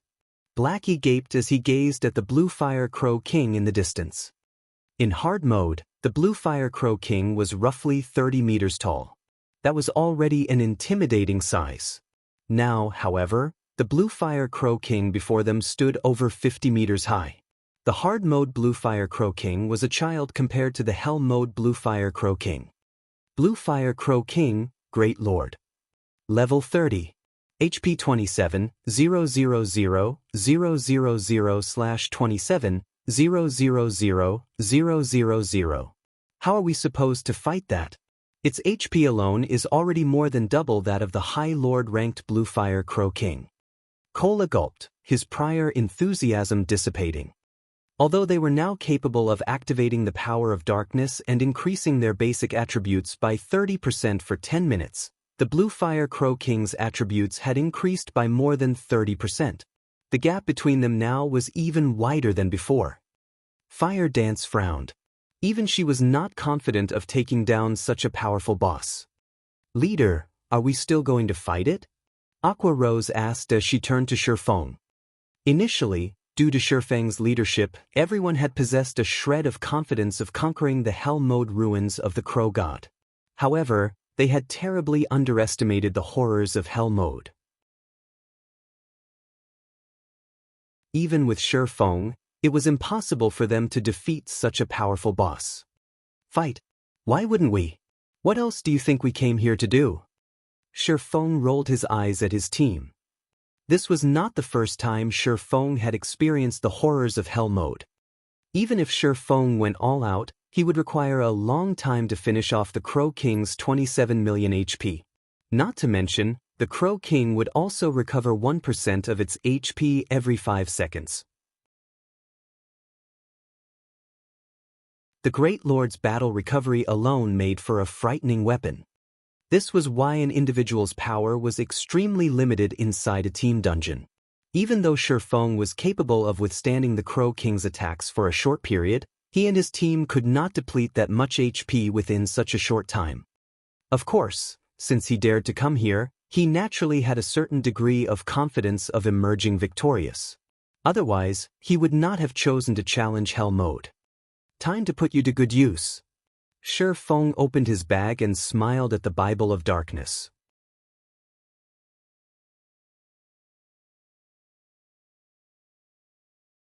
Chapter 623, Tier 2 Strengthening. Looking at Shifeng, who was brimming with confidence, everyone's heavy hearts grew lighter. Although the Great Lord-ranked Bluefire Crow King was powerful, they still had a fighting chance against it. After all, dungeons were meant to be raided by players. They just had not figured out a proper raiding strategy yet. In the next moment, Shifeng retrieved the Bible of Darkness from his bag and began to chant the incantation recorded within. Emerge, Demon Gate. With Shifeng's light shout, the dark mist in the sky congregated to form a pair of dark gray gates. However, unlike the Demon Gate Charlene had summoned, Shifeng's was far weaker. Not only was the size of the Demon Gate much smaller, but the aura it radiated was also ordinary. It lacked the ability to instill fear in others. Although the Demon Gate he summoned was significantly smaller, Shifeng did not particularly mind it. However, to Fire Dance and the others, who were seeing these gates for the first time, their expressions grew serious as their gazes locked onto the Demon Gate. As the Demon Gates slowly opened, everyone felt a sense of panic. A moment later, a purple demon, double the height of an average player, stepped out from the Demon Gate. When this purple evil spirit swept its eyes across the crowd before it, Fire Dance and the others instinctively raised their weapons, expecting a fight. There is no need to worry. This is a demon that I've summoned. Shifeng waved his hand, signaling for the others to calm down. It seems that my luck is quite good this time. It is actually a Heart Devourer, a Tier 2 evil spirit. Heart Devourer, Evil Spirit. Level 35. HP 1, 200, 000/1, 200, 000. A Tier 2 evil spirit was the equivalent of a Lord-ranked monster. Although it did not possess as much HP as a Lord of the same level, in terms of skills and intelligence, it was superior. It would be a massive help in a team dungeon. Although players could bring their personal guards to a dungeon, Kite's current level was too high. Moreover, in the off chance that Kite died, it would be extremely troublesome to revive him. Most importantly, personal guards took up dungeon slot. Hence, it was not worthwhile to bring a personal guard. However, Shifeng would not have to worry about such matters if he summoned a demon. Moreover, every demon possessed many skills and was proficient in a specific field. Take the Heart Devourer for example. It was proficient as support. Not only was it capable of weakening its enemies, but it was also capable of enhancing its allies' strength, which was why Shifeng was satisfied with his luck. A Tier 2 demon. Aqua Rose stared at the Heart Devourer in shock. There were plenty of summoning skills in God's domain. For example, the Summoner was a class that specialized in summoning creatures. However, even a Tier 1 summoner would find it very difficult to summon a Tier 1 creature. The majority of the current summoner players could only summon Tier 0 creatures to fight for them. If Tier 1 summoners already found it difficult to summon Tier 1 creatures, there was no need to mention Tier 2 creatures. That was practically a Lord-ranked monster. The summoned creature would be able to move unhindered among the current players of God's domain. It could even display unimaginable strength in current dungeons. Alright, everyone get into positions. Maintain a distance of 10 yards between each other. Fight the Bluefire Crow King as you would the hard mode boss. Shifeng immediately began to issue commands, not wanting to waste any more time. In the past, Shifeng had raided the hell mode ruins of the Crow Gods so often that he found it tiresome. Only, at that time, he had conquered the dungeon by relying on level suppression. Every one of his team members had been above level 40. The equipment they wore had also been secret silver rank or higher. There were not many differences between the hell mode and hard mode ruins of the Crow God. Only, the basic attributes and skills of the monsters had been greatly enhanced. The dungeon's bosses had not received any additional skills, and no new traps had been added into the dungeon. The ruins of the Crow God could be considered to be a large-scale team dungeon of intermediate difficulty. Heart Devourer, support spells. Shifeng commanded the demon once everyone was in position. Nodding, the Heart Devourer began drawing line after line of runes in the air with its sharp claws. Tier 2 spell, Iron Wall Reinforcement. Tier 2 spell, Blood Radiance. Tier 2 spell, Magic Power Increase. Tier 2 spell, Mad Cow's Power. The Heart Devourer's Tier 2 spells significantly increased the strength of the entire team. It was especially true for Cola's defense and HP. Not only had his defense doubled, but his HP also increased by 60%. Cola's HP was now over 16,000. As for Yi Wumian, the second-ranking MT on the team, his HP was also close to reaching 15,000. Due to the significant increase in defense, HP, and strength, it was no longer possible for the Great Lord-ranked Bluefire Crow King to kill them with a single hit. Damn, having Tier 2 support spells is just too awesome. Blackie grew excited as he discovered that the magic damage he dealt and healing effects he received had increased by 20%. With this, the team's damage and healing rose to a whole new level. Everyone finally understood why Shifeng wanted to challenge Hell Mode. With the assistance of these Tier 2 spells, it would be child's play to fight the hard mode Bluefire Crow King. Attack! Shifeng shouted as he unsheathed the abyssal blade. Cola and Yi Wumian immediately took the lead and charged towards the Great Lord. When there was still a distance of 150 yards between the two MTs and the Bluefire Crow King, the Great Lord noticed Cola and Yi Wumian. Caw! The Crow King's cry echoed throughout the shrine. It flapped its wings, sending black feathers, which were as large as the players themselves, flying at the two MTs. The densely packed feathers descended on the two MTs like raindrops, giving them no opportunity to dodge the attacks.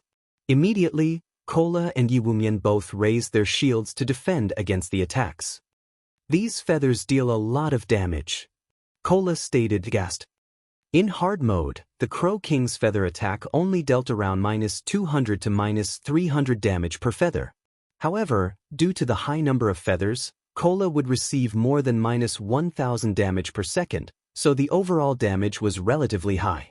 However, the Great Lord ranked Bluefire Crow King's feathers each dealt nearly -400 damage, and this was after his defense had doubled. If he did not have the assistance of the Heart Devourer's Tier 2 spells, he would most likely have received around -800 damage from each feather. When Cola and Yi Wumian were still 50 yards from the Bluefire Crow King, the Great Lord halted its feather attack. It then condensed a ball of blue fire in its mouth, launching it at the Guardian Knight Kola and the Shield Warrior Yi Wumian. Kola and Yi Wumian had long since familiarized themselves with dodging these flames. Immediately, they both threw themselves to the ground, dodging the blue flames and taking the opportunity to charge at the Great Lord. Shield Bash. -1042. Violent Strike. -895. Kola and Yi Wumian sucked in a mouthful of cold air. Crap. Why is its defense so strong? Kola's eyes widened in shock when he saw the damage he had caused. After being strengthened by Mad Cow's power, his strength increased by 15%. His damage should have significantly increased as well. If he were facing the High Lord-ranked Bluefire Crow King, his damage would have easily surpassed -1,500 points, yet, now, his attack had only dealt slightly over -1,000 damage. While Kola was still in a daze, the Bluefire Crow King flapped its wings and slapped them at Kola. Reacting quickly, Kola raised his shield to protect himself. Boom! The impact drove Kola knee-deep into the ground. A damage of over -4,000 appeared above his head. Why is the Great Lord-ranked Crow King so powerful? Every member of the team was stunned by this scene. If Kola had received the Crow King's attack with his body rather than his shield, he would have most likely died. Moreover, if he had not received the buff to his defense, he would have received over -8,000 damage, even if he had blocked the attack with his shield.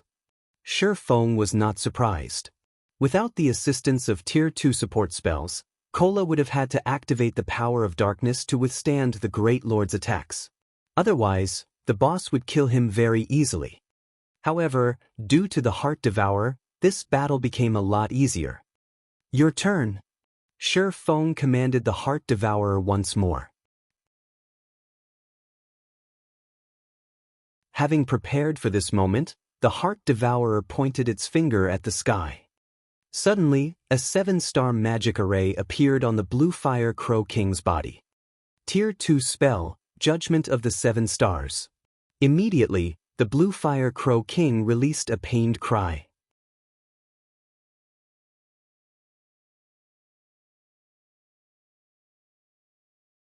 Chapter 624, Difference in Strength. The 7-star magic array suppressed the Bluefire Crow King. The Crow King struggled as if it were trapped inside a swamp, its mobility declining sharply. As a result, the Crow King's massive wings, which originally descended towards Kola, slowed significantly as well. Such a powerful spell! Kola took the opportunity to roll out of the way, easily dodging the Great Lord's wing attack. As the team's lead MT, if Kola could dodge the boss's attacks, it would reduce the burden on the team's healers. Moreover, the healers would not have to run the risk of attracting the boss's attention due to healing too much. But everyone. Shi Feng nodded as he ordered the team's damage dealers to begin their assault. The Tier 2 spell, Judgment of the 7 Stars, was not an attack-type spell. Instead, it placed a powerful binding on a single target. The spell's effects would even affect a Great Lord. With the Heart Devourer's Judgment of the 7 Stars, both the melee and ranged damage dealers could attack the boss safely. This was particularly helpful to Fire Dance and Flying Shadow as the high damage they dealt drew the Crow King's aggro. With the boss's restricted movements, they could dodge its attacks easily, not having to worry about pulling aggro at all. This was just like the time Blue Frost's team had used the Demon Sealing Barrier on the Great Lord Noya.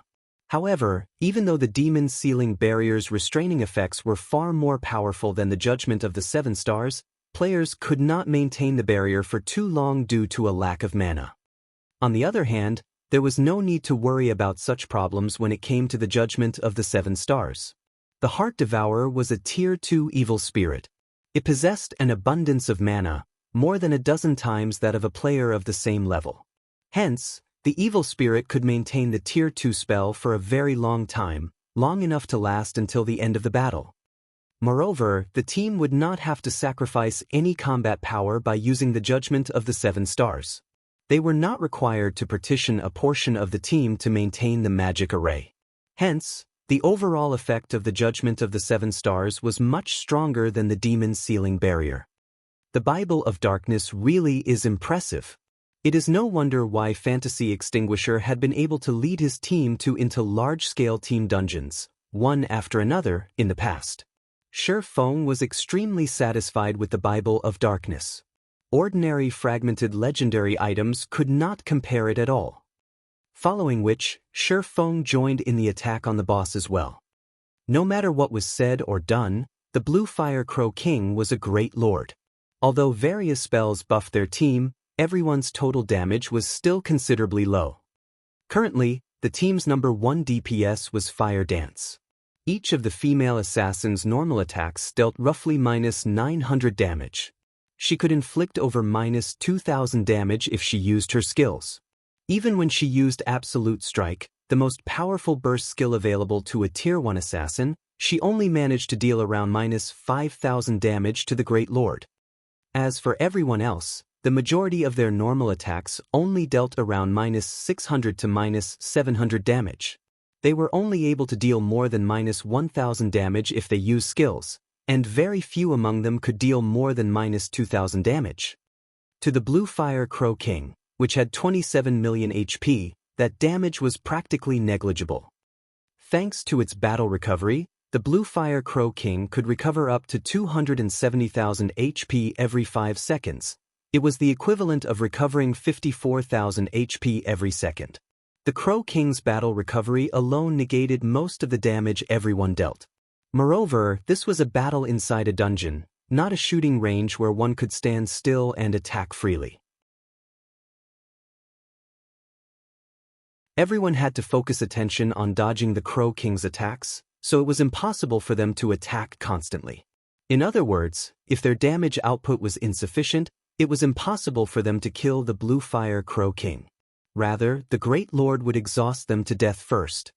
Shi Feng then activated Windwalk and circled to the Crow King's side. After activating the aura of Fire, Purgatory Power, Phantom Kill, and 9 Dragon Slash, Shi Feng began his assault on the Great Lord. As the Crow King's mobility was restricted, it could not avoid Shi Feng's attacks. Every one of Shi Feng's normal attack dealt over -1500 damage or -3000 damage with a critical hit. Due to the Abyssal Blade, he had a 50% chance of achieving a critical hit. The Abyssal Blade also increased the damage he dealt with each successful hit. After landing his 10th attack, his subsequent normal attacks began dealing over -1800 damage, over -3600 damage if it were a critical. As for his doppelganger, although it only possessed 70% of Shi Feng's attributes, it had activated Blade Liberation, increasing its strength and agility by 90%. The damage the doppelganger currently dealt was actually higher than Shi Feng's. Each of its normal attacks dealt over -2400 damage, while its critical hits deal nearly -5000 damage. The doppelganger's attack speed was also slightly faster than Shi Feng. Shi Feng's normal attack damage was already several times higher than Fire Dance's, not to mention his skills. Double Chop. -11,420, -15,432. Double Thunder Flame Explosion. -14,266, -20,164. Damages of over -10,000 appeared above the Bluefire Crow King's head, one after another, the Great Lord repeatedly crying out in pain as its HP bar decreased. Everyone's jaws hit the floor when they saw these damages. Guild Leader, are you cheating?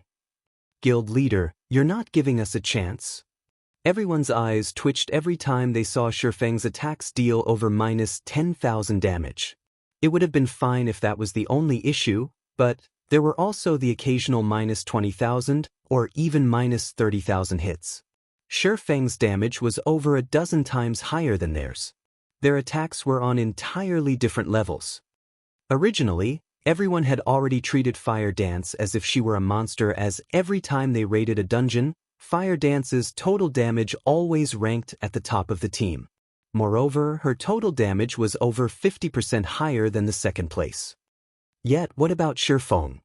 Despite having only attacked for a short time, his damage had already surpassed Fire Dance by more than 8 times. His damage was the equivalent of half the team's total damage. None of them understood how Shi Feng had achieved such a feat. Guild leader, can't you give us some tips on how to increase our damage? Blackie felt as if this were the first time he had ever met Shi Feng. Shi Feng's damage simply defied common sense. Suddenly, Shi Feng was the center of attention. It's simple. Increase your skill completion rates, Shi Feng said. He could not help but laugh at everyone's serious expressions. His skill completion rate hovered around 95%, so he could increase his skill's effects by an additional 50% or so. In addition to the various powerful items he wore, his damage would naturally be greatly superior to the members of Zero Wing's main force. Guild leader, how high is your skill completion rate? Aqua Rose asked curiously. She knew full well that Shi Feng's skill completion rate was very high. However, her skill completion rate was not low either. After a period of arduous training, she had managed to maintain it between 83% to 85%. Throughout White River City, this completion rate was definitely considered top tier. As for Fire Dance and Violet Cloud, they maintained a stable 85%. 95%. Shi Feng stated straightforwardly. 95%? Everyone inhaled sharply. After the third evolution of God's domain, all players had discovered the importance of skill completion rate. Hence, they had all begun to train in order to improve. However, even raising it by 1% was extremely difficult. It was especially true after reaching the 80% threshold. Yet, Shi Feng had actually reached 95%, which was 10% higher than Fire Dance, the most powerful player in Zero Wing's main force. They all understood that at 85% completion rate, one would display 100% of a skill's effect. Meanwhile, every increment of 1% afterward would increase the effect significantly. It was simply inconceivable how high the skill's effect would be at 95% completion rate. Originally, none of them had any idea of Shi Feng's strength. Now, however, they fully understood just how powerful their guild leader was. 95%? Fire Dance was similarly shocked. Looking at Shi Feng, she inwardly swore, I will reach 95% as well. Is this the guild leader's strength? Shadow Sword's eyes glowed. This was the first time he felt that his decision to join Zero Wing had been the right one. In truth, Shadow Sword wasn't the only one who had such thoughts. Every team member was suddenly enthusiastic, thinking the same thing. For a time, everyone's reverence and admiration towards Shi Feng rose to a whole new level. They all dreamed of the day when they would reach Shi Feng's standard. Time quickly passed. Due to Shi Feng's stimulation, everyone became even more serious about experimenting to increase their skill completion rates. The Bluefire Crow King's HP continuously decreased. 98%, 96%, 90%. In just a few short minutes, the Crow King's HP dropped to 70%. Releasing an angry cry, the Bluefire Crow King soared into the air. Everyone, take caution. The boss has entered its third phase. Shi Feng warned.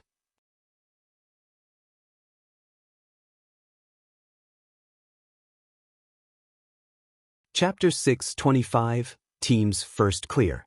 After the judgment of the 7 stars suppressed the Bluefire Crow King, the blue flames it spewed posed no threat to anyone. In addition, Shi Feng would always give a timely reminder before the boss released its flames and, until now, the Crow King's flames had not struck a single player. However, when the Bluefire Crow King entered its third phase, the battle truly began.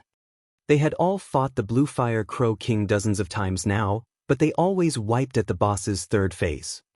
Hence, now that the Bluefire Crow King entered this particular phase, they grew anxious. If they were facing the hard-mode Bluefire Crow King, they would not be worried at all. After all, their team's current combat power had reached a whole new level compared their last attempt. It would be child's play for them to conquer hard mode. However, they were currently in the hell mode ruins of the Crow God. The Bluefire Crow King's skills would be far more powerful than before. After the Crow King released an angry cry, 18 Bluefire Crows descended from the sky. Not only had the Hell Mode Bluefire Crow King entered its third phase at 70% HP, but the Bluefire Crows it summoned also started out at Chieftain rank right off the bat.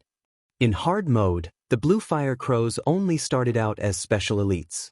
Every member of the main force was capable of soloing one on their own. However, Chieftains were different. There were less than 10 players on the team capable of soloing Chieftain. Moreover, the Chieftain-ranked Bluefire Crows of Hell Mode each had 900,000 HP, 200,000 more than Hard Mode. This raised the burden on the team's DPS to devastating levels. The Bluefire Crows activated their growth skill once every 2 minutes. In other words, if they did not die in 2 minutes, they would become lords. At that time, they would be far more difficult to deal with. However, the 18 Chieftain-ranked Bluefire Crows had a total of 16,200,000 HP. This boss is bullshit. Blackie's expression turned grim. If this were Hard Mode, the Stars of Light skill he had saved would still be of some help. However, against Chieftains with 900,000 HP, even Stars of Light would not do much against them. Everyone, activate the power of darkness. Hearing Shifeng's command, everyone did as he said, their basic attributes increasing by 30%. As the lead MT, Cola's HP instantly soared to slightly over 20,000. The shield warrior Yi Wumian's HP had also increased to more than 19,000. Both of their damages and reaction speeds had also improved.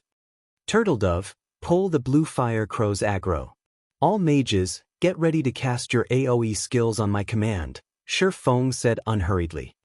Immediately, Turtledove, a guardian knight with over 17,000 HP, charged into the group of Bluefire Crows and activated Iron Will. All 18 Bluefire Crows were caught within the skill's range and were forced to focus on Turtledove. Following which, Turtledove activated Protection Blessing. The Tier 1 Protection Blessing could reduce its target's damage taken by 70%, 20% more than the Tier 0 version of the skill. The skill's duration was also slightly longer, lasting up to 20 seconds. However, the Chieftain-ranked Bluefire Crows were no trivial matter. Every one of their beak attacks dealt nearly -500 damage to Turtledove. Fortunately, although Turtledove had aggroed all 18 Chieftains, only 6 could attack her at a single time. In other words, the Guardian Knight took nearly -3,000 damage with each wave of attacks. To Turtledove, who had over 17,000 HP, this damage was no threat.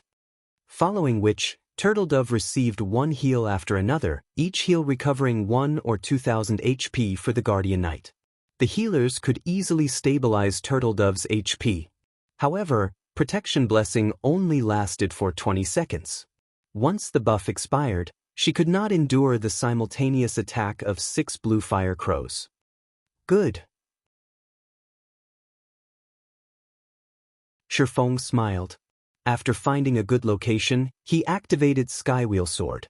As golden divine swords rained down from the sky, the 18 Bluefire Crows were immediately trapped within the skill's effective area. Immediately, damages of over -4,000 points appeared above the crows' heads. Of course, Turtledove, who stood in the center of this onslaught, received damage from Skywheel Sword as well. This was why AoE skills were not suited for dungeons.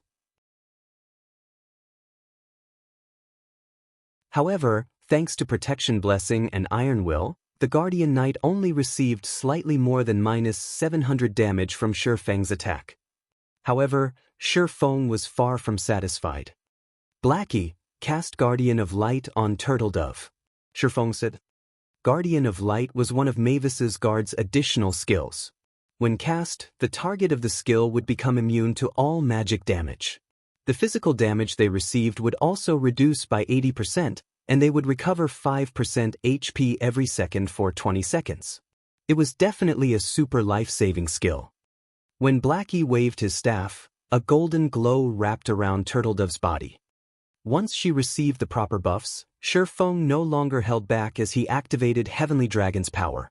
After his strength increased by 100%, he activated the Aura of Fire's skill, Firestorm. Just before the roaring flames devoured Turtledove, Feng switched the aura of fire to the aura of water, casting Life Bloom on her. Due to the aura of water increasing healing effects by 100%, Turtledove could recover up to 60% of her HP every second for 40 seconds. With Turtledove's HP, she was practically immortal for the moment. Although Firestorm dealt over -40,000 damage to the Bluefire crows every second, the spell was ineffective against Turtledove as she was immune to all magic damage. Moreover, she had Life Bloom, which recovered over 10,000 HP for her every second, the healer's attention, and the cleric's truth shield. As a result, the damage the Bluefire crows dealt was not even a scratch to her. Even if she stood still and did nothing, her life would not be in any danger. Everyone was immediately stupefied. Watching the female guardian knight Turtledove fight the many Bluefire crows amidst the raging inferno, it seemed as if these destructive flames were no different than a breeze, safe and harmless. The more Turtledove fought, the more valiant she became. At this moment, she seemed like a goddess of war and fire, demanding reverence. "Everyone, use your AoE skills," Feng commanded. A moment later, the team's mages cast their AoE skills. Although they were not as powerful as large-scale destruction spells, these AoE skills still dealt several thousand damage to the Bluefire crows. Among them, Blackie's Stars of Light caused massive amounts of damage to the chieftains. The first wave alone dealt over -4,000 damage to each crow. The damage of every subsequent wave increased by 10%, lasting for a total of 15 seconds. Feng also looked for opportunities to use Dragon Breath, Thundering Flame, Flame God's Fury, Earth Splitter, Thunder Flame Explosion, and other AoE skills. 15 seconds later, the Bluefire crows were in a half-crippled state, possessing less than 5% of their total HPs. A few unlucky Bluefire crows that had received one too many critical hits had even died during these past 15 seconds. Of the 18 Bluefire crows that had been summoned, only 11 remained. Feng's figure then swayed slightly as he sent several more strikes at these Bluefire crows. Adding in the team's damage, they dealt with the remaining 11 Bluefire crows in less than 10 seconds. Once the Bluefire crows had been annihilated, it became much easier to deal with the Bluefire Crow King. Moreover, now that Feng had activated Heavenly Dragon's power, his damage against the Great Lord doubled. Within 3 minutes, the Bluefire Crow King only had slightly more than 1 million HP remaining. "It's finally here," Feng smiled calmly. The Bluefire Crow King had a total of 4 phases. Everyone had thought that the most difficult phase was the 3rd phase. However, what everyone did not know was that the Crow King used its true trump card during its 4th phase. The Bluefire Crow King would only enter its 4th phase when its HP fell below 1 million. That was also when the entire raiding team would be the most tired and relaxed. It would be at this moment that the Crow King would transform into a living inferno and become a fire crow.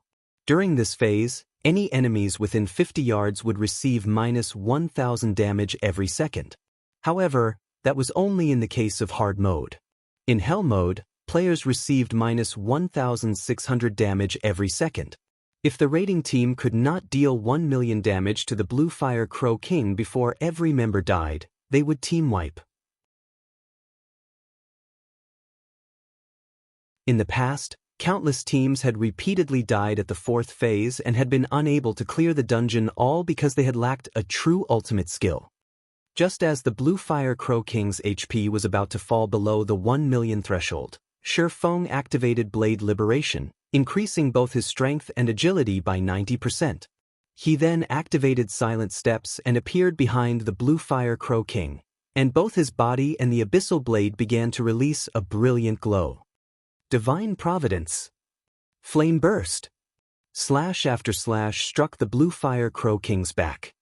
-122,154. -61,846. -122,454. After 15 consecutive strikes, the Bluefire Crow King's HP, which had been slightly over 1 million a moment ago, bottomed out. The Crow King released a sorrowful cry before falling heavily to the ground.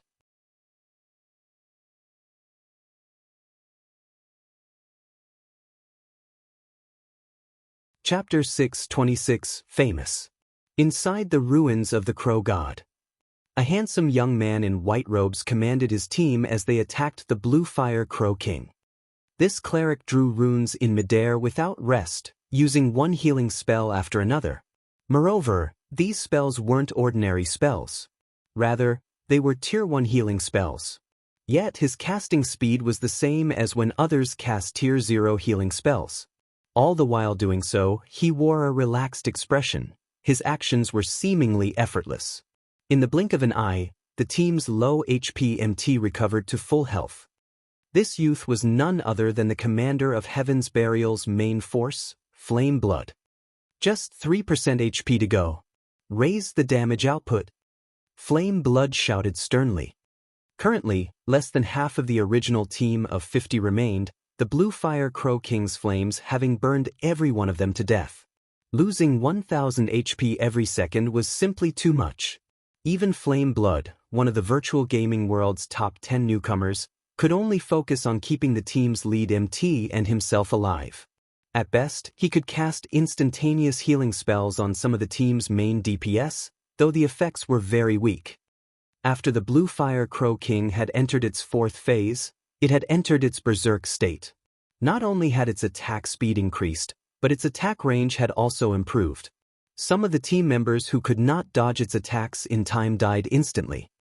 Despite the Bluefire Crow King having only 3% of its HP remaining, to the surviving members of the team, it felt like an iron fortress that they could not break through no matter what they tried. Heaven's Burial wasn't the only one in such a situation. At this moment, Overwhelming Smile was also struggling. Only, Overwhelming Smile was having a slightly easier time of it. Though the Bluefire Crow King they faced still had 4% of its HP remaining, they had more than 40 members still alive. The few deaths had simply been due to bad luck, and they had failed to escape the High Lord's attack range in time. Sure enough, it's not that easy to obtain the first clear of a 50-man team dungeon. Warwolf dodged the Bluefire Crow King's attacks to the best of his ability by relying on Omnivision, the technique he was extremely proficient with. Although he could not dodge all of the High Lord's attacks, he was still capable of evading 1/3 of them. This greatly reduced the burden on the healers, leaving them with plenty of excess power to heal the other members of the team, keeping as many as possible alive. If not for a powerful lead MT like Warwolf masterfully redirecting the Crow King's attacks, it would have been impossible for so many members of the team to have survived until now. However, even so, this was the 3rd time Overwhelming Smile had challenged the hard mode Bluefire Crow King's 4th phase. The Bluefire Crow King's HP gradually decreased. 3%, 2%, 1%. White River City Region System announcement. Congratulations to Zero Wing for becoming the first team to conquer the Hell mode of Ruins of the Crow God. All players on the team will be rewarded with 2 million EXP, 50 silver, 80 White River City reputation points, and 20 Star Moon Kingdom reputation points. Star Moon Kingdom Region System announcement. Congratulations to Zero Wing for becoming the first team to conquer the Hell mode of Ruins of the Crow God. All players on the team will be rewarded with 3 million EXP, 3 Tier 2 gemstones of random attributes, 100 White River City reputation points, and 50 Star Moon Kingdom reputation points. God's Domain Southern Continent System announcement. Congratulations to Zero Wing for becoming the first team to conquer the Hell mode of Ruins of the Crow God. All players on the team will be rewarded with 5 million EXP, 1 Tier 3 gemstone of random attributes, 80 Star Moon Kingdom reputation points, and 5 Humanity reputation points. The system announcement echoed in everyone's ears 3 times. How is this possible? Both Overwhelming Smiles and Heaven's Burial's teams were shocked speechless.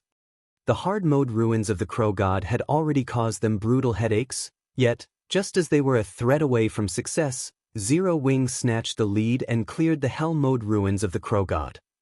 However, although they were shocked, none of them stopped what they were doing. Only, they were no longer as motivated as they attacked the Bluefire Crow King. A moment later, the High Lord-ranked Bluefire Crow King fell at Warwolf's feet. At that moment, the system announcement rang out once more. White River City Region System Announcement. Congratulations to Overwhelming Smile for becoming the first team to conquer the hard mode of Ruins of the Crow God.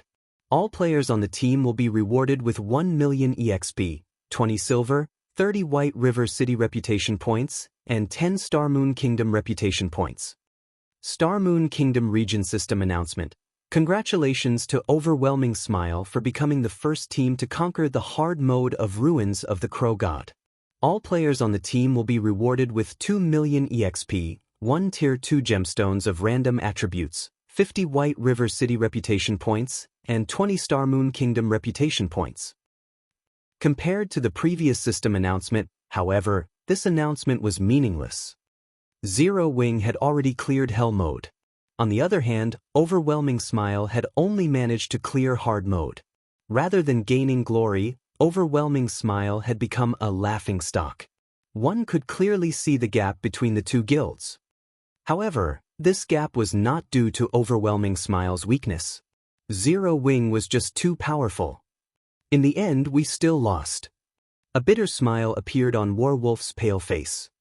Before this, he had received news stating that Black Flame had led Zero Wing's main force into the Hell Mode ruins of the Crow God. Although he felt that there was a possibility that Zero Wing would conquer Hell Mode, he had never expected that they would clear it so quickly. On Heaven's Burial side, the guild's main force also defeated the Bluefire Crow King. Sure enough, Zero Wing is not White River City's overlord for nothing. However, Heaven's Burial will not let this rest.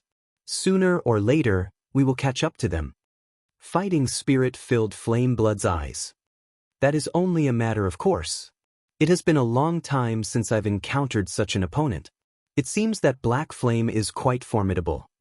The assassin with flowing straight hair beside Flameblood was similarly enthusiastic. However, there was an undetectable coldness hidden in his gaze. He seemed like a beast that had just found new prey. Glancing at the assassin youth beside him, Flameblood laughed and said humorously, "It seems that Black Flame is in for a tragedy." He actually attracted the attention of the famous Ghost Shadow. Heaven's Burial's future development in White River City will progress much more smoothly. Although I wish to exchange a few moves with him, I am still too weak. Once I complete my quest, I can definitely test Black Flame's skills. Ghost Shadow shook his head in response to Flameblood's words. He then sheathed his pair of pitch-black short swords and took out a return scroll. He was not the slightest bit interested in the Bluefire Flame King's loot. Compared to Heaven's Burial and Overwhelming Smile's shock, all of White River City, no, all of Star Moon Kingdom was in an uproar. Throughout God's domain, many teams had already obtained the first clear of a 50-man team dungeon. However, that was only limited to 50-man hard mode team dungeons. No one in the surrounding dozen or so kingdoms or several empires had managed to clear Hell Mode. A newly established guild like Zero Wing stole this glory. It was simply inconceivable. For a time, Zero Wing's reputation soared to new heights.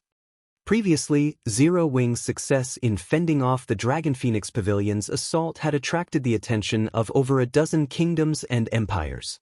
However, Zero Wing had only been protecting themselves. Moreover, they had relied on the strength of NPC guards rather than their own members. There was no need to grow wary of Zero Wing. Now, however, things had changed completely. Claiming the first clear of a 50-man Hell Mode team dungeon showed that the guild's overall strength should not be underestimated. Zero Wing. Phoenix Rain could not help but smile upon hearing the system notification. It seems that I have underestimated Black Flame's abilities. Fragrance, prepare to head to White River City. Miss, why are we going to White River City? Pantheon's guild leader will arrive shortly, the pretty woman named Pure Fragrance asked, confused. We are going to meet that mysterious Black Flame, of course. Phoenix Rain laughed. Black Flame? Pure fragrance could not help her curiosity. Who was Black Flame? Could he possibly compare to the guild leader of the Super Guild Pantheon?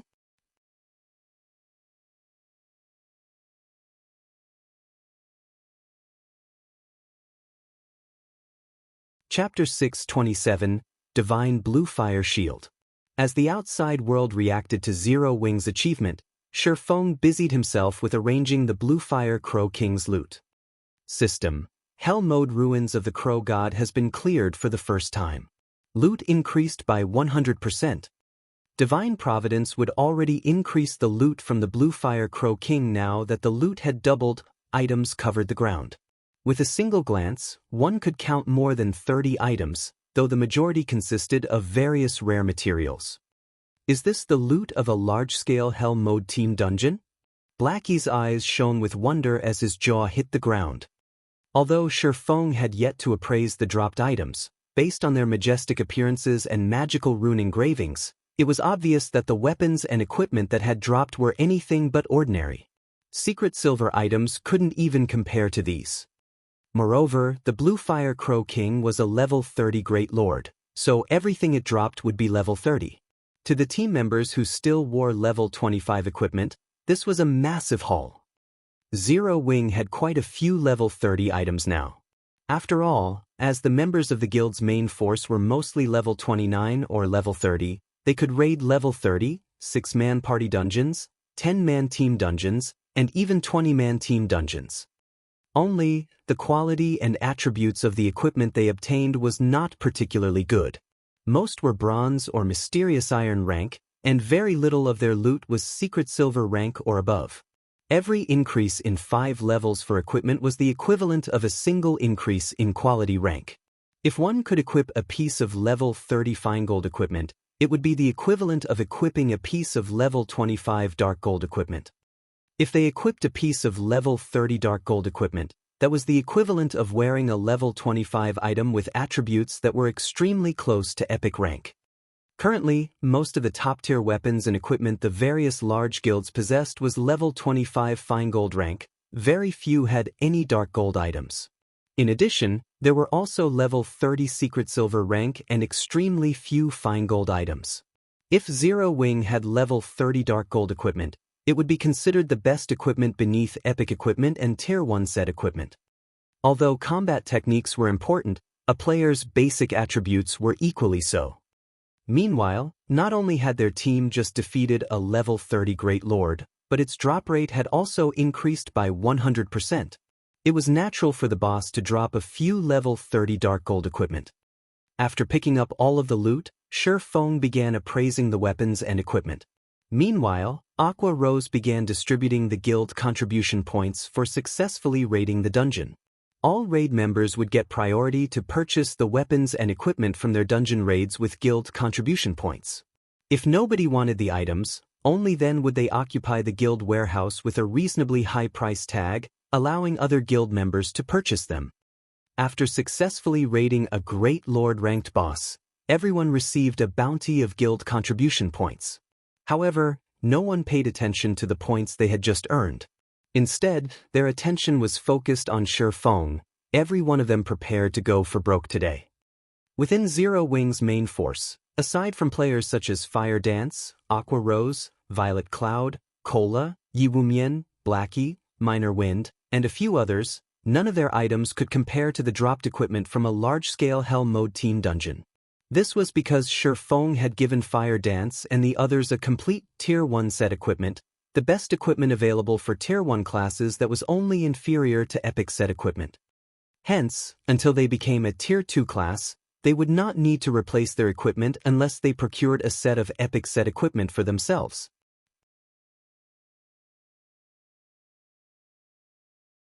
A short moment later, Shifeng finished appraising the loot. A total of 33 items had dropped, and among them, 19 were materials such as magic crystals, 100 beast wood, which was required to construct stables, essence of mana, which was required to construct teleportation magic arrays, and several other super rare materials. Normally, one would not obtain these materials even if they defeated Great Lord ranked bosses. Now, however, they had actually gained 2 or 3 of each. The benefits of obtaining the first clear of hell mode are impressive, Shifeng stated. He could not help but smile as he gazed at the weapons and equipment inside his bag. Guild leader, what items dropped to make you this happy? Aqua Rose knew of Shifeng's tastes. Items that could excite Shifeng would definitely be something extraordinarily good. That's right. Guild leader, share the stats. Although Blackie wielded an epic staff, he still liked seeing the attributes of excellent weapons and equipment. I won't waste your time. Here, look at this item first, then. Shifeng took out a deep red two-handed sword that emitted pale blue flames. Not only was the weapon extremely attractive, but it also felt as if it possessed extraordinary power. Bluefire double-edged sword, two-handed sword, dark gold rank. Level 30, level 35. Attack power plus 702, currently level 30. Strength plus 54, agility plus 41, endurance plus 44. Attack speed plus 2. Ignore levels plus 10. Attacks have 30% chance to trigger Bluefire attack, causing an additional 120% flame damage to the target and reducing the target's defense by 30% for 7 seconds. 20% chance to cause 200% damage. 10% chance to trigger Bluefire dance, causing 300% flame damage in a cone. Although the Bluefire double-edged sword did not have any active skills, it had plenty of passive skills. Its attack power alone was more impressive than the level 30 Abyssal Blade. It was a weapon made for violence. Everyone sucked in a breath of cold air upon seeing the Bluefire double-edged sword's attributes. Crap, even epic weapons aren't any better than this. Blackie was stunned. He possessed an epic weapon himself, so he could tell just how excellent of a weapon the Bluefire double-edged sword was. It was of the same caliber as the True Fire Blade's fire dance wielded. If one of the team's berserkers equipped this two-handed sword, their DPS would soar by several levels. Their damage would be close to fire dances. Moreover, the Bluefire double-edged sword could be upgraded to level 35. It could rank at the top even amongst level 40 weapons. In other words, if one equipped the two-handed sword, they would not have to worry about replacing their weapon even when they reached level 40. Immediately, the berserkers within the team started drooling, staring at the Bluefire double-edged sword with burning gazes. Such powerful attributes. This sword alone could push a berserker's damage to the top of the team, Fire Dance said in awe. Don't be so shocked by this item. The Bluefire double-edged sword only ranks 3rd out of the weapons and equipment we obtained. Shifeng shook his head as he chuckled. He then revealed a red and black buckler, saying, "This is the 2nd best item." Hearing Shifeng's claim, everyone was surprised. Such an excellent weapon was not the best piece of equipment that dropped. The red and black buckler was only 1/3 the size of an ordinary shield. However, the image of the Bluefire Crow King had been engraved onto the shield, surrounded by many runes. With a single glance, one could tell that this buckler was extraordinary. Divine Bluefire Shield, dark gold rank. Level 30, level 35. Defense plus 1950, currently level 30. Equipment requirement, strength 220. Defense plus 550. Block rate, 42%. Strength plus 31, endurance plus 47. Evasion plus 15. Attack speed plus 2. Additional passive skill dash. Bluefire Shield. Absorbs 30% of the damage taken and converts it into Bluefire. When accumulated damage reaches 5,000 points, causes 150% damage to an area of 3 by 10 yards in front of user. Additional active skill dash. Rising Fire. When activated, sacrifice 20% HP to transform Bluefire into the Armor of Flames, increasing defense by 150% and strength by 40% for 30 seconds. Cooldown, 30 minutes. You're tuning in to the Passion Pages YouTube channel. We're so grateful for your support, and don't forget to subscribe to join us on this incredible journey through captivating stories. Your generosity through donations truly makes a world of difference, as it's the primary source of revenue that allows me to expand and enhance this channel for you. Thank you from the bottom of my heart for being a part of this adventure.